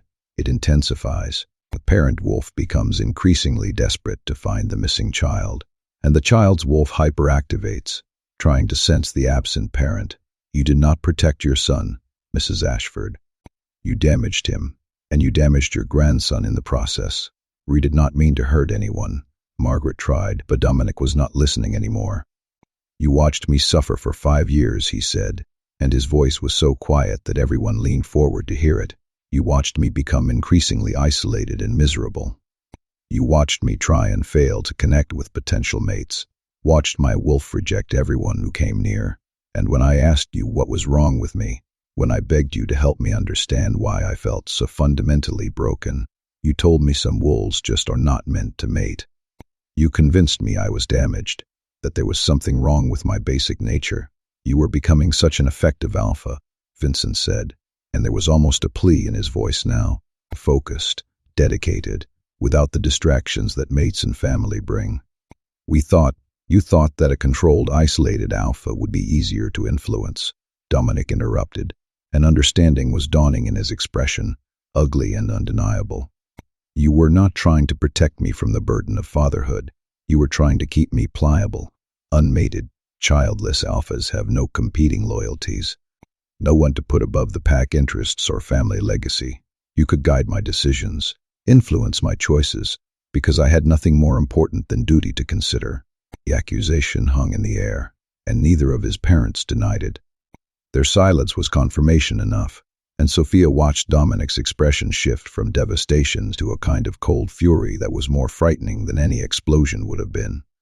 The Bloodwake bond would have changed everything, Dominic continued, his voice still that deadly quiet. If I would known about Luca from the beginning, if I would been able to acknowledge him as my son, my loyalties would have shifted. My priorities would have become my child's well-being rather than your ambitions. You would have lost control over me the moment I held my son for the first time. So you made sure that moment never came. You chose your control over my child. We chose what we thought was best for everyone, Margaret said, but her voice was weak now, the justification clearly not holding weight even to her own ears. You chose what was best for you, Sophia said, and her voice was steel. What was best for your plans and your legacy and your vision of what Dominic's life should be. You did not care what was best for him or for Luca or for me. You cared about maintaining control. Did you ever consider what you were doing to Luca? Dominic asked, turning his attention to his mother with an intensity that made her flinch. Did you think about my son growing up without a father, wondering if he was wanted, reaching out across distance for a parent who could not reach back? Or did he simply not matter to you because he was inconvenient? Of course, he mattered, Margaret started. No, he did not, Dominic interrupted flatly. If he would mattered, you would have told me about him. If he would mattered, you would have prioritized his right to have a father over your desire to control my future. You called him a complication, Mother, a burden, something that would ruin me if I knew about him. That is not someone who matters to you. That is someone you see as a problem to be managed. Margaret was crying openly now, tears streaming down her face, but Dominic showed no sign of softening. You stole 5 years from me, he said. 5 years of my son's life that I will never get back. First words, first steps, Earth days, ordinary moments that should have been mine to witness, gone because you decided you knew better than me what I could handle. We were wrong, Vincent said finally, his voice heavy with guilt and resignation. We were wrong about all of it. We thought we were making hard choices for your benefit, but we can see now that we were just, he paused, searching for words. We were scared. Scared of losing you, scared of losing the influence we would always had over your life, scared that you would choose Sophia and Luca over the future we would envisioned. And so we made choices based on fear and control rather than love and trust. At least you can admit it, Dominic said, but there was no forgiveness in his voice. That is more than I expected. What happens now? Margaret asked, her voice small and defeated. Dominic looked at Elder Serafina. What does wolf law say about blood sin, about deliberately suppressing the Bloodwake bond? The punishment varies depending on circumstances, Serafina said, her ancient face grave. But typically it involves exile from the pack, stripping of family titles and privileges, and formal documentation of the crime, so that other packs know what was done. The bond between parent and child is sacred in our culture. Violating it is one of the few crimes we consider truly unforgivable. Exile, Dominic repeated, tasting the word. That seems appropriate given that exile is what allowed this to happen in the first place. Dominic, please. His mother reached across the table toward him, but he pulled back before she could make contact. Do not, he said sharply. You do not get to touch me. You do not get to ask for mercy or understanding or forgiveness. You stole my son from me. You let him grow up thinking his father did not want him. You let me believe I was broken. Those are not mistakes or errors in judgment. Those were choices, deliberate, calculated choices made over the course of 5 years. And now you get to live with the consequences. What about Luca? Vincent asked quietly. He is our grandson. Will we be allowed to know him? That is not your decision or mine, Dominic said. That is Luca's decision. If he wants a relationship with you, despite what you have done, I will not stop him, but I will not encourage it either. You will have to earn his trust and his love the same way I'm having to earn it, through consistent presence and proof that you value him for himself, rather than as a complication to be managed. We do value him, Margaret started, but Dominic's harsh laugh cut her off. You do not even know him. You have never met him, never asked Sophia about him, never once in 5 years inquired whether your grandson was healthy or happy or thriving. Do not pretend now that he is precious to you, when all the evidence suggests you would have preferred he did not exist. The words were brutal but accurate, and Sophia watched Dominic's parents absorb them, with expressions that showed they understood they had lost something irretrievable. Not just their son's trust or respect, but access to a grandchild they would never bother to acknowledge, and a future relationship that might have been meaningful if they would made different choices years ago. "I want you gone from Silverpine," Dominic said, his voice turning formal and absolute, as of this moment, "you are no longer part of my pack. Your titles are stripped, your advisory positions are terminated, and your presence in Packlands is no longer welcome. You have 1 week to gather your belongings and find a new territory. If you are still in Silverpine after that deadline, you will be forcibly removed." Dominic, that is, Vincent started to protest, but the look Dominic gave him could have frozen fire. "That is mercy," Dominic said flatly. "By rights, I should bring formal charges against you for blood sin and let the council determine punishment. The fact that I am giving you the option to leave quietly rather than face a public trial is more kindness than you have shown my son or me. Take it and go before I change my mind." Marcus, who had been silent through most of the confrontation, finally spoke up. "The Riverbend Pack will respect whatever judgment Silverpine's Alpha makes regarding his family. We have no interest in interfering with internal pack discipline." "Thank you," Dominic said, inclining his head toward Marcus, with the kind of formal courtesy that suggested he was clinging to Alpha protocols. To maintain control over his emotions, Elder Seraphina stood, her ancient frame somehow carrying more authority than anyone else in the room despite her physical fragility. "I will document this proceeding for the council records. Vincent and Margaret Ashford are hereby formally noted as having committed blood sin through deliberate suppression of the Bloodwake bond between Alpha Dominic Ashford and his child, Luca Reyes. Their exile from the Silverpine Pack is recognized as a just consequence under ancient law. Any pack that offers them refuge will be informed of the nature of their crime so they may make an informed decision about acceptance."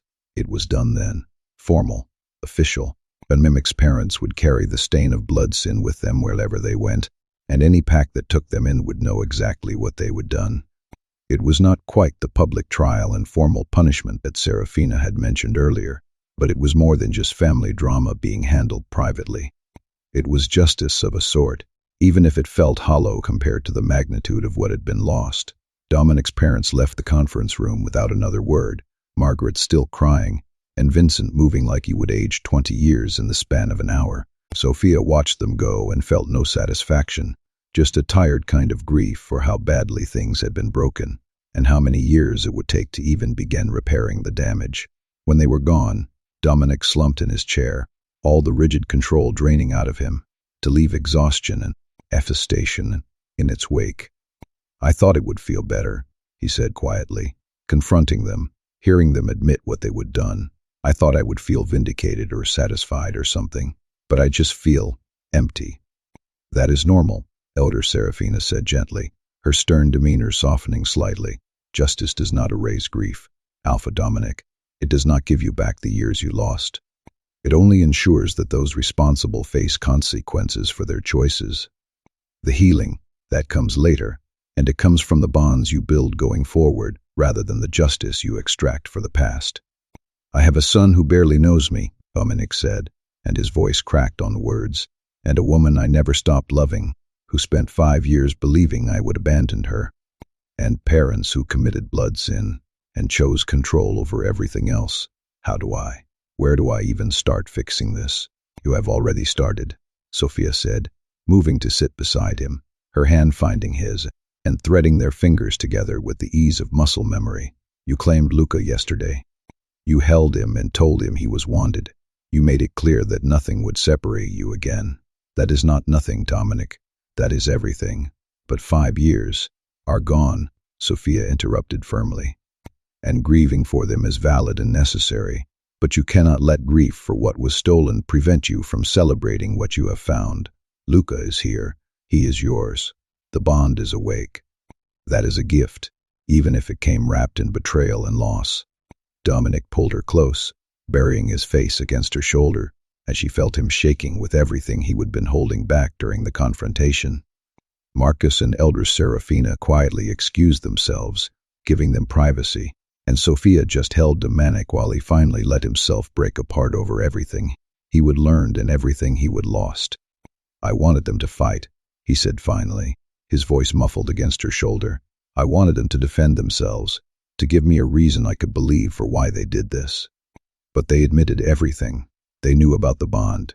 They knew I was suffering. They knew Luca was reaching for me, and they chose silence anyway, because it served their purposes. How do I forgive that? How does anyone forgive that? Maybe you do not, Sophia said quietly.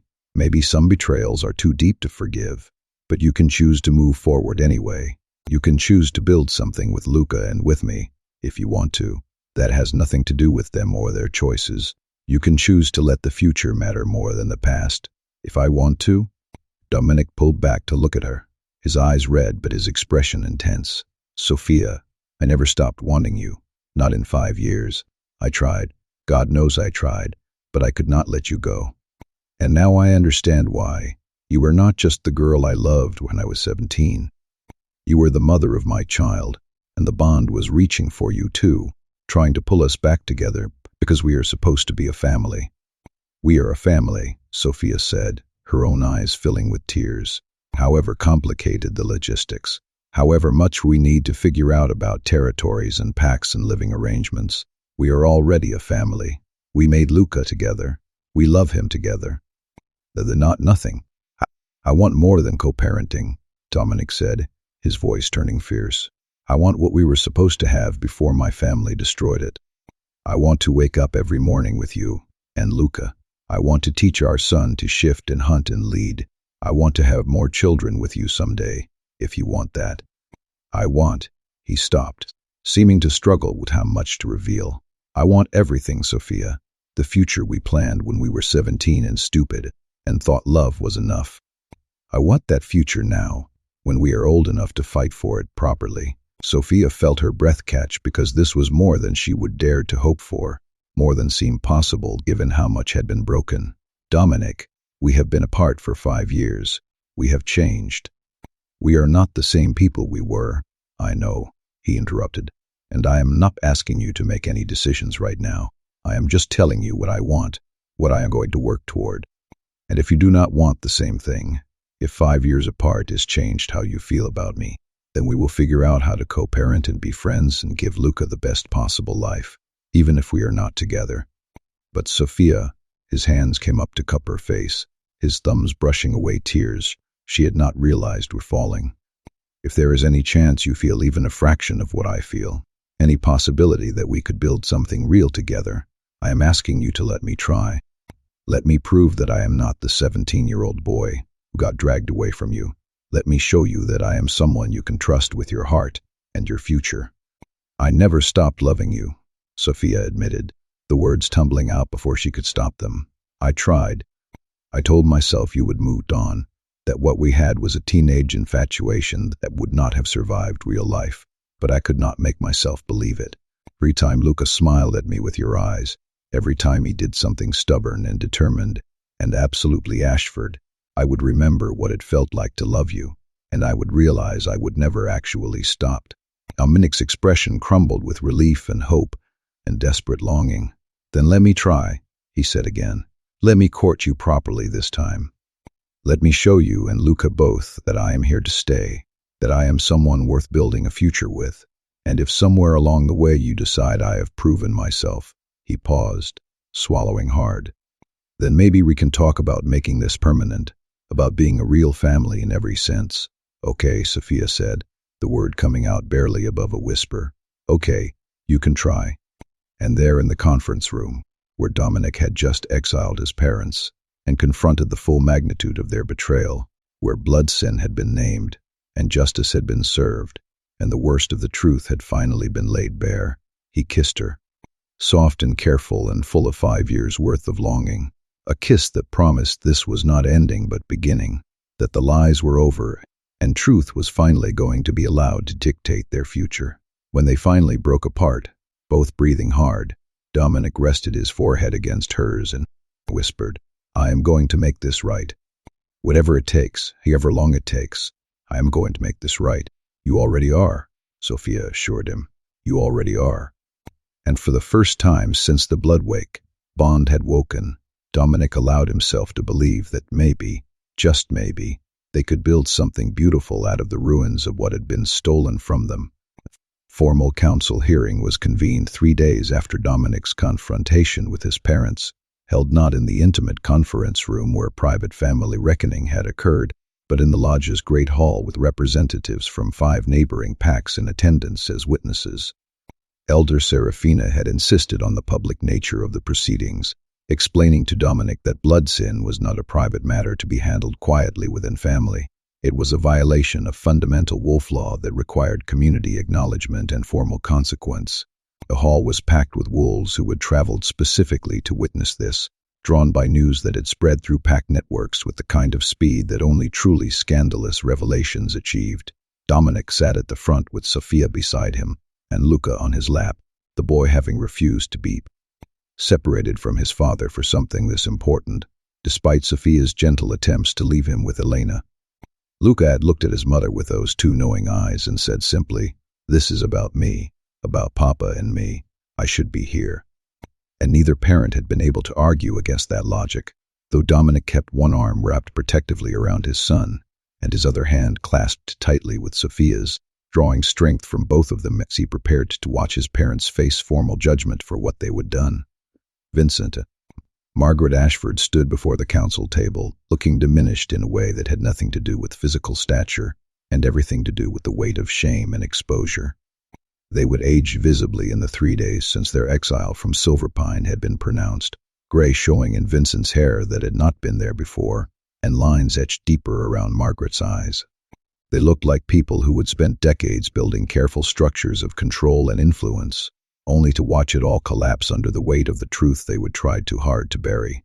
Elder Serafina presided over the proceedings with the kind of ancient authority that made even the most dominant alphas in attendance sit straighter and pay close attention. She was flanked by 2 other council members, Elder Marcus from the Eastern Territories, a massive wolf with silver hair and scars that spoke of a long life defending pack law, and Elder Yuki from the Western Coastal Packs, small and fierce with eyes that seemed to see through to the bones of things. Together they represented the oldest and most respected arbiters of wolf law, and their presence here meant this was not just pack politics, but something that touched the foundations of their entire society. "We are convened to address a charge of blood sin," Serafina began, her voice carrying through the hall with surprising strength for someone so physically frail. Specifically, the deliberate suppression of the Bloodwake bond between parent and child. "Vincent and Margaret Ashford, you stand accused of knowingly preventing Alpha Dominic Ashford from acknowledging and bonding with his son Luca Reyes for a period of 5 years, from the child's birth until 3 days ago, when truth could no longer be contained. How do you answer this charge?" Vincent stepped forward, his shoulders bowed but his voice steady. "Guilty. We knew about the child. We knew about the bond. We made deliberate choices to keep father and son separated because we believed it served greater purposes. We were wrong." The simple admissions seemed to ripple through the hall, wolves shifting and murmuring as they processed the magnitude of what was being confessed. This was not a case of accidental ignorance or misunderstanding. It was intentional, calculated suppression of something sacred, and the crowd's reactions suggested they understood exactly how serious that violation was. "Before we determine consequence, we must first establish why this crime is considered a blood sin rather than a simple family dispute," Elder Yuki said, her voice sharp and clear despite her small frame. "The Bloodwake bond is not a recent tradition or cultural preference. It predates pack formation, predates alpha hierarchy, predates everything we think of as civilized wolf society. It is primal, biological, as fundamental to our nature as breathing or shifting." She stood, moving to a table where ancient texts had been laid out, leather-bound books that looked like they would survive centuries, pages yellowed and fragile but still readable. "The oldest records we have speak of the bond as a gift from the first wolves, the ancestors who walked when the world was young and wild. Parent and child connected not through choice but through blood, through the recognition that creation demands responsibility. When a child's wolf wakes, it reaches outward seeking origin, the parent whose essence runs in their veins. That reaching is instinctual, unavoidable. The child cannot choose not to reach, any more than they can choose not to breathe. Luca had gone very still in Dominic's lap, listening with that intense focus he brought to important things, and Dominic tightened his arm around his son, some part of him needing the tactile confirmation that Luca was here and safe, and claimed while they discussed what had been done to prevent this very embrace. The parent wolf responds to that reaching with equal instinct, Elder Yuki continued. Recognition, protectiveness, the absolute certainty that this child is mine, and I will defend them with everything I am. When both parent and child acknowledge the bond, when truth is allowed to exist without interference, the connection settles into place gradually and naturally. The child's wolf learns to use the parents as a template, understanding itself through the lens of origin. The parent's wolf grounds itself in the responsibility of protecting and teaching. Both become more stable, more complete, through the connection. She paused, letting that sink in, before continuing. But when the bond is suppressed, when lies and distance prevent natural formation, damage occurs to both parties. The child's wolf, unable to find its origin point, hyperactivates. It sharpens all other instincts, trying to compensate for missing information, making the child too perceptive, too aware, burdened with understanding that should come gradually over the years, rather than all at once in desperate searching. The child becomes old before their time, serious and watchful, and carrying weight that no young wolf should have to bear. Dominic felt Luca press closer against his chest at these words, and he realized his son was hearing his own experience described with painful accuracy. The too serious expression that had characterized Luca since birth, the perceptiveness that had sometimes frightened Sophia, the way he would seem to carry awareness beyond his years, all of it had been damaged, the bond trying desperately to form despite every obstacle placed in its path. And the parent wolf, Elder Marcus, took over, his deep voice rumbling through the hall, experiences different, but equally devastating effects, restlessness, the constant sense that something is missing, an inability to settle or bond properly the mates, because part of their animal is always searching for the child they cannot consciously acknowledge. They scan constantly, evaluate every person they encounter with desperate hope and inevitable disappointment. Their pack believes they are damaged or incapable of normal connection. They begin to believe it themselves, and all the while their wolf is crying out for a child, cannot answer because truth has been buried under lies. Every word hit Dominic like a physical blow, because this was exactly what he would experienced for 5 years, the restlessness that had defined his existence, the scanning that had made every social interaction exhausting, the growing conviction that he was fundamentally broken in ways that could not be fixed. He would thought it was weakness, had believed his father when Vincent told him some wolves just were not meant to mate, that his inability to connect was a flaw in his nature, rather than a response to suppressed truth, the revelation that it had been damaged rather than defective, that he would be suffering from violation rather than exhibiting inherent weakness, made him want to both weep with relief and rage at the years he would spent believing he was less than other wolves.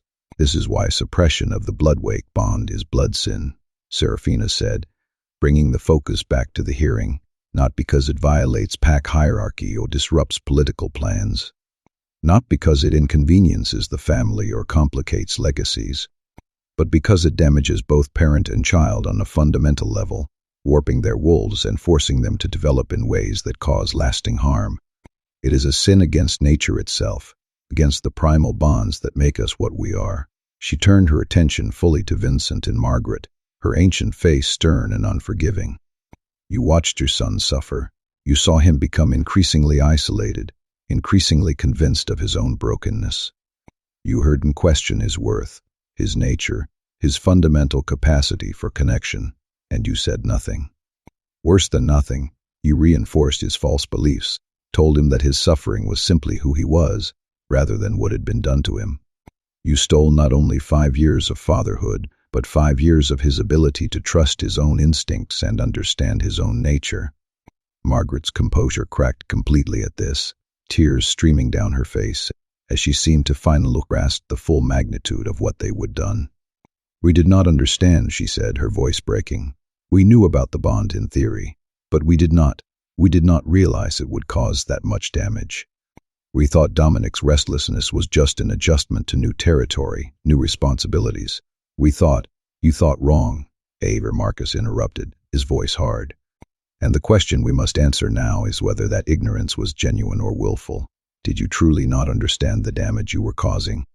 Or did you understand but choose to proceed anyway, because maintaining control over your son mattered more than his well-being? The silence that followed was crushing, everyone in the hall waiting for the answer that would determine whether this was a tragic mistake or calculated cruelty. Finally, Vincent spoke, his voice barely audible, and the words he said condemned them more thoroughly than any accusation could have. We consulted with specialists about 6 months after Sophia called. Dominic was becoming increasingly difficult to manage, questioning our advice, pushing back against our guidance, showing signs of the restlessness that would eventually consume him. We went to wolves who understood ancient bonds and asked them how to prevent the Bloodwake connection from forming if a child existed that we did not want acknowledged. They told us, his voice cracked, they told us exactly what would happen, the damage to both parent and child, the suffering it would cause. And they told us that if we proceeded anyway, we were committing a blood sin. We proceeded anyway. The hall erupted into shocked murmuring, wolves speaking over each other as they processed what had just been admitted. This was not ignorance or misunderstanding. It was a deliberate choice made with full knowledge of the consequences. They would known. They would understood exactly what they were doing to their son and grandson, and they would done it anyway because maintaining control mattered more than preventing harm. Dominic felt something cold settle in his chest, a kind of detached clarity that came from having his worst suspicions confirmed. He would hope, despite everything, that there might be some explanation that made sense, some reasoning that justified their choices, even if he could not agree with it. But this was just cruelty disguised as parenting, control prioritized over love, ambition valued above basic decency. You knew, he said, his voice cutting through the murmuring and silencing the hall. You knew you were damaging me. You knew you were damaging Luca. You knew it was a blood sin. And you did it anyway, because you would rather have a controlled, suffering son than risk losing influence over my choices. We thought we could manage the damage, Vincent said, and he seemed to understand how weak that sounded even as he said it. We thought if we could just get you established as alpha, if we could help you build a legacy that did not require the complication of family, then maybe the suffering would be worth it for what you would accomplish. You thought your ambitions for me were worth more than my well-being, Dominic corrected flatly. You thought your vision of what my life should be justified, damaging my fundamental nature and stealing my child from me. That is not management or strategy. That is just selfishness. Elder Seraphina raised her hand, calling for silence again, and when the hall had quieted, she spoke with the weight of centuries behind her words. We have heard confession and confirmation of blood sin. The question now is the consequence. Vincent and Margaret Ashford, you have admitted to deliberately suppressing the Bloodwake bond with full knowledge of the harm it would cause. You have damaged an alpha and his heir. You have violated bonds older than civilization. What say you in your own defense before we pass judgment? Margaret seemed to struggle for words, opening and closing her mouth several times before finally managing, We love our son. Everything we did because we believed it was in his best interest. We were wrong about what his best interest required, wrong about the cost of our choices, wrong about so much. But please believe that we never wanted to hurt him. We wanted him to have the future he deserved, power and respect, and a legacy that would outlast him. We thought that required sacrifices we were willing to make on his behalf. You sacrificed me, Lucas said suddenly, his small voice carrying through the hall with startling clarity. Not for Papa. You sacrificed me. I am the one who had to grow up without a father. I am the one who reached for 5 years and never found what I was looking for. You decided I did not matter enough to tell the truth about. The simple statement from a 5-year-old child hit harder than any accusation from an adult could have, and Sophia felt Dominic go rigid beside her, his arm tightening around Luca protectively, while his other hand squeezed hers hard enough that her fingers went numb. Margaret looked at Luca like she was seeing him for the first time, really seeing him, not as a complication or a consequence, but as a child, her grandchild, who had been damaged by her choices, and whatever she saw there made her sink to her knees. "I am sorry," she said, and now she was sobbing openly, all composure abandoned. "I am so sorry, Luca. You are right. You sacrificed you. We prioritized our plans over your well-being and your father's, and there is no justification for that. You deserved better. Dominic deserved better, and I do not know how to make it right." "You cannot make it right," Luca said, and his voice was still matter-of-fact, that too old perception showing itself. "You cannot give us back the years we lost. But you can accept punishment without fighting it. You can acknowledge that what you did was wrong. And maybe someday, if you actually change and become better people, I might decide I want to know you. But that is my choice to make, not yours, not Papa's, mine." The wisdom in those words from someone so young left the hall silent, everyone processing the fact that a 5-year-old child was showing more maturity and clarity than the adults who would cause this entire situation. Elder Serafina looked at Luca with something approaching respect, and when she spoke again, her voice had softened slightly. "The child speaks truth. Consequence cannot erase harm, but it can acknowledge the seriousness of what was done and provide some measure of justice." She turned back to Vincent and Margaret. "By authority vested in the Northern Territories Council, we pronounce you guilty of blood sin through deliberate suppression of the Bloodwake bond. Your exile from Silverpine Pack, already pronounced by Alpha Dominic, is upheld and formalized. You are stripped of all titles, all pack privileges, all claims to legacy or inheritance within Ashford bloodlines." Vincent's face went white at this, whatever he would have been expecting. The complete severing from family legacy clearly had not been it. Margaret made a sound like she had been physically struck, one hand pressed to her chest, as if trying to hold herself together. "Furthermore," Serafina continued, her voice implacable, "you will be marked as blood sinners in council records. Any pack that offers you refuge will be informed of the nature of your crime, so they may make informed decisions about acceptance. You will carry this mark for the remainder of your lives, and you will have no contact with Alpha Dominic or his heir Luca, unless and until the child himself, upon reaching maturity, decides to allow such contact. These terms are not negotiable. They are the minimum consequence for what you have done." "Is there no path to redemption?" Vincent asked, his voice hoarse. "No way to earn back even a portion of what we have lost?" "Redemption is not for us to grant," Elder Marcus said firmly. "That lies with those you have harmed. If your son and grandson someday choose to forgive you, if they decide your contrition is genuine and your changes are real, then perhaps some relationship can be rebuilt. But that is their choice on their timeline, according to their terms. You will accept this judgment and live with the consequences of what you chose." "We accept," Vincent said, and Margaret nodded beside him, both of them looking broken in ways that went beyond the physical punishment being meted out. "Then this hearing is concluded," Serafina said. "Vincent and Margaret Ashford are formally exiled, marked, and severed from family claims. The Bloodwake bond between Alpha Dominic Ashford and Luca Reyes is recognized and protected. Any future attempts to interfere with or suppress this bond will result in criminal charges beyond the scope of family law.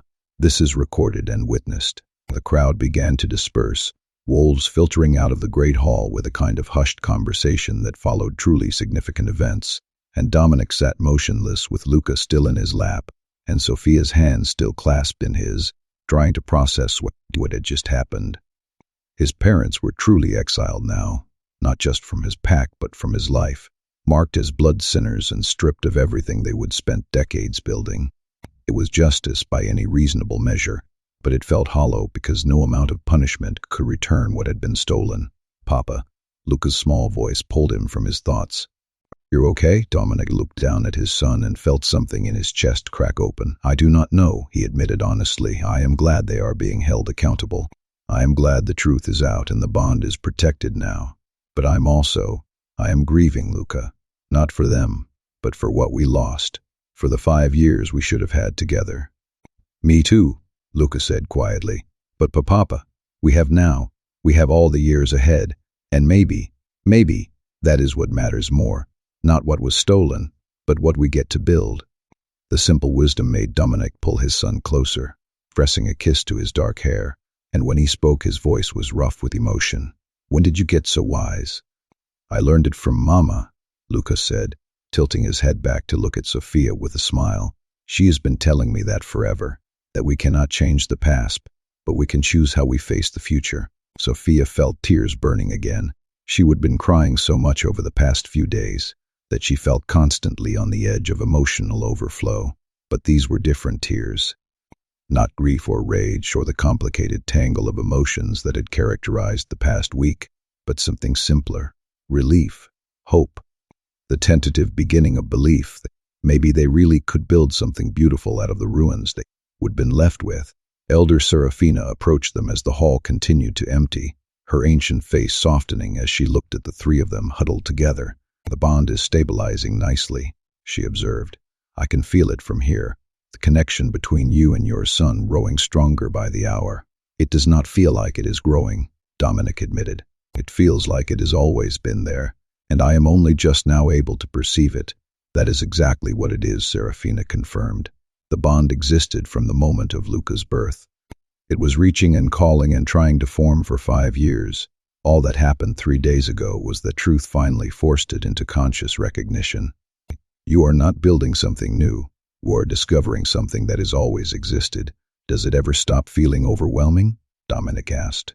"The need to keep him close, the constant awareness of where he is, and whether he is safe, the way my wolf goes on high alert if he is more than a few feet away." "It will ease," Serafina assured him. "Right now the bond is compensating for 5 years of suppression, trying to make up for lost time by being hypervigilant. Give it a few weeks and your wolf will settle once it truly believes the connection is permanent. You will still be protective. That is inherent to the Bloodwake bond, but it will not feel quite so desperate." "And Luca?" Sophia asked. "His hyper-awareness, his too intense perception, will that ease too?" "It already is," Serafina said, her gaze shifting to the boy in Dominic's lap. "Can you feel the difference, child? The way the world seems slightly less overwhelming than it did a week ago." Luca considered this seriously, that focused expression he got when he was checking internal states. "Yeah," he said slowly. "It is like there was this buzzing in my head all this time, trying to sense things I could not quite reach, and now the buzzing is quieter. Everything still feels clear, but it does not hurt anymore." "Good," Serafina said with satisfaction. "That buzzing was your wolf trying desperately to find your father across distance. Now that it has found him, now that the origin point is accessible, it can relax. You will still be perceptive, that is your nature, and it is a valuable gift for a future alpha, but it will not feel like such a burden." "Future alpha?" Luca perked up at this. "I'm going to be alpha?" "You are alpha-born," Serafina said matter-of-factly. "Your father leads Silverpine, and you are his acknowledged heir, and the issues to take that position when you are grown is up to you. But the potential is there, the bloodline is there, and the Bloodwake bond will help prepare you for leadership if that is the path you choose." Luca looked up at Dominic with wonder in his gray-green eyes. "Will you teach me how to be an alpha?" "Every day," Dominic promised, his voice thick with emotion. "For the rest of my life, I will teach you everything I know. And Luca," he paused, wanting to get this right, "Alpha is not about power or control. It is about service, about putting your pack's well-being ahead of your own comfort, about making hard choices and accepting responsibility when things go wrong. My parents taught me a version of leadership that prioritized control and legacy over truth and connection. I do not want to teach you that version." "What version do you want to teach me?" Luca asked. "That leadership is earned, not inherited," Dominic said. "That the strongest alphas are the ones who acknowledge their mistakes and learn from them. That power means nothing if it is not used to protect those who cannot protect themselves. That family, true family, built on love and trust, rather than obligation, matters more than legacy or reputation, or any of the things my parents valued." "I like that version better," Luca said decisively. "The version where family matters most." They were interrupted by Marcus approaching, his expression thoughtful. "The hearing went as well as could be expected," he said quietly. "Your parents accepted judgment without fighting, which will make the transition easier for everyone involved." "Do you think they will actually change?"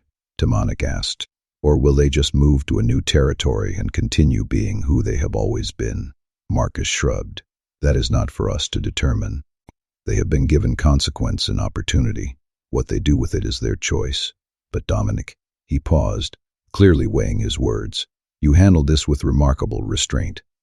Lesser alphas might have demanded death or permanent exile from all wolf territories. You gave them a chance at redemption, even if you are not obligated to be the one who grants it. I gave them exile and marking, which most wolves would consider harsh enough, Dominic corrected. The redemption part is for Luca's benefit, not theirs. If he decides someday that he wants to know his grandparents, I will not deny him that opportunity. But it has to be his choice, made freely when he is old enough to understand what they did and why it matters. Spoken like a true alpha, Marcus said with approval. Which brings me to the practical matters we need to discuss. You have a pack in Silverpine that needs their alpha. Sophia and Luca have lives here in Riverbend territory. The bond will not allow you to be separated from your son for long, especially not while it is stabilizing. We need to figure out how to make this work. The weight of logistics crashed back down on all of them, the reminder that resolving the past did not automatically solve the future. Dominic looked at Sophia with an expression that mixed hope and uncertainty. What do you want? He asked quietly. I meant what I said about wanting everything, about wanting to build a life together. But I cannot ask you to abandon your pack, your family, everything you have built here over the past 5 years. That would not be fair. Sophia took a deep breath, knowing that what she said next would shape all their futures.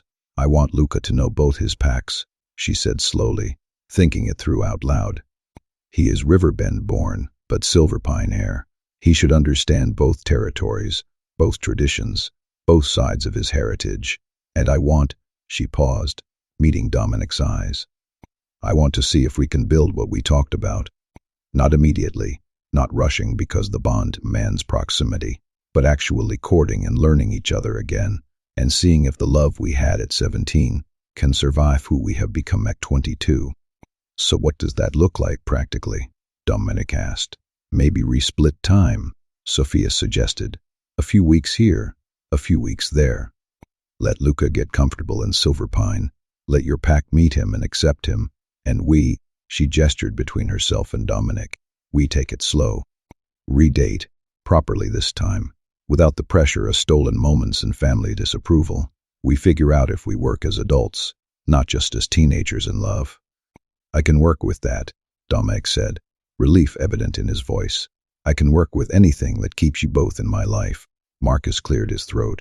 The packs will need formal agreements about this arrangement, documentation about shared custody, about Luca's inheritance rights in both territories, about what happens if, he paused, oozed delicately.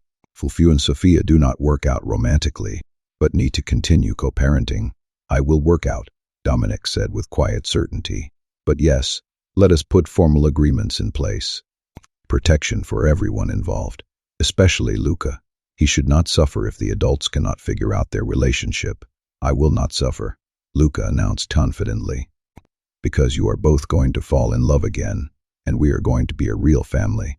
I can feel it. You can feel it?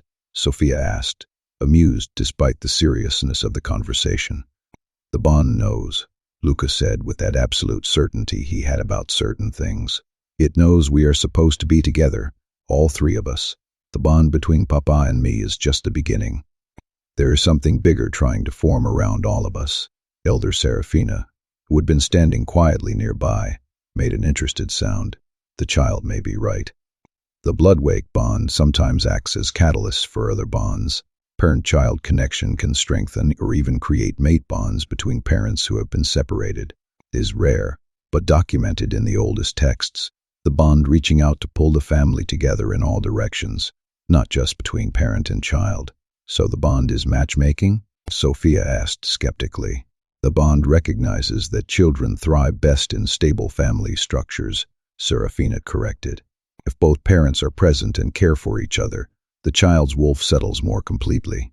So yes, in a sense, the bond will push you together if it senses compatibility. But it cannot create love where none exists.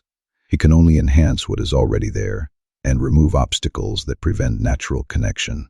Dominic looked at Sophia with something like wonder. So even if my family had not interfered, even if we would stayed together at 17, the bond would have strengthened what we had, most likely, Serafina confirmed. Mated pairs who share children almost always have stronger bonds than those who do not, precisely because the Bloodwake connection weaves through their relationship and stabilizes it. You and Sophia would have been formidable together if given the chance to grow naturally. Then let us see if we can be formidable now, Dominic said, his hand finding Sophia's again, starting over, doing it right this time, building something that cannot be torn apart by other people's fears or ambitions. The next few hours were spent in logistics discussions with Marcus and the council members, working out formal agreements about custody and territory rights, and the dozen other practical details that came with trying to merge lives that had been separate for 5 years. It was tedious and sometimes frustrating work, but necessary, building legal protections around what they were trying to create so that no one could interfere the way Dominic's parents had. Through it all, Luca stayed close to Dominic, sometimes in his lap, sometimes pressed against his side, always maintaining that tactile connection the bond seemed to require. And Dominic found himself constantly reaching for his son, even when actively participating in complex negotiations, his hand settling on Luca's shoulder, or ruffling his hair, or just resting on his small back, feeling him breathe, the physical contact grounding in ways that transcended logic. When they finally finished and emerged from the conference room, it was late afternoon and Luca was drooping with exhaustion. Too many big emotions, too much adult conversation, too much everything compacted into a few days. Dominic carried him back to their suite, and when he laid his son down on the bed, Luca's hand immediately reached out to grab his shirt, even in half-sleep, not quite willing to let go. "I am not leaving," Dominic assured him quietly, settling onto the bed beside him. "I'm right here. You can sleep. Promise?" Luca's eyes were already closing, but he needed the verbal confirmation. "I promise," Dominic said, and felt the weight of that promise settle into his bones. "For the rest of my life, when you need me, I will be here. That is what the bond means. That is what being your papa means." Luca smiled, satisfied, and let sleep claim him. Sophia stood in the doorway watching them, her heart so full it felt like it might burst, and when Dominic gestured for her to join them, she did not hesitate. She curled up on Luca's other side, and they lay there together, mother, father, and child, finally a family in truth, rather than just biology. "Thank you," Dominic said quietly, his eyes on Sophia over Luca's sleeping form, "for raising him to believe in me, for giving him truth even when it would have been easier to give him lies. For everything. Thank you for coming back," Sophia replied, "for claiming him without hesitation, for proving to him that love is worth waiting for." They stayed like that as the afternoon turned to evening, just existing together in the peace that came from finally acknowledging what had always been true. The bond was awake, the family was united, the future was uncertain but no longer impossible, and somewhere in another part of the lodge, Vincent and Margaret Ashford packed their belongings, prepared to leave for exile, carrying the weight of blood sin and the knowledge that they would sacrifice everything that truly mattered in pursuit of control they would never actually had. They would try to shape their son's future and instead had lost their place in it entirely. The price of lies was always higher than anticipated, but the reward for truth, messy and painful as it had been, was immeasurable. The first sign that something was wrong came during breakfast on their 4th day at Clearwater Lodge, when Kane, Dominic's beta, who had arrived with a contingent of Silver Pine wolves the previous evening, approached their table with an expression that made every protective instinct in Dominic's body snap to high alert. Luca was sitting in his lap as had become their morning routine, stealing bites of Dominic's pancakes while Sophia pretended not to notice, and the peaceful normalcy of the moment was shattered. The instant Kane leaned down and whispered urgently in Dominic's ear. "We have a problem. Alpha Garrett from the Blackstone Ridge Pack just arrived unannounced with a formal grievance delegation. He is invoking old territorial disputes and claiming your family's exile has invalidated standing agreements. He wants to renegotiate everything, and he is using Luca's existence as leverage." Dominic felt his wolf surge forward with enough force that his eyes must have flashed gold, because Sophia reached across the table immediately to grip his hand, grounding him before he could shift right there in the dining room. "Explain," he said, his voice dropping into that alpha command that made Kane straighten instinctively, despite being one of Dominic's closest friends. Garrett's claiming that, since Luca was born outside of Silverpine Pack, since he is technically Riverbend territory, that he is not legally your heir under Northern Pack law. He is saying that without a proper heir, your alpha position is vulnerable to challenge. And he is suggesting that the scandal, his word, of you having a hidden child, damages Silverpine's reputation enough that territorial agreements your family negotiated should be revisited. "That is bullshit," Sophia said flatly, her hand tightening on Dominic's. "Pack law recognizes blood inheritance regardless of where the child was born. Luca is Dominic's son. That makes him heir, whether Garrett likes it or not." "Technically true," Kane agreed, "but Garrett's not actually trying to make a legal argument. He is trying to create chaos and use the situation to his advantage. Blackstone Ridge has been eyeing the Eastern timber rights for years, rights your family negotiated away from them 3 decades ago. He thinks the current instability makes it a good time to push for renegotiation. And he is using my son as leverage to do it," Dominic said, and there was something deadly in his voice now, something that made other wolves in the dining room start edging away from their table. "Where is he now?" "Main conference room with Marcus and the other territory representatives. They are trying to keep things diplomatic, but Garrett's been loud about his grievances. He wants a public hearing this afternoon, where you will have to defend your alpha position and your family claims." And Dominic, Kane hesitated, clearly not wanting to deliver this next part. "There are some Silverpine wolves who are questioning whether all this drama makes you too unstable to lead. Nothing organized, just murmuring. But Garrett's playing into those doubts." Dominic felt something cold settle in his chest, a kind of focused fury that was more dangerous than explosive rage, because it was controlled and purposeful. Someone was threatening his son. Someone was trying to use Luca, his 5-year-old child who had already suffered 5 years of separation and damage, as a political bargaining chip. And some of his own pack, wolves he would led and protected and made sacrifices for, were questioning his fitness to lead because he would had the audacity to claim his own child. "Papa?" Luca's small voice pulled him back from the edge of losing control completely. "What is happening?" Dominic looked down at his son and felt his protective instincts crystallize into absolute certainty. No one was taking Luca from him. No one was using him as leverage or treating him like a complication to be managed. Not again. Not ever. "Some wolves are being stupid," Dominic said, keeping his voice calm despite the fury burning through him. "They are trying to cause problems because they think they can take advantage of our family being new. But they are wrong. Are they going to try to separate us?" Luca asked, and there was fear in his voice now, that terrible awareness that came from being too perceptive and having already experienced abandonment. "No," Dominic said, and the word carried the weight of an alpha's oath. "No one is separating us. Not now. Not ever. I swear it, Luca. Whatever I have to do, whatever I have to say, you are staying with me." Sophia's eyes were bright with unshed tears, but her voice was steady when she spoke. "What do you need from me?" "Be there," Dominic said simply. "You and Luca both. This is not just about me defending my alpha position. This is about publicly claiming our family.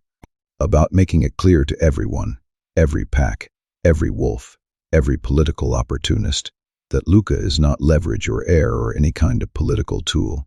He is my son, and that is not negotiable."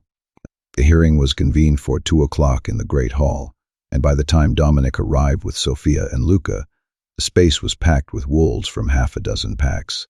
Word had spread fast about the challenge being mounted, and everyone wanted to witness what was shaping up to be a significant political confrontation. Alpha Garrett of Blackstone Ridge stood at the front with his own delegation, a massive wolf with iron-gray hair and the kind of aggressive dominance that some alphas wore like armor, and the smile he gave Dominic as they entered suggested he thought this was already won.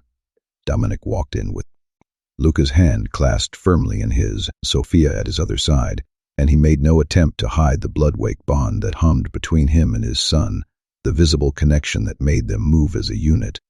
"Let everyone see it. Let them understand exactly what they were threatening when they tried to use his child as leverage. Elder Seraphina presided over the proceedings again, her ancient face stern as she called for order and attention. We are convened to hear a grievance brought by Alpha Garrett of Blackstone Ridge Pack against Alpha Dominic Ashford of Silverpine Pack. Alpha Garrett, state your grievance. Garrett stepped forward with the confidence of someone who had prepared his arguments well and expected them to land effectively. My grievance concerns the recent revelations about Alpha Dominic's personal life and how they impact standing territorial agreements between our packs. Specifically, I am challenging the validity of agreements negotiated by Vincent Ashford because his exile for bloodsin invalidates his authority to have made those agreements in the first place.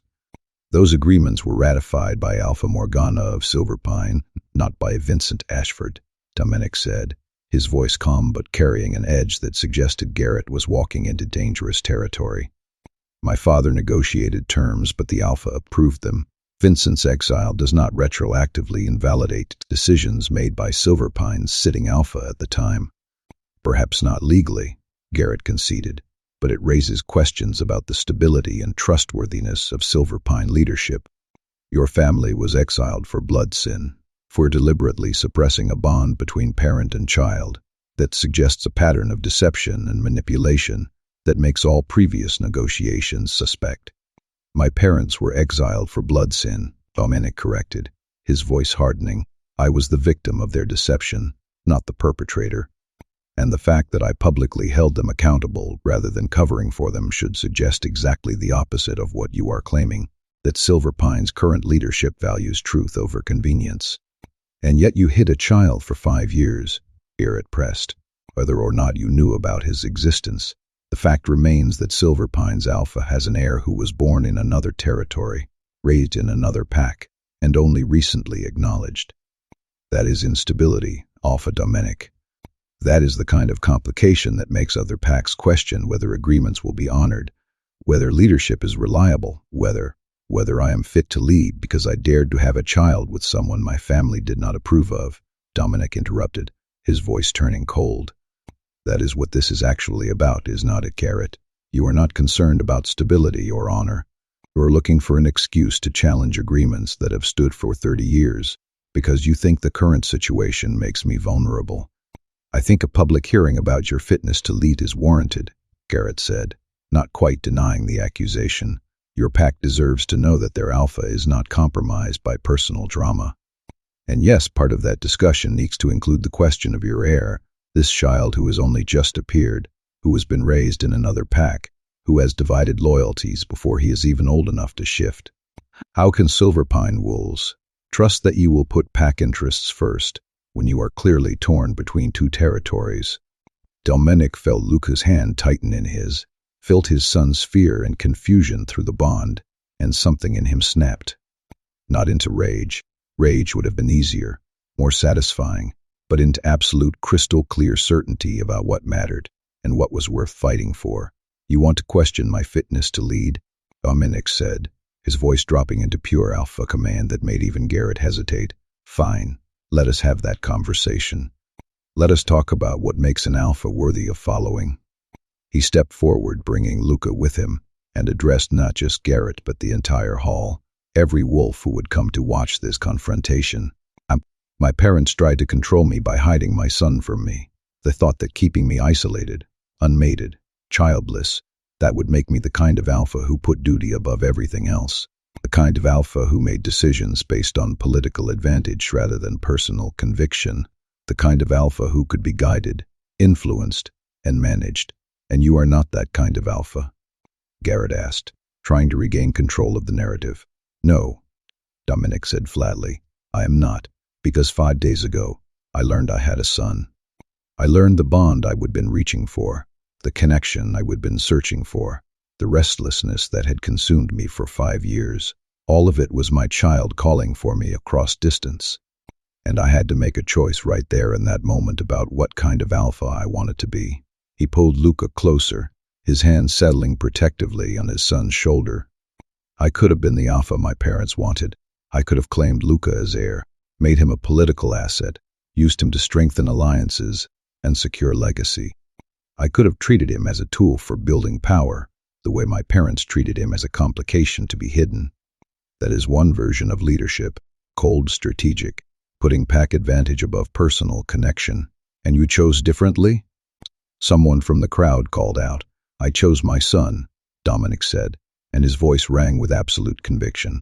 Not as heir, not as a political advantage, not as anything except what he actually is, my child, my blood, the person I am hardwired by nature itself to protect and love and prioritize above everything else. He looked directly at Garrett now, letting the other alpha see the steel in his eyes. You want to know if I will put pack interests first? The answer is no. Not if pack interests means sacrificing my child, not if it means treating him as leverage or a bargaining chip or something that can be negotiated away. The Bloodwake bond is not just some convenient connection I can set aside when it is inconvenient. It is fundamental to who I am. And any wolf who does not understand that, any pack that would demand I choose duty over my son, I do not want their respect or their alliance. The hall had gone silent, everyone absorbing these words that were so far from the typical alpha rhetoric of duty and sacrifice and pack above all. Sophia watched Dominic claim their son in front of everyone and felt her heart crack open with love and pride and the fierce certainty that this man, this alpha, who was choosing their child over political advantage, was exactly who she wanted to build a future with. So you admit it then, Garrett said, seizing on what he clearly saw as an admission of weakness. You admit that personal feelings will override your obligations as alpha, that your child will always come before your pack.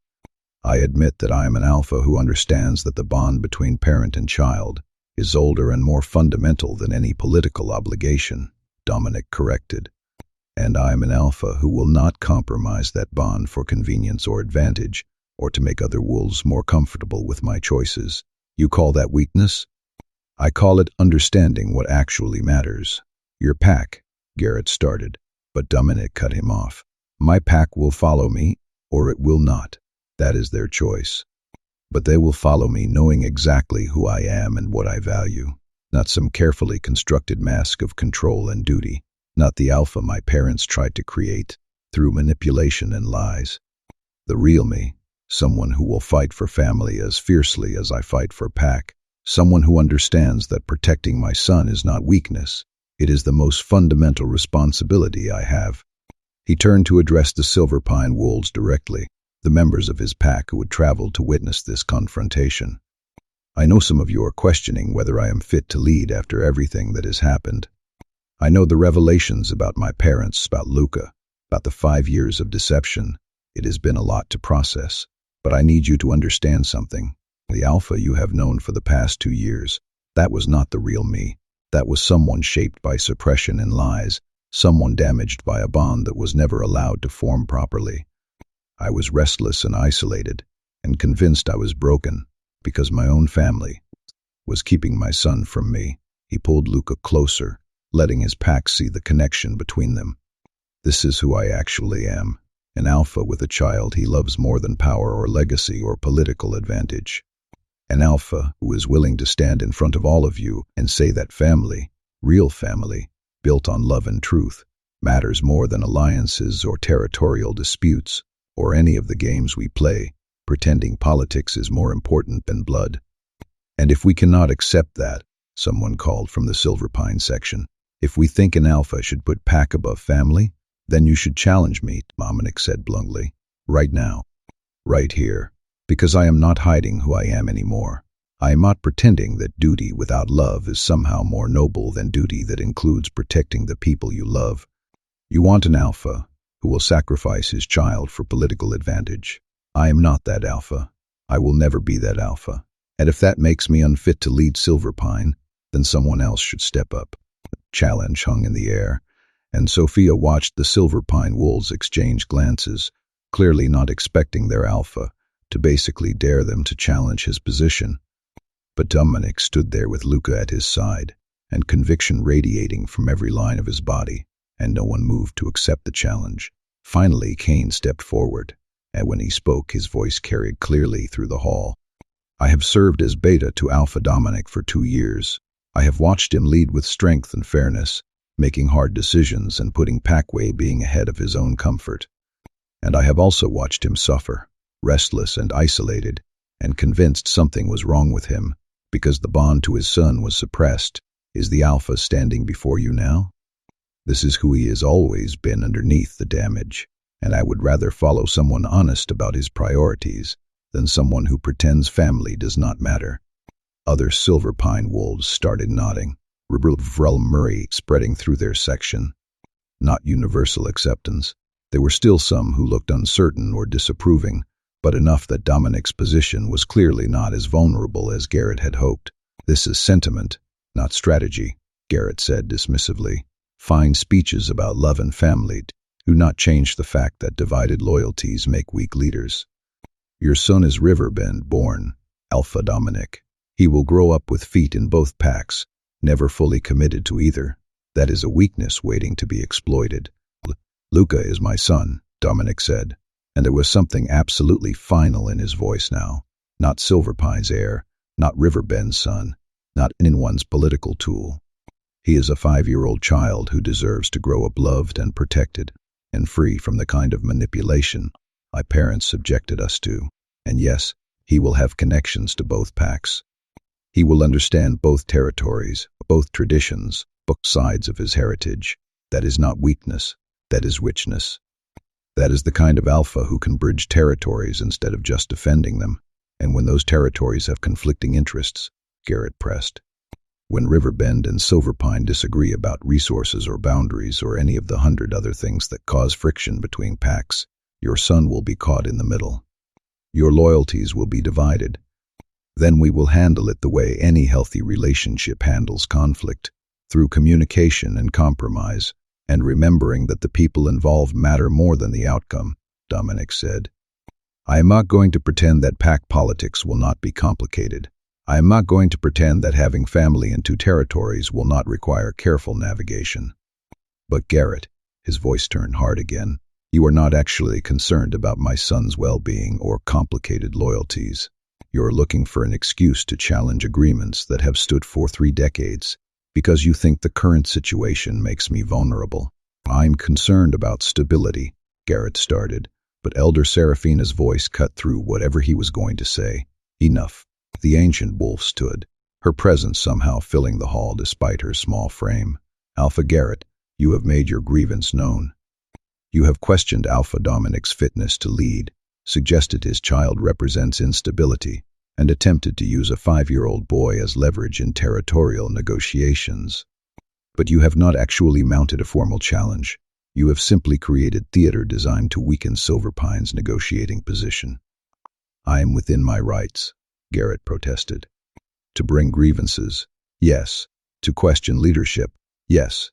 To use a child as a political weapon. Seraphina's voice turned to ice. No, the Bloodwake bond is sacred. The Guerreas is not a complication to be managed or a leverage to be exploited. He is a child who has already suffered 5 years of damage from adults who prioritized politics over truth. If you think the council will allow you to continue that pattern, you are gravely mistaken. She turned her attention to the hall at large. And this be clear to all packs represented here. Luca Reyes is Alpha Dominic's acknowledged son and heir. That acknowledgement is protected by ancient law, witnessed by this council. Any attempt to use the child as leverage, to separate him from his father, or to treat him as anything other than what he is, a 5-year-old boy who deserves protection, will be met with consequences that extend far beyond territory disputes. And Alpha Dominic's fitness to lead, someone called out, is a matter for the Silverpine Pack to determine, Seraphina said firmly, not for outsiders to question. If Silverpine wolves believe their alpha is unfit, they may mount a formal challenge according to pack law. But wolves from other territories do not get to dictate Silverpine's leadership based on their own political interests. She looked directly at Dominic now. Alpha Dominic, you have publicly claimed your son not as a political asset but as your child. You have made clear that the Bloodwake bond takes precedence over political convenience. Do you stand by those statements? Absolutely, Dominic said without hesitation. And do you accept that this choice may cost you alliances, may make negotiations more complicated, may require you to navigate conflicts between personal loyalty and pack advantage. I accept all of it, Dominic confirmed. My son comes first, always, and any pack that cannot respect that is not an ally worth having. Then this hearing is concluded, Serafina declared. Alpha Dominic's position is not in question, except by his own pack's internal processes. His son is recognized and protected, and any territorial agreements that Alpha Garrett wishes to renegotiate will be handled through proper diplomatic channels, rather than through manufactured drama about fitness to lead. Garrett looked like he wanted to argue further, but the look Serafina gave him suggested that would be profoundly unwise. He settled for a sharp nod and retreated with his delegation, clearly unhappy, but recognizing he would lost this particular battle. As the crowd began dispersing, Dominic felt Luca's arms wrap around his waist in a fierce hug, his son's small body shaking slightly. You meant it, Luca said, his voice muffled against Dominic's shirt. You really meant it. I come first. You always come first, Dominic confirmed, dropping to one knee so he could look at Luca directly. Not because you are my heir or because of the bond or because of political advantage. Because you are my son, because I love you, because protecting you is the most important thing I will ever do, even more important than being Alpha. Being Alpha means protecting my pack, Dominic said, and you are part of my pack, Luca, your family. So yes, protecting you is part of being Alpha. But even if it was not, even if I had to choose between my position and you, I would choose you every single time. Luca threw his arms around Dominic's neck, holding on tight, and Dominic heard him whisper, I am never going to stop being grateful you are my papa. I am never going to stop being grateful. You waited for me, Dominic replied, his voice rough with emotion, even when you had no reason to believe I would come, even when waiting was hard. You never stopped believing, and I am going to spend the rest of my life proving you were right to believe. Sophia approached them, her eyes bright with tears, and when Dominic stood, she wrapped her arms around both of them, the three of them forming a tight unit in the middle of the dispersing crowd. That was terrifying and beautiful, she said quietly, watching you choose him so publicly, so absolutely. Dominic, you have no idea what that means to both of us. I have some idea, Dominic said, pulling her closer, because I watched you choose him 5 years ago. When you decided to keep him despite being alone and scared and threatened. You had been choosing him every day since then. I am just finally getting the chance to do the same. Kane approached as the hall emptied, his expression relieved. Well, that could have gone worse. Though I am not sure announcing to the entire territory network that you will choose your son over pack politics is the most strategic move you have ever made. I do not care if it was strategic, Dominic said flatly. It was true. And I am done pretending that strategy matters more than truth. Your parents' approach did not work, Kane said thoughtfully. So maybe the opposite approach will. Maybe an Alpha who is honest about his priorities, who does not hide his connections or pretend duty exists in a vacuum. Maybe that is actually stronger than the controlled, isolated leader they tried to create. We are going to find out, Dominic said, because I am not going back to being who I was before Luca. I cannot. The bond will not allow it, and honestly, I do not want to. This, he gestured to Sophia and Luca, this is who I actually am, an Alpha with a family, someone who understands that the bonds between wolves matter as much as the territories they defend. Later that evening, back in their suite after an exhausting day, Dominic found himself sitting on the floor with Luca, teaching his son a hand-clapping game that Sophia had mentioned Luca loved. It was simple and silly, and had nothing to do with Alpha duties or political maneuvering, or any of the serious matters he would spend the day addressing. It was just time with his son. Learning his quirks and his laughter, and the way his nose crinkled when he was concentrating really hard on getting the rhythm right. Papa? Luca said between rounds of the game. Yeah, buddy. When that man tried to use me to cause problems, were you scared? Dominic considered lying, giving his son some comforting non-answer about Alphas not feeling fear, but he would build this relationship on truth, and he was not going to start hiding now. Yes, he admitted, I was terrified, because I have only just found you, and the thought of someone trying to take you away or use you as leverage, it made me want to shift and tear them apart. But you did not, Luca observed. You stayed human, and used words instead, because violence would have made things worse, Dominic explained, and because sometimes the bravest thing is not fighting.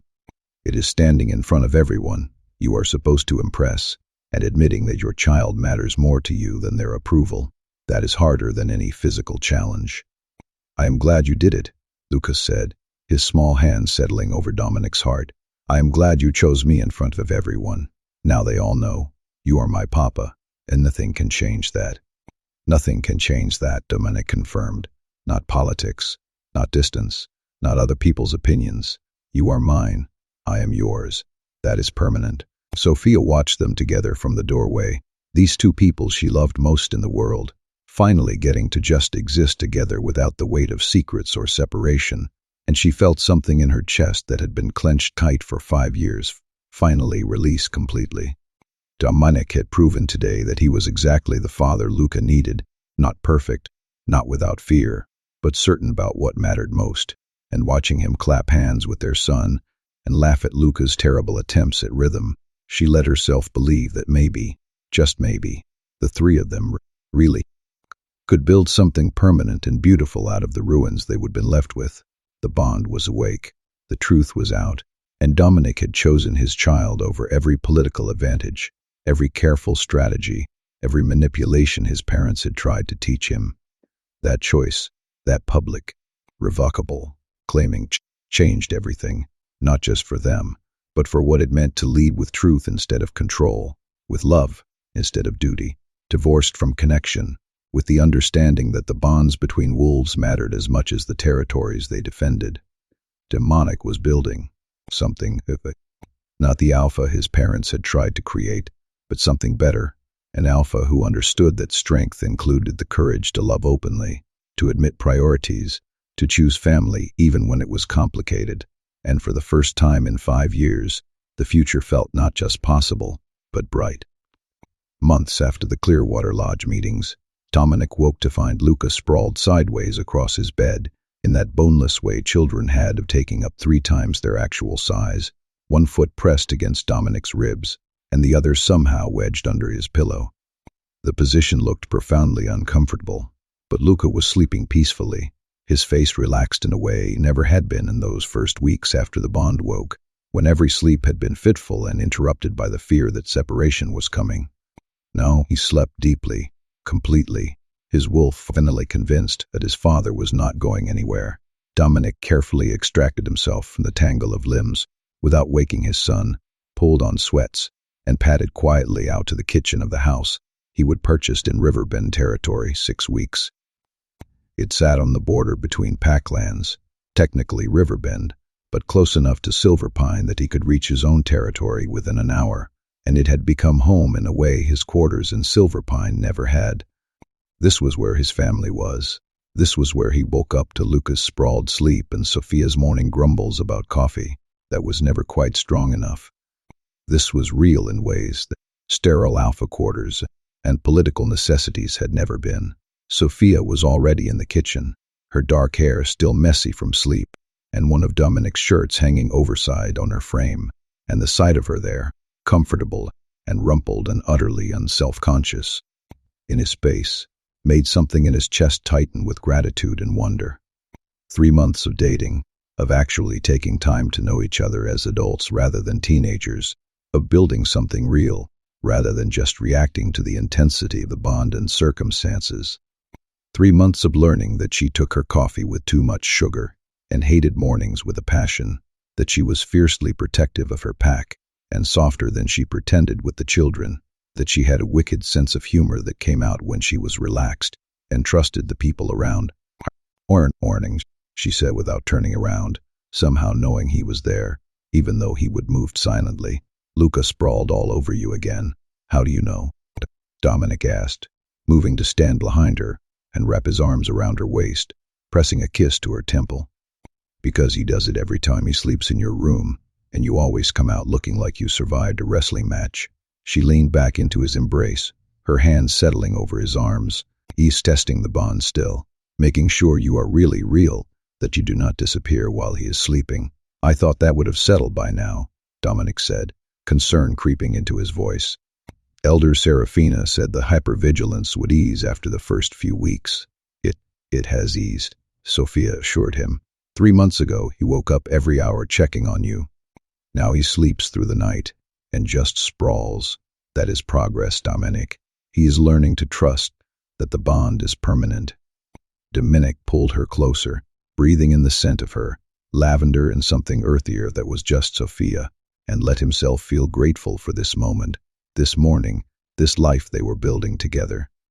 I never thought I would have this, he admitted quietly. A family, a real home, someone who knows exactly how I take my coffee and still chooses to make it for me. I do not make your coffee, Sophia pointed out with amusement. I just drink mine while judging your terrible taste for drinking it black. Judging me is basically a love language at this point. She laughed and turned in his arms to face him properly, her hands coming up to rest on his chest. How are you feeling about today? Today, a formal integration ceremony where Luca would be officially recognized in both Silverpine and Riverbend as heir and pack member respectively. 3 months of careful negotiations between Marcus and the Silverpine Council, working out the legal and traditional frameworks that would allow Luca to belong to both packs without being torn between conflicting loyalties. It was unprecedented. Most children belonged clearly to one pack or the other, based on birth territory, but then again, most children were not the acknowledged heir of one alpha, while being born and raised in another pack. Nervous, Dominic admitted.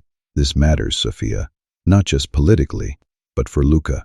He needs to feel like he belongs in both places, that neither pack sees him as an outsider or a compromise. He already knows he belongs, Sophia said firmly. We have been doing the split territory thing for 3 months now. Your pack has seen him at gatherings, watched you with him, accepted that he is yours. And my pack, Luca's been their boy since birth. Today's ceremony just makes official what is already true. She was right, Dominic knew. The past 3 months had been a careful dance of integration and acceptance, bringing Luca into Silverpine gradually, while maintaining his connections in Riverbend. 2 weeks in each territory, rotating back and forth, giving Luca time to know both packs and both homes.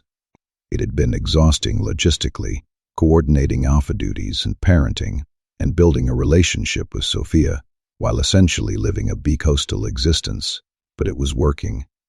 Luca was thriving in both places, making friends among Silverpine children, and maintaining his bonds with Riverbend pack members, who had known him since birth. Your pack accepted him faster than I expected, Dominic said. I thought there might be more resistance to a Silverpine heir being raised partially in Riverbend territory. My pack loves Luca, Sophia corrected. They have watched him grow up. They know he is good and kind and smart. The fact that his father turned out to be a Northern Alpha does not change that he is one of ours. And honestly, she paused, seeming to choose her words carefully. I think they respect that you did not demand we move to Silverpine, that you were willing to split your time, to bring yourself into our territory, rather than insisting we come to yours. That matters to wolves who value pack bonds. It had been Kane's suggestion, actually, that Dominic establish a permanent presence in Riverbend, rather than expecting Sophia and Luca to uproot completely. You are asking them to trust you with their boy, Kane had said. Show them you are willing to be part of his world rather than just pulling him into yours. The advice had been sound, and purchasing property in Riverbend, spending half his time in Southern Territory, learning the rhythms and traditions of Sophia's pack, it had built trust in ways political agreements never could have. And Silverpine? Sophia asked. How are they really handling all this? Better than they were, Dominic said honestly. The first month was rough. A lot of wolves questioning whether I was neglecting pack duties by spending so much time in the South, whether I was fit to lead if I could not even live in my own territory full time. But Kane's been solid, holding things together when I am gone, making it clear that my authority does not diminish just because I am not physically present every day.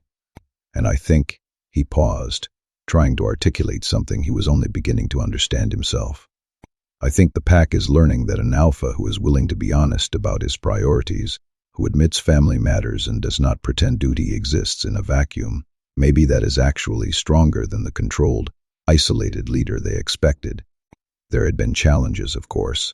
3 wolves had formally questioned his authority in the first month, suggesting his divided attention made him vulnerable. He would deal with each challenge directly, not through combat, but through demonstrating that his understanding of both territories, his connections in both packs, his ability to bridge rather than just defend, made him more effective, not less. 2 of the challengers had withdrawn their objections after seeing him negotiate a trade agreement that benefited from his Riverbend connections. The 3rd had pushed for physical challenge and lost badly enough that no one else had tried since. Your father would have handled it differently, Sophia observed. My father would have pretended Luca did not exist and focused entirely on maintaining control, Dominic said, old bitterness creeping into his voice, despite 3 months of distance. He would have seen this situation as weakness to be hidden rather than truth to be integrated, and his approach, he stopped, shaking his head. His approach made him miserable and alone, and ultimately cost him everything that mattered. I am not making those mistakes. They would had no contact with Vincent and Margaret since the formal exile. Occasionally Dominic heard updates through pack networks. They would settle in a small western territory, living quietly under the weight of being marked as blood sinners, kept apart from their grandchild by their own choices. Sometimes he felt grief about that, mourning the relationship they could have had if they had chosen differently, but mostly felt nothing. They would made their choices. He would made his. And he could not afford to waste energy on people who would proven they valued control over connection.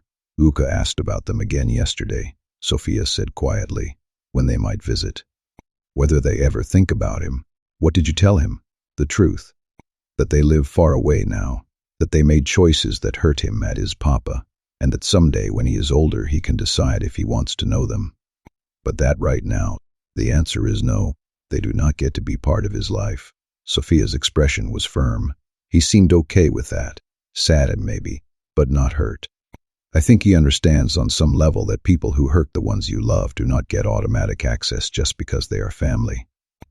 Dominic pulled her closer, grateful for her steady presence, her willingness to navigate these complicated conversations with their son.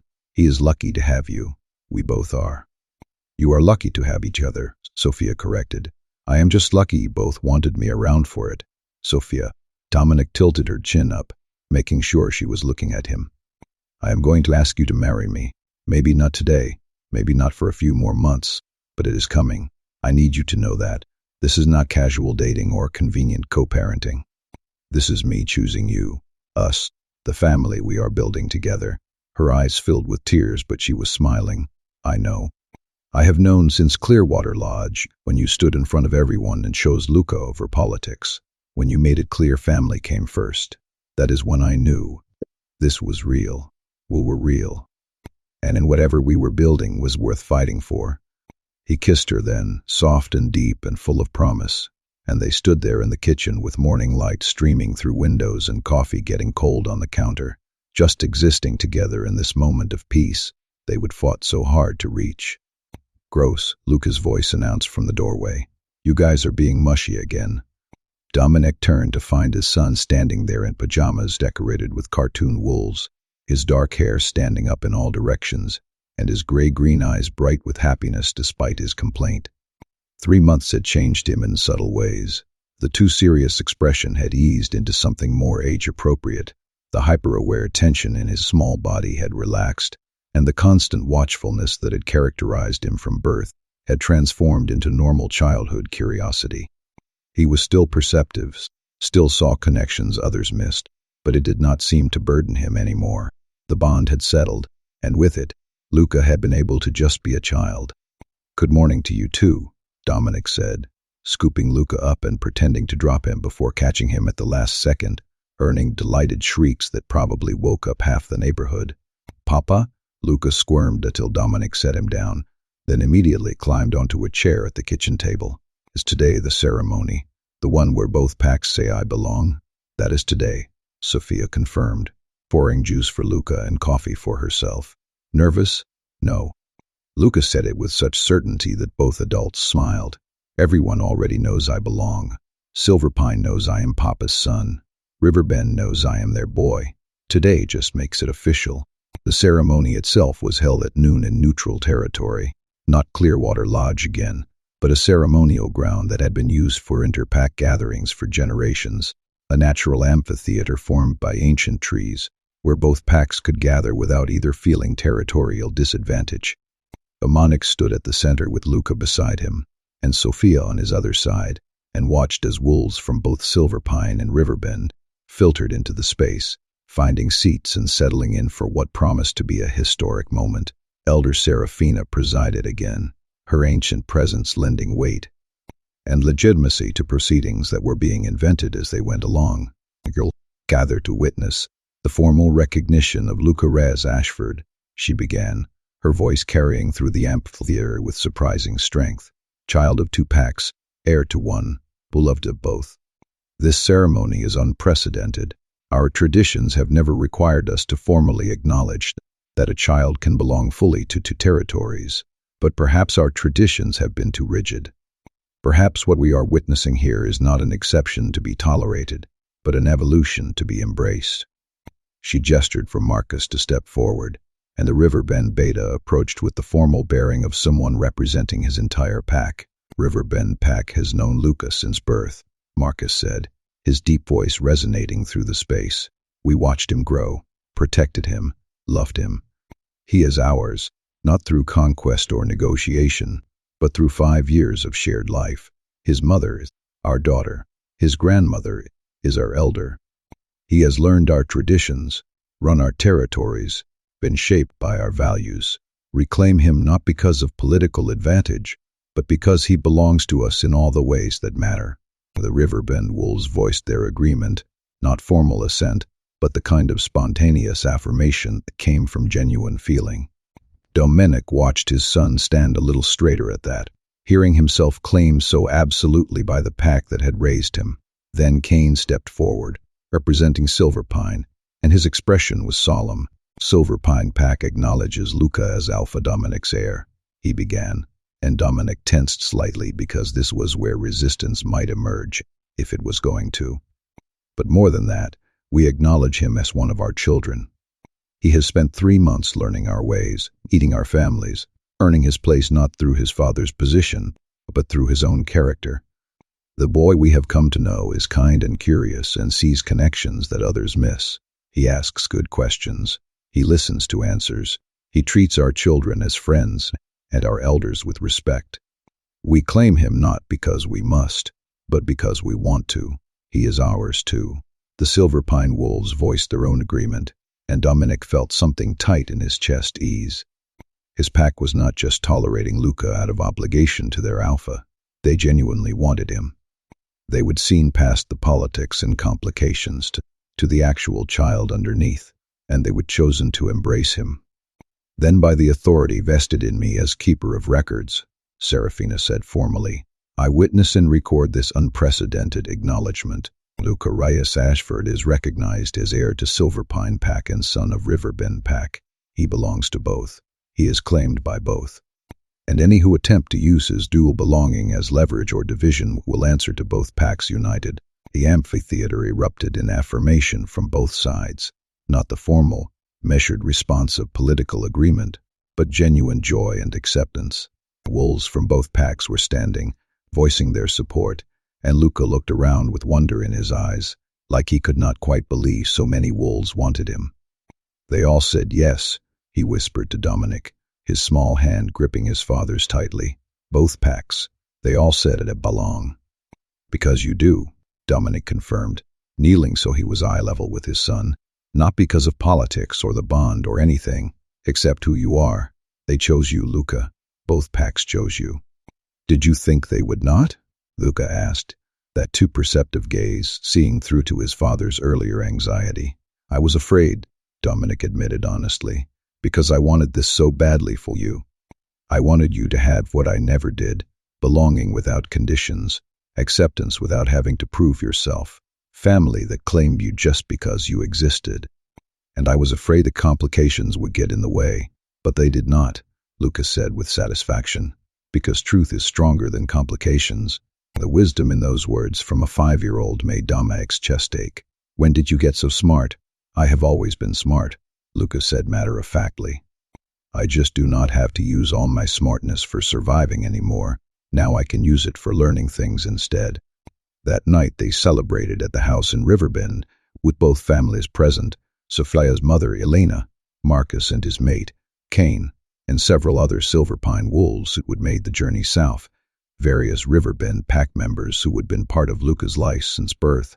The house was packed and loud and chaotic in the best possible way, wolves from both packs mingling without the careful territorial distance that usually characterized interpack gatherings. Children ran through the house playing games that transcended pack boundaries, and adults discovered common ground over food and stories, and the shared experience of loving the complicated child who had brought them all together. Dominic found himself in the kitchen with Marcus, both of them ostensibly getting more drinks, but actually just taking a moment of relative quiet away from the celebration. "Your pack surprised me today," Dominic said honestly. "I expected acceptance because you are good wolves, but I did not expect." He paused, searching for words.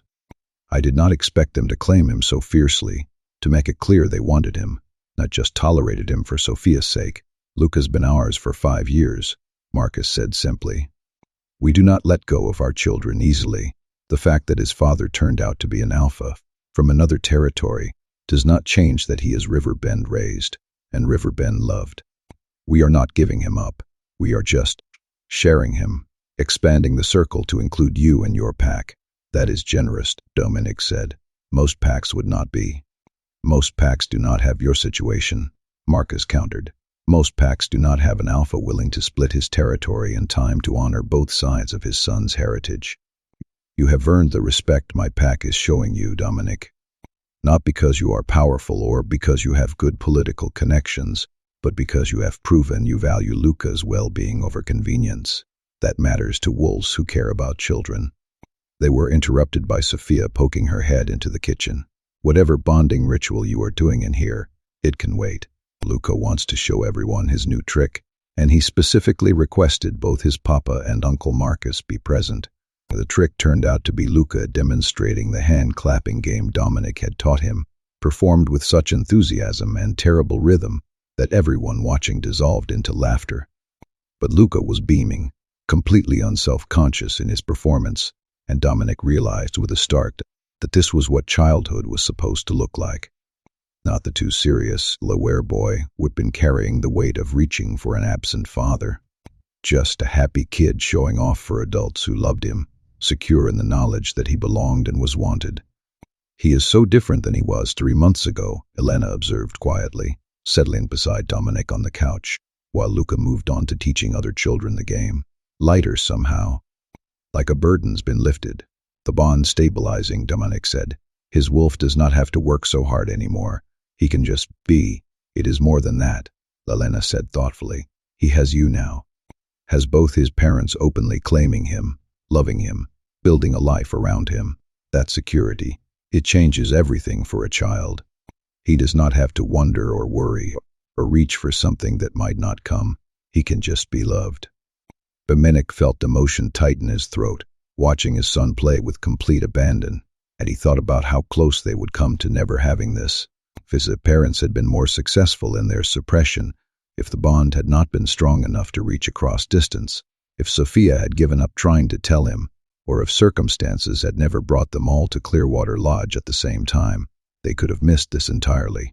Luca could have grown up without his father. Dominic could have lived his whole life not knowing he had a son.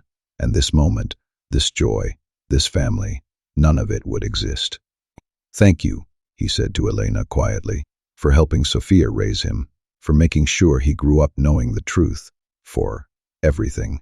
"You do not need to thank me," Elena said firmly. "He is my grandson." Loving him was never optional. But her eyes were soft when she looked at Dominic, and he understood that he would be forgiven for 5 years of absence that had not been his fault, accepted into this family that had formed around his son in his absence. Later, after most of the guests had left and the house had quieted, Dominic found Sophia on the back porch staring up at the stars. He joined her without speaking, just settling beside her and letting the peaceful silence stretch between them. "Good day," Sophia said eventually. "Best day," Dominic corrected, watching both packs claim Luca. Seeing him so happy and secure, I kept thinking about how impossible this seemed 3 months ago, how much had to go right for us to get here, and how much went wrong before we could get to the part where things went right, Sophia added. 5 years of separation, the lies, the damage to both of you. Sometimes I think about that and get so angry I can barely see straight. Me too, Dominic admitted. But then I look at Luca and I think, he is here, he is happy, the bond is awake and stable. We are together, and maybe that is enough. Maybe we cannot change what was stolen, but we can celebrate what was found. Sophia leaned her head on his shoulder, and they sat together watching stars wheel overhead. I am saying yes, you know, she said quietly, when you eventually asked me to marry you. Whenever that is, next month or next year or 5 years from now, the answer is yes. Dominic felt his breath catch. You are sure? I have been sure since you publicly chose Luca for political advantage, since you proved that family comes first, since you showed me that the boy I loved at 17 grew into a man worth building a life with. She lifted her head to look at him directly. I am not 17 anymore, Dominic. I am not choosing you because I do not know any better, or because the alternative seems impossible. I am choosing you because I have lived without you and I have lived with you, and with you is infinitely better. Even with all the complications? Dominic asked. The divided territories, the co-parenting logistics, the politics we will have to navigate, especially with the complications, Sophia said firmly. Because I have watched you handle those complications with grace and determination and absolute commitment to making it work. You did not take the easy path, demanding we move to your territory, expecting me to give up my pack, treating Luca as heir rather than son. You chose the hard path because it was the right path. That is who I want to build a future with.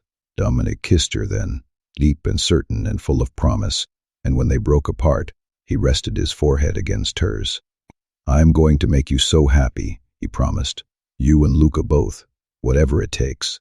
You already do, Sophia assured him, just by being here, just by being real. They were interrupted by the sound of small feet, and looked up to find Luca in the doorway rubbing his eyes. Cannot sleep, he announced. Too much celebrating. My brain is too awake.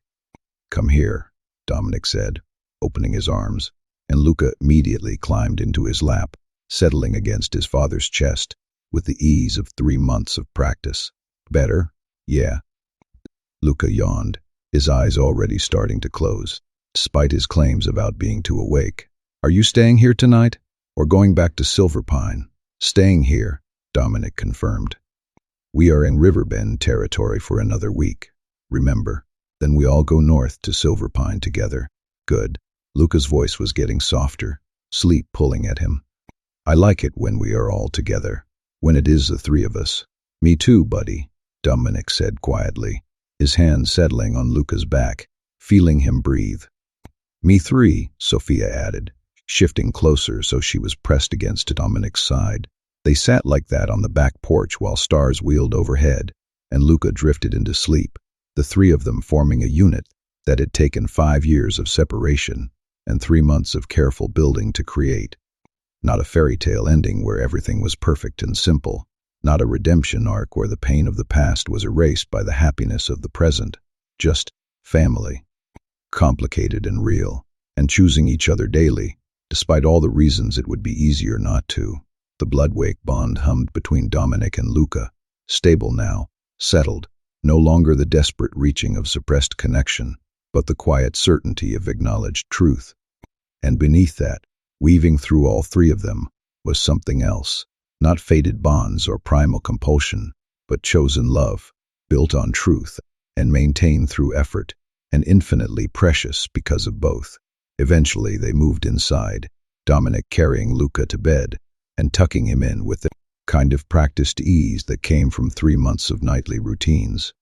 Luca stirred just enough to mumble, "Love you, Papa," before sleep claimed him completely.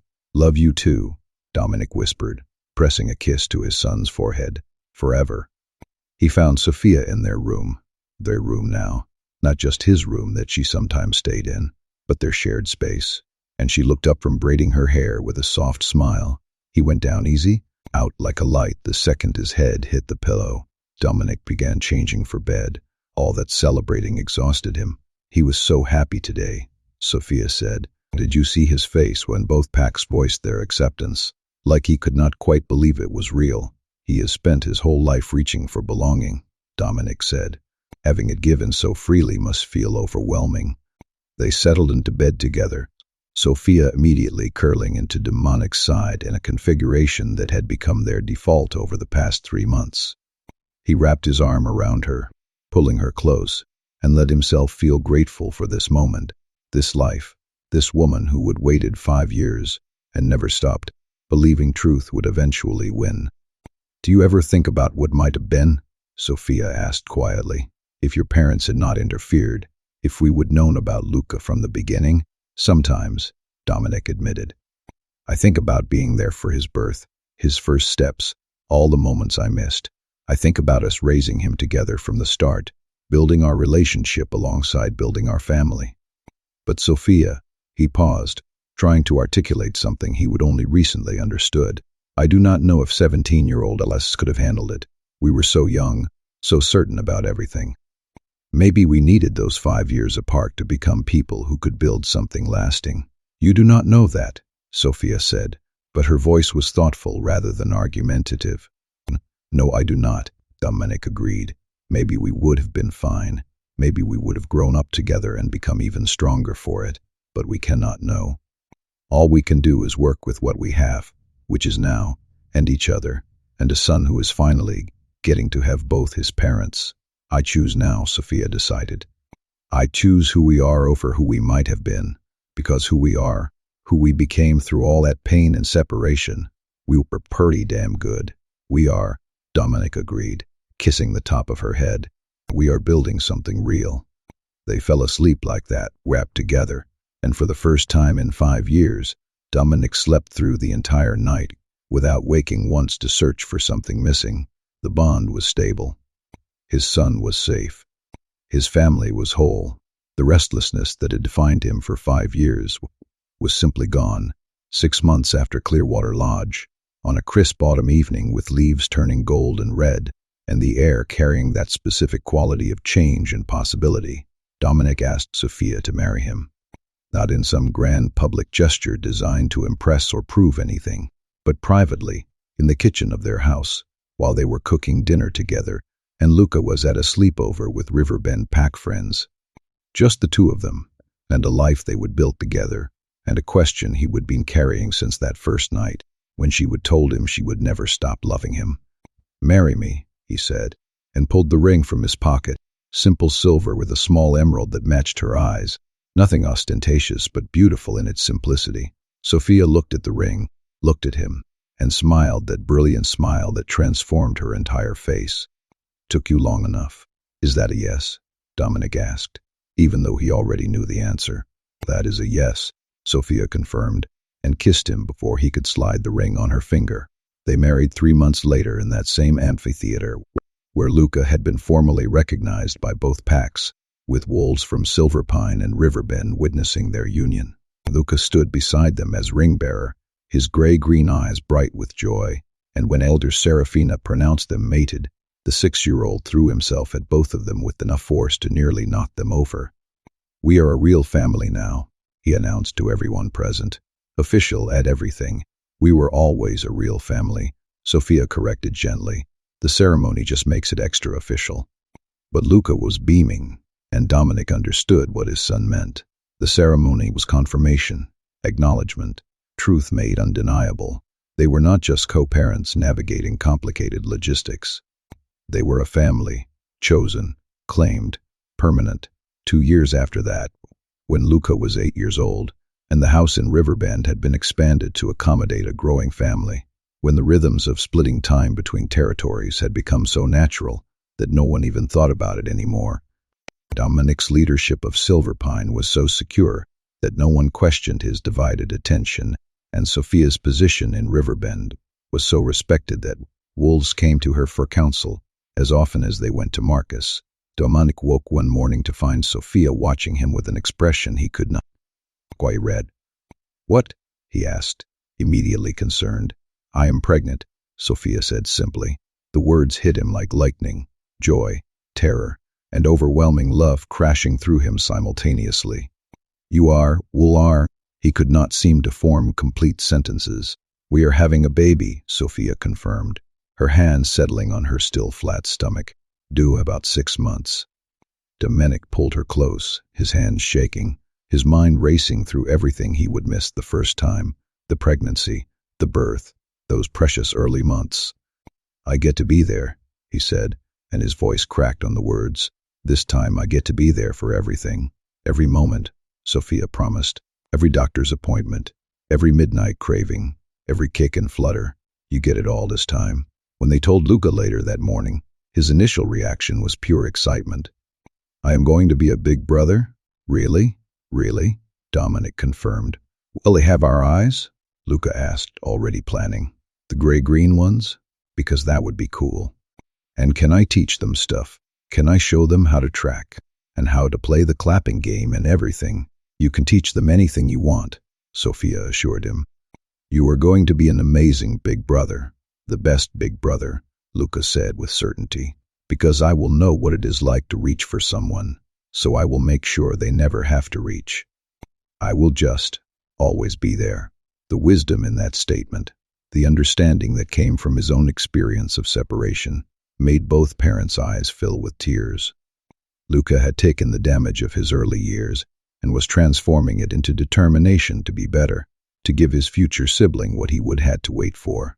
That night, Dominic found himself in what would eventually be the new baby's room, standing at the window and looking out over territory that had become home. Sophia joined him, her hand finding his, and they stood together in comfortable silence. Scared, she asked, eventually. Terrified, Dominic admitted. What if I mess it up? What if I— You will not, Sophia interrupted firmly, because you know what matters now. You know that truth is more important than control, that love is more important than legacy, that being present is more important than being perfect. You have proven that with Luca every single day for the past 2 years. This baby, they are going to be so loved, Dominic, by both of us, by their big brother, by 2 entire packs who have learned that family transcends territory. I wish my parents could see this, Dominic said quietly, could see what we have built, could know their grandson and meet their new grandchild. I wish, he stopped, unsure how to finish that thought. I know, Sophia said gently, but they made their choices, and you made yours. And your choice was truth and family and love. That is what this baby is being born into, a family built on truth rather than lies, on choice rather than obligation, on love that has been tested and survived. She was right, Dominic knew. His parents had chosen control and lost everything. He would chosen truth and gained more than he would ever imagine possible.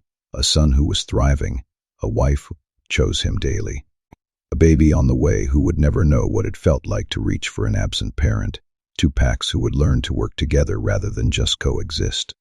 And a bond, the Bloodwake bond, that had started all of this, stable and settled and humming with quiet certainty that family mattered most. 10 years after Clearwater Lodge, Dominic stood in the same amphitheater where Luca had been recognized and where he would marry Sophia, watching his 15-year-old son prepare for his first shift. Luca was taller now, lean and strong with his father's sharp features and that perpetual bedhead dark hair that no amount of gel could control. His gray-green eyes had deepened with age, still carrying that intense perception, but tempered now by experience and security. He stood at the center of the amphitheater with both packs gathered as witnesses, and there was no fear in his expression, just excitement and readiness. Are you nervous? Dominic asked quietly, standing beside his son. No, Luca said, and his voice carried the same certainty it always had. I have been waiting for this my whole life. My wolf's been right there at the surface since I was 5. Now I finally get to let it out properly. Beside them, Sophia held their 7-year-old daughter Elena, named for her grandmother, with Sophia's green eyes and Dominic's dark hair, and their 4-year-old son Marcus, who was fidgeting with barely contained excitement at seeing his big brother shift for the first time. Will it hurt? Marcus asked. Not for the first time. A little, Luca said honestly, but good hurt. Like stretching muscles that have wanted to move for years. Mama says I have been reaching for this since before I was born. The ceremony began with Elder Serafina, impossibly ancient now, but still presiding over the important moments, speaking about the significance of first shift, about the awakening of true wolf nature, about the integration of human mind and animal instinct. And then it was time, and Luca stepped forward into the center of the amphitheater. Dominic watched his son close his eyes, take a deep breath, and let go of his human form. The shift was seamless, faster than most first shifts, as if Luca's wolf had been waiting so long and so patiently that when finally given permission, it surged forward without hesitation. Where a 15-year-old boy had stood, now crouched a magnificent wolf, larger than expected for his age, with dark fur that caught the light like liquid shadow, and those same gray-green eyes that made him unmistakably Dominic's son. The amphitheater erupted in approval from both packs' wolves, voicing their celebration of this milestone, and Luca's wolf stood tall and proud, accepting the acknowledgement as his due. Then his eyes found Dominic, and something in them shifted, recognition deepening beyond human understanding into something primal and absolute. The Bloodwake bond, already stable after 10 years, seemed to crystallize into something even stronger. Not just parent and child anymore, but alpha and heir, father and son, both in wolf form and understanding each other on a level that transcended words. Dominic shifted without thinking about it, his own wolf responding to his son's call, and when he approached Luca in wolf form, he could feel the bond humming between them with perfect clarity.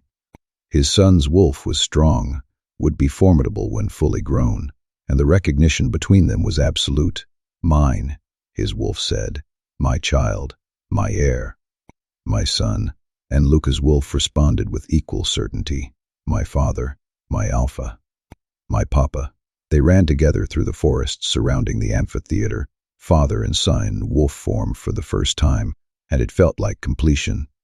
Like every moment of the past 10 years had been leading to this, both of them in their true forms, the bond fully realized, nothing suppressed or hidden or kept from them anymore. When they shifted back to human form, Luca was grinning wildly, his eyes bright with joy. That was amazing. Papa, did you feel it? The bond, when we were both wolves? It was like a song that has been missing harmony, and suddenly all the notes are there. I felt it, Dominic confirmed, pulling his son into a fierce hug. You were magnificent, Luca. Your wolf is strong and sure, and exactly what it should be. Because the bond gave it a template, Luca said, that analytical mind already processing the experience. Elder Serafina was right. The Bloodwake bond teaches the child's wolf how to be by showing them the parent's wolf. I could feel your instincts, your patterns, your essence. My wolf learned from yours. They walked back to the amphitheater together, Dominic's arm around his son's shoulders, and found both packs still waiting, still celebrating. Sophia approached with their younger children, both of them vibrating with excitement about their brother's shift. That was so cool. Marcus bounced on his toes. When I shift, will I be that big? Maybe bigger, Luca said with a grin. You have got Papa's genetics. We are built for size. And stubbornness, Sophia added dryly. Do not forget the stubbornness. That night, after all the celebrating had ended and both younger children had been tucked into bed, Dominic found himself on the back porch again, the same spot where he would sat with Sophia 10 years ago, watching stars and talking about impossible futures that had somehow become real. Luca joined him, settling into the chair beside his father, with the easy comfort of someone who would never doubted his welcome. Papa? Yeah? Thank you, Luca said quietly, for fighting for me, for choosing me, even when it was complicated. For building this life where I got to have both packs, both parents, both sides of my heritage. I know it was not easy. You do not need to thank me, Dominic said, emotion tightening his throat. Loving you was never hard, Luca. It was the most natural thing I have ever done. But you had to fight for it, Luca persisted. Against your parents, against wolves who did not understand, against all the voices saying it was too complicated or too difficult. You could have taken the easy path, demanding Mama and me move to Silver Pine, treating me as heir instead of son, letting politics matter more than truth. But you did not. You chose the hard path because it was the right path. That matters. You know what I learned over these past 10 years? Dominic asked. The hard path, the one where you choose truth over convenience, where you prioritize family over politics, where you admit that love matters, stops being hard after a while. It becomes natural. Obvious. The easy choice in hindsight, even if it looked impossible at the time. They sat together watching stars wheel Fred, father and son, alpha and heir, connected by bonds that had survived suppression and distance and time. Beside them, Sophia emerged from the house carrying blankets and settled on Dominic's other side without speaking, just existing with them in this moment of peace. I want to be an alpha like you, Luca said eventually. Not like your parents tried to make you, like you actually became despite them. Someone who understands that the bonds between wolves matter as much as the territories they defend. Someone who leads with truth instead of control. You will be better than me, Dominic said with certainty. Because you are starting from the truth. You do not have to unlearn all the lies I spent years believing.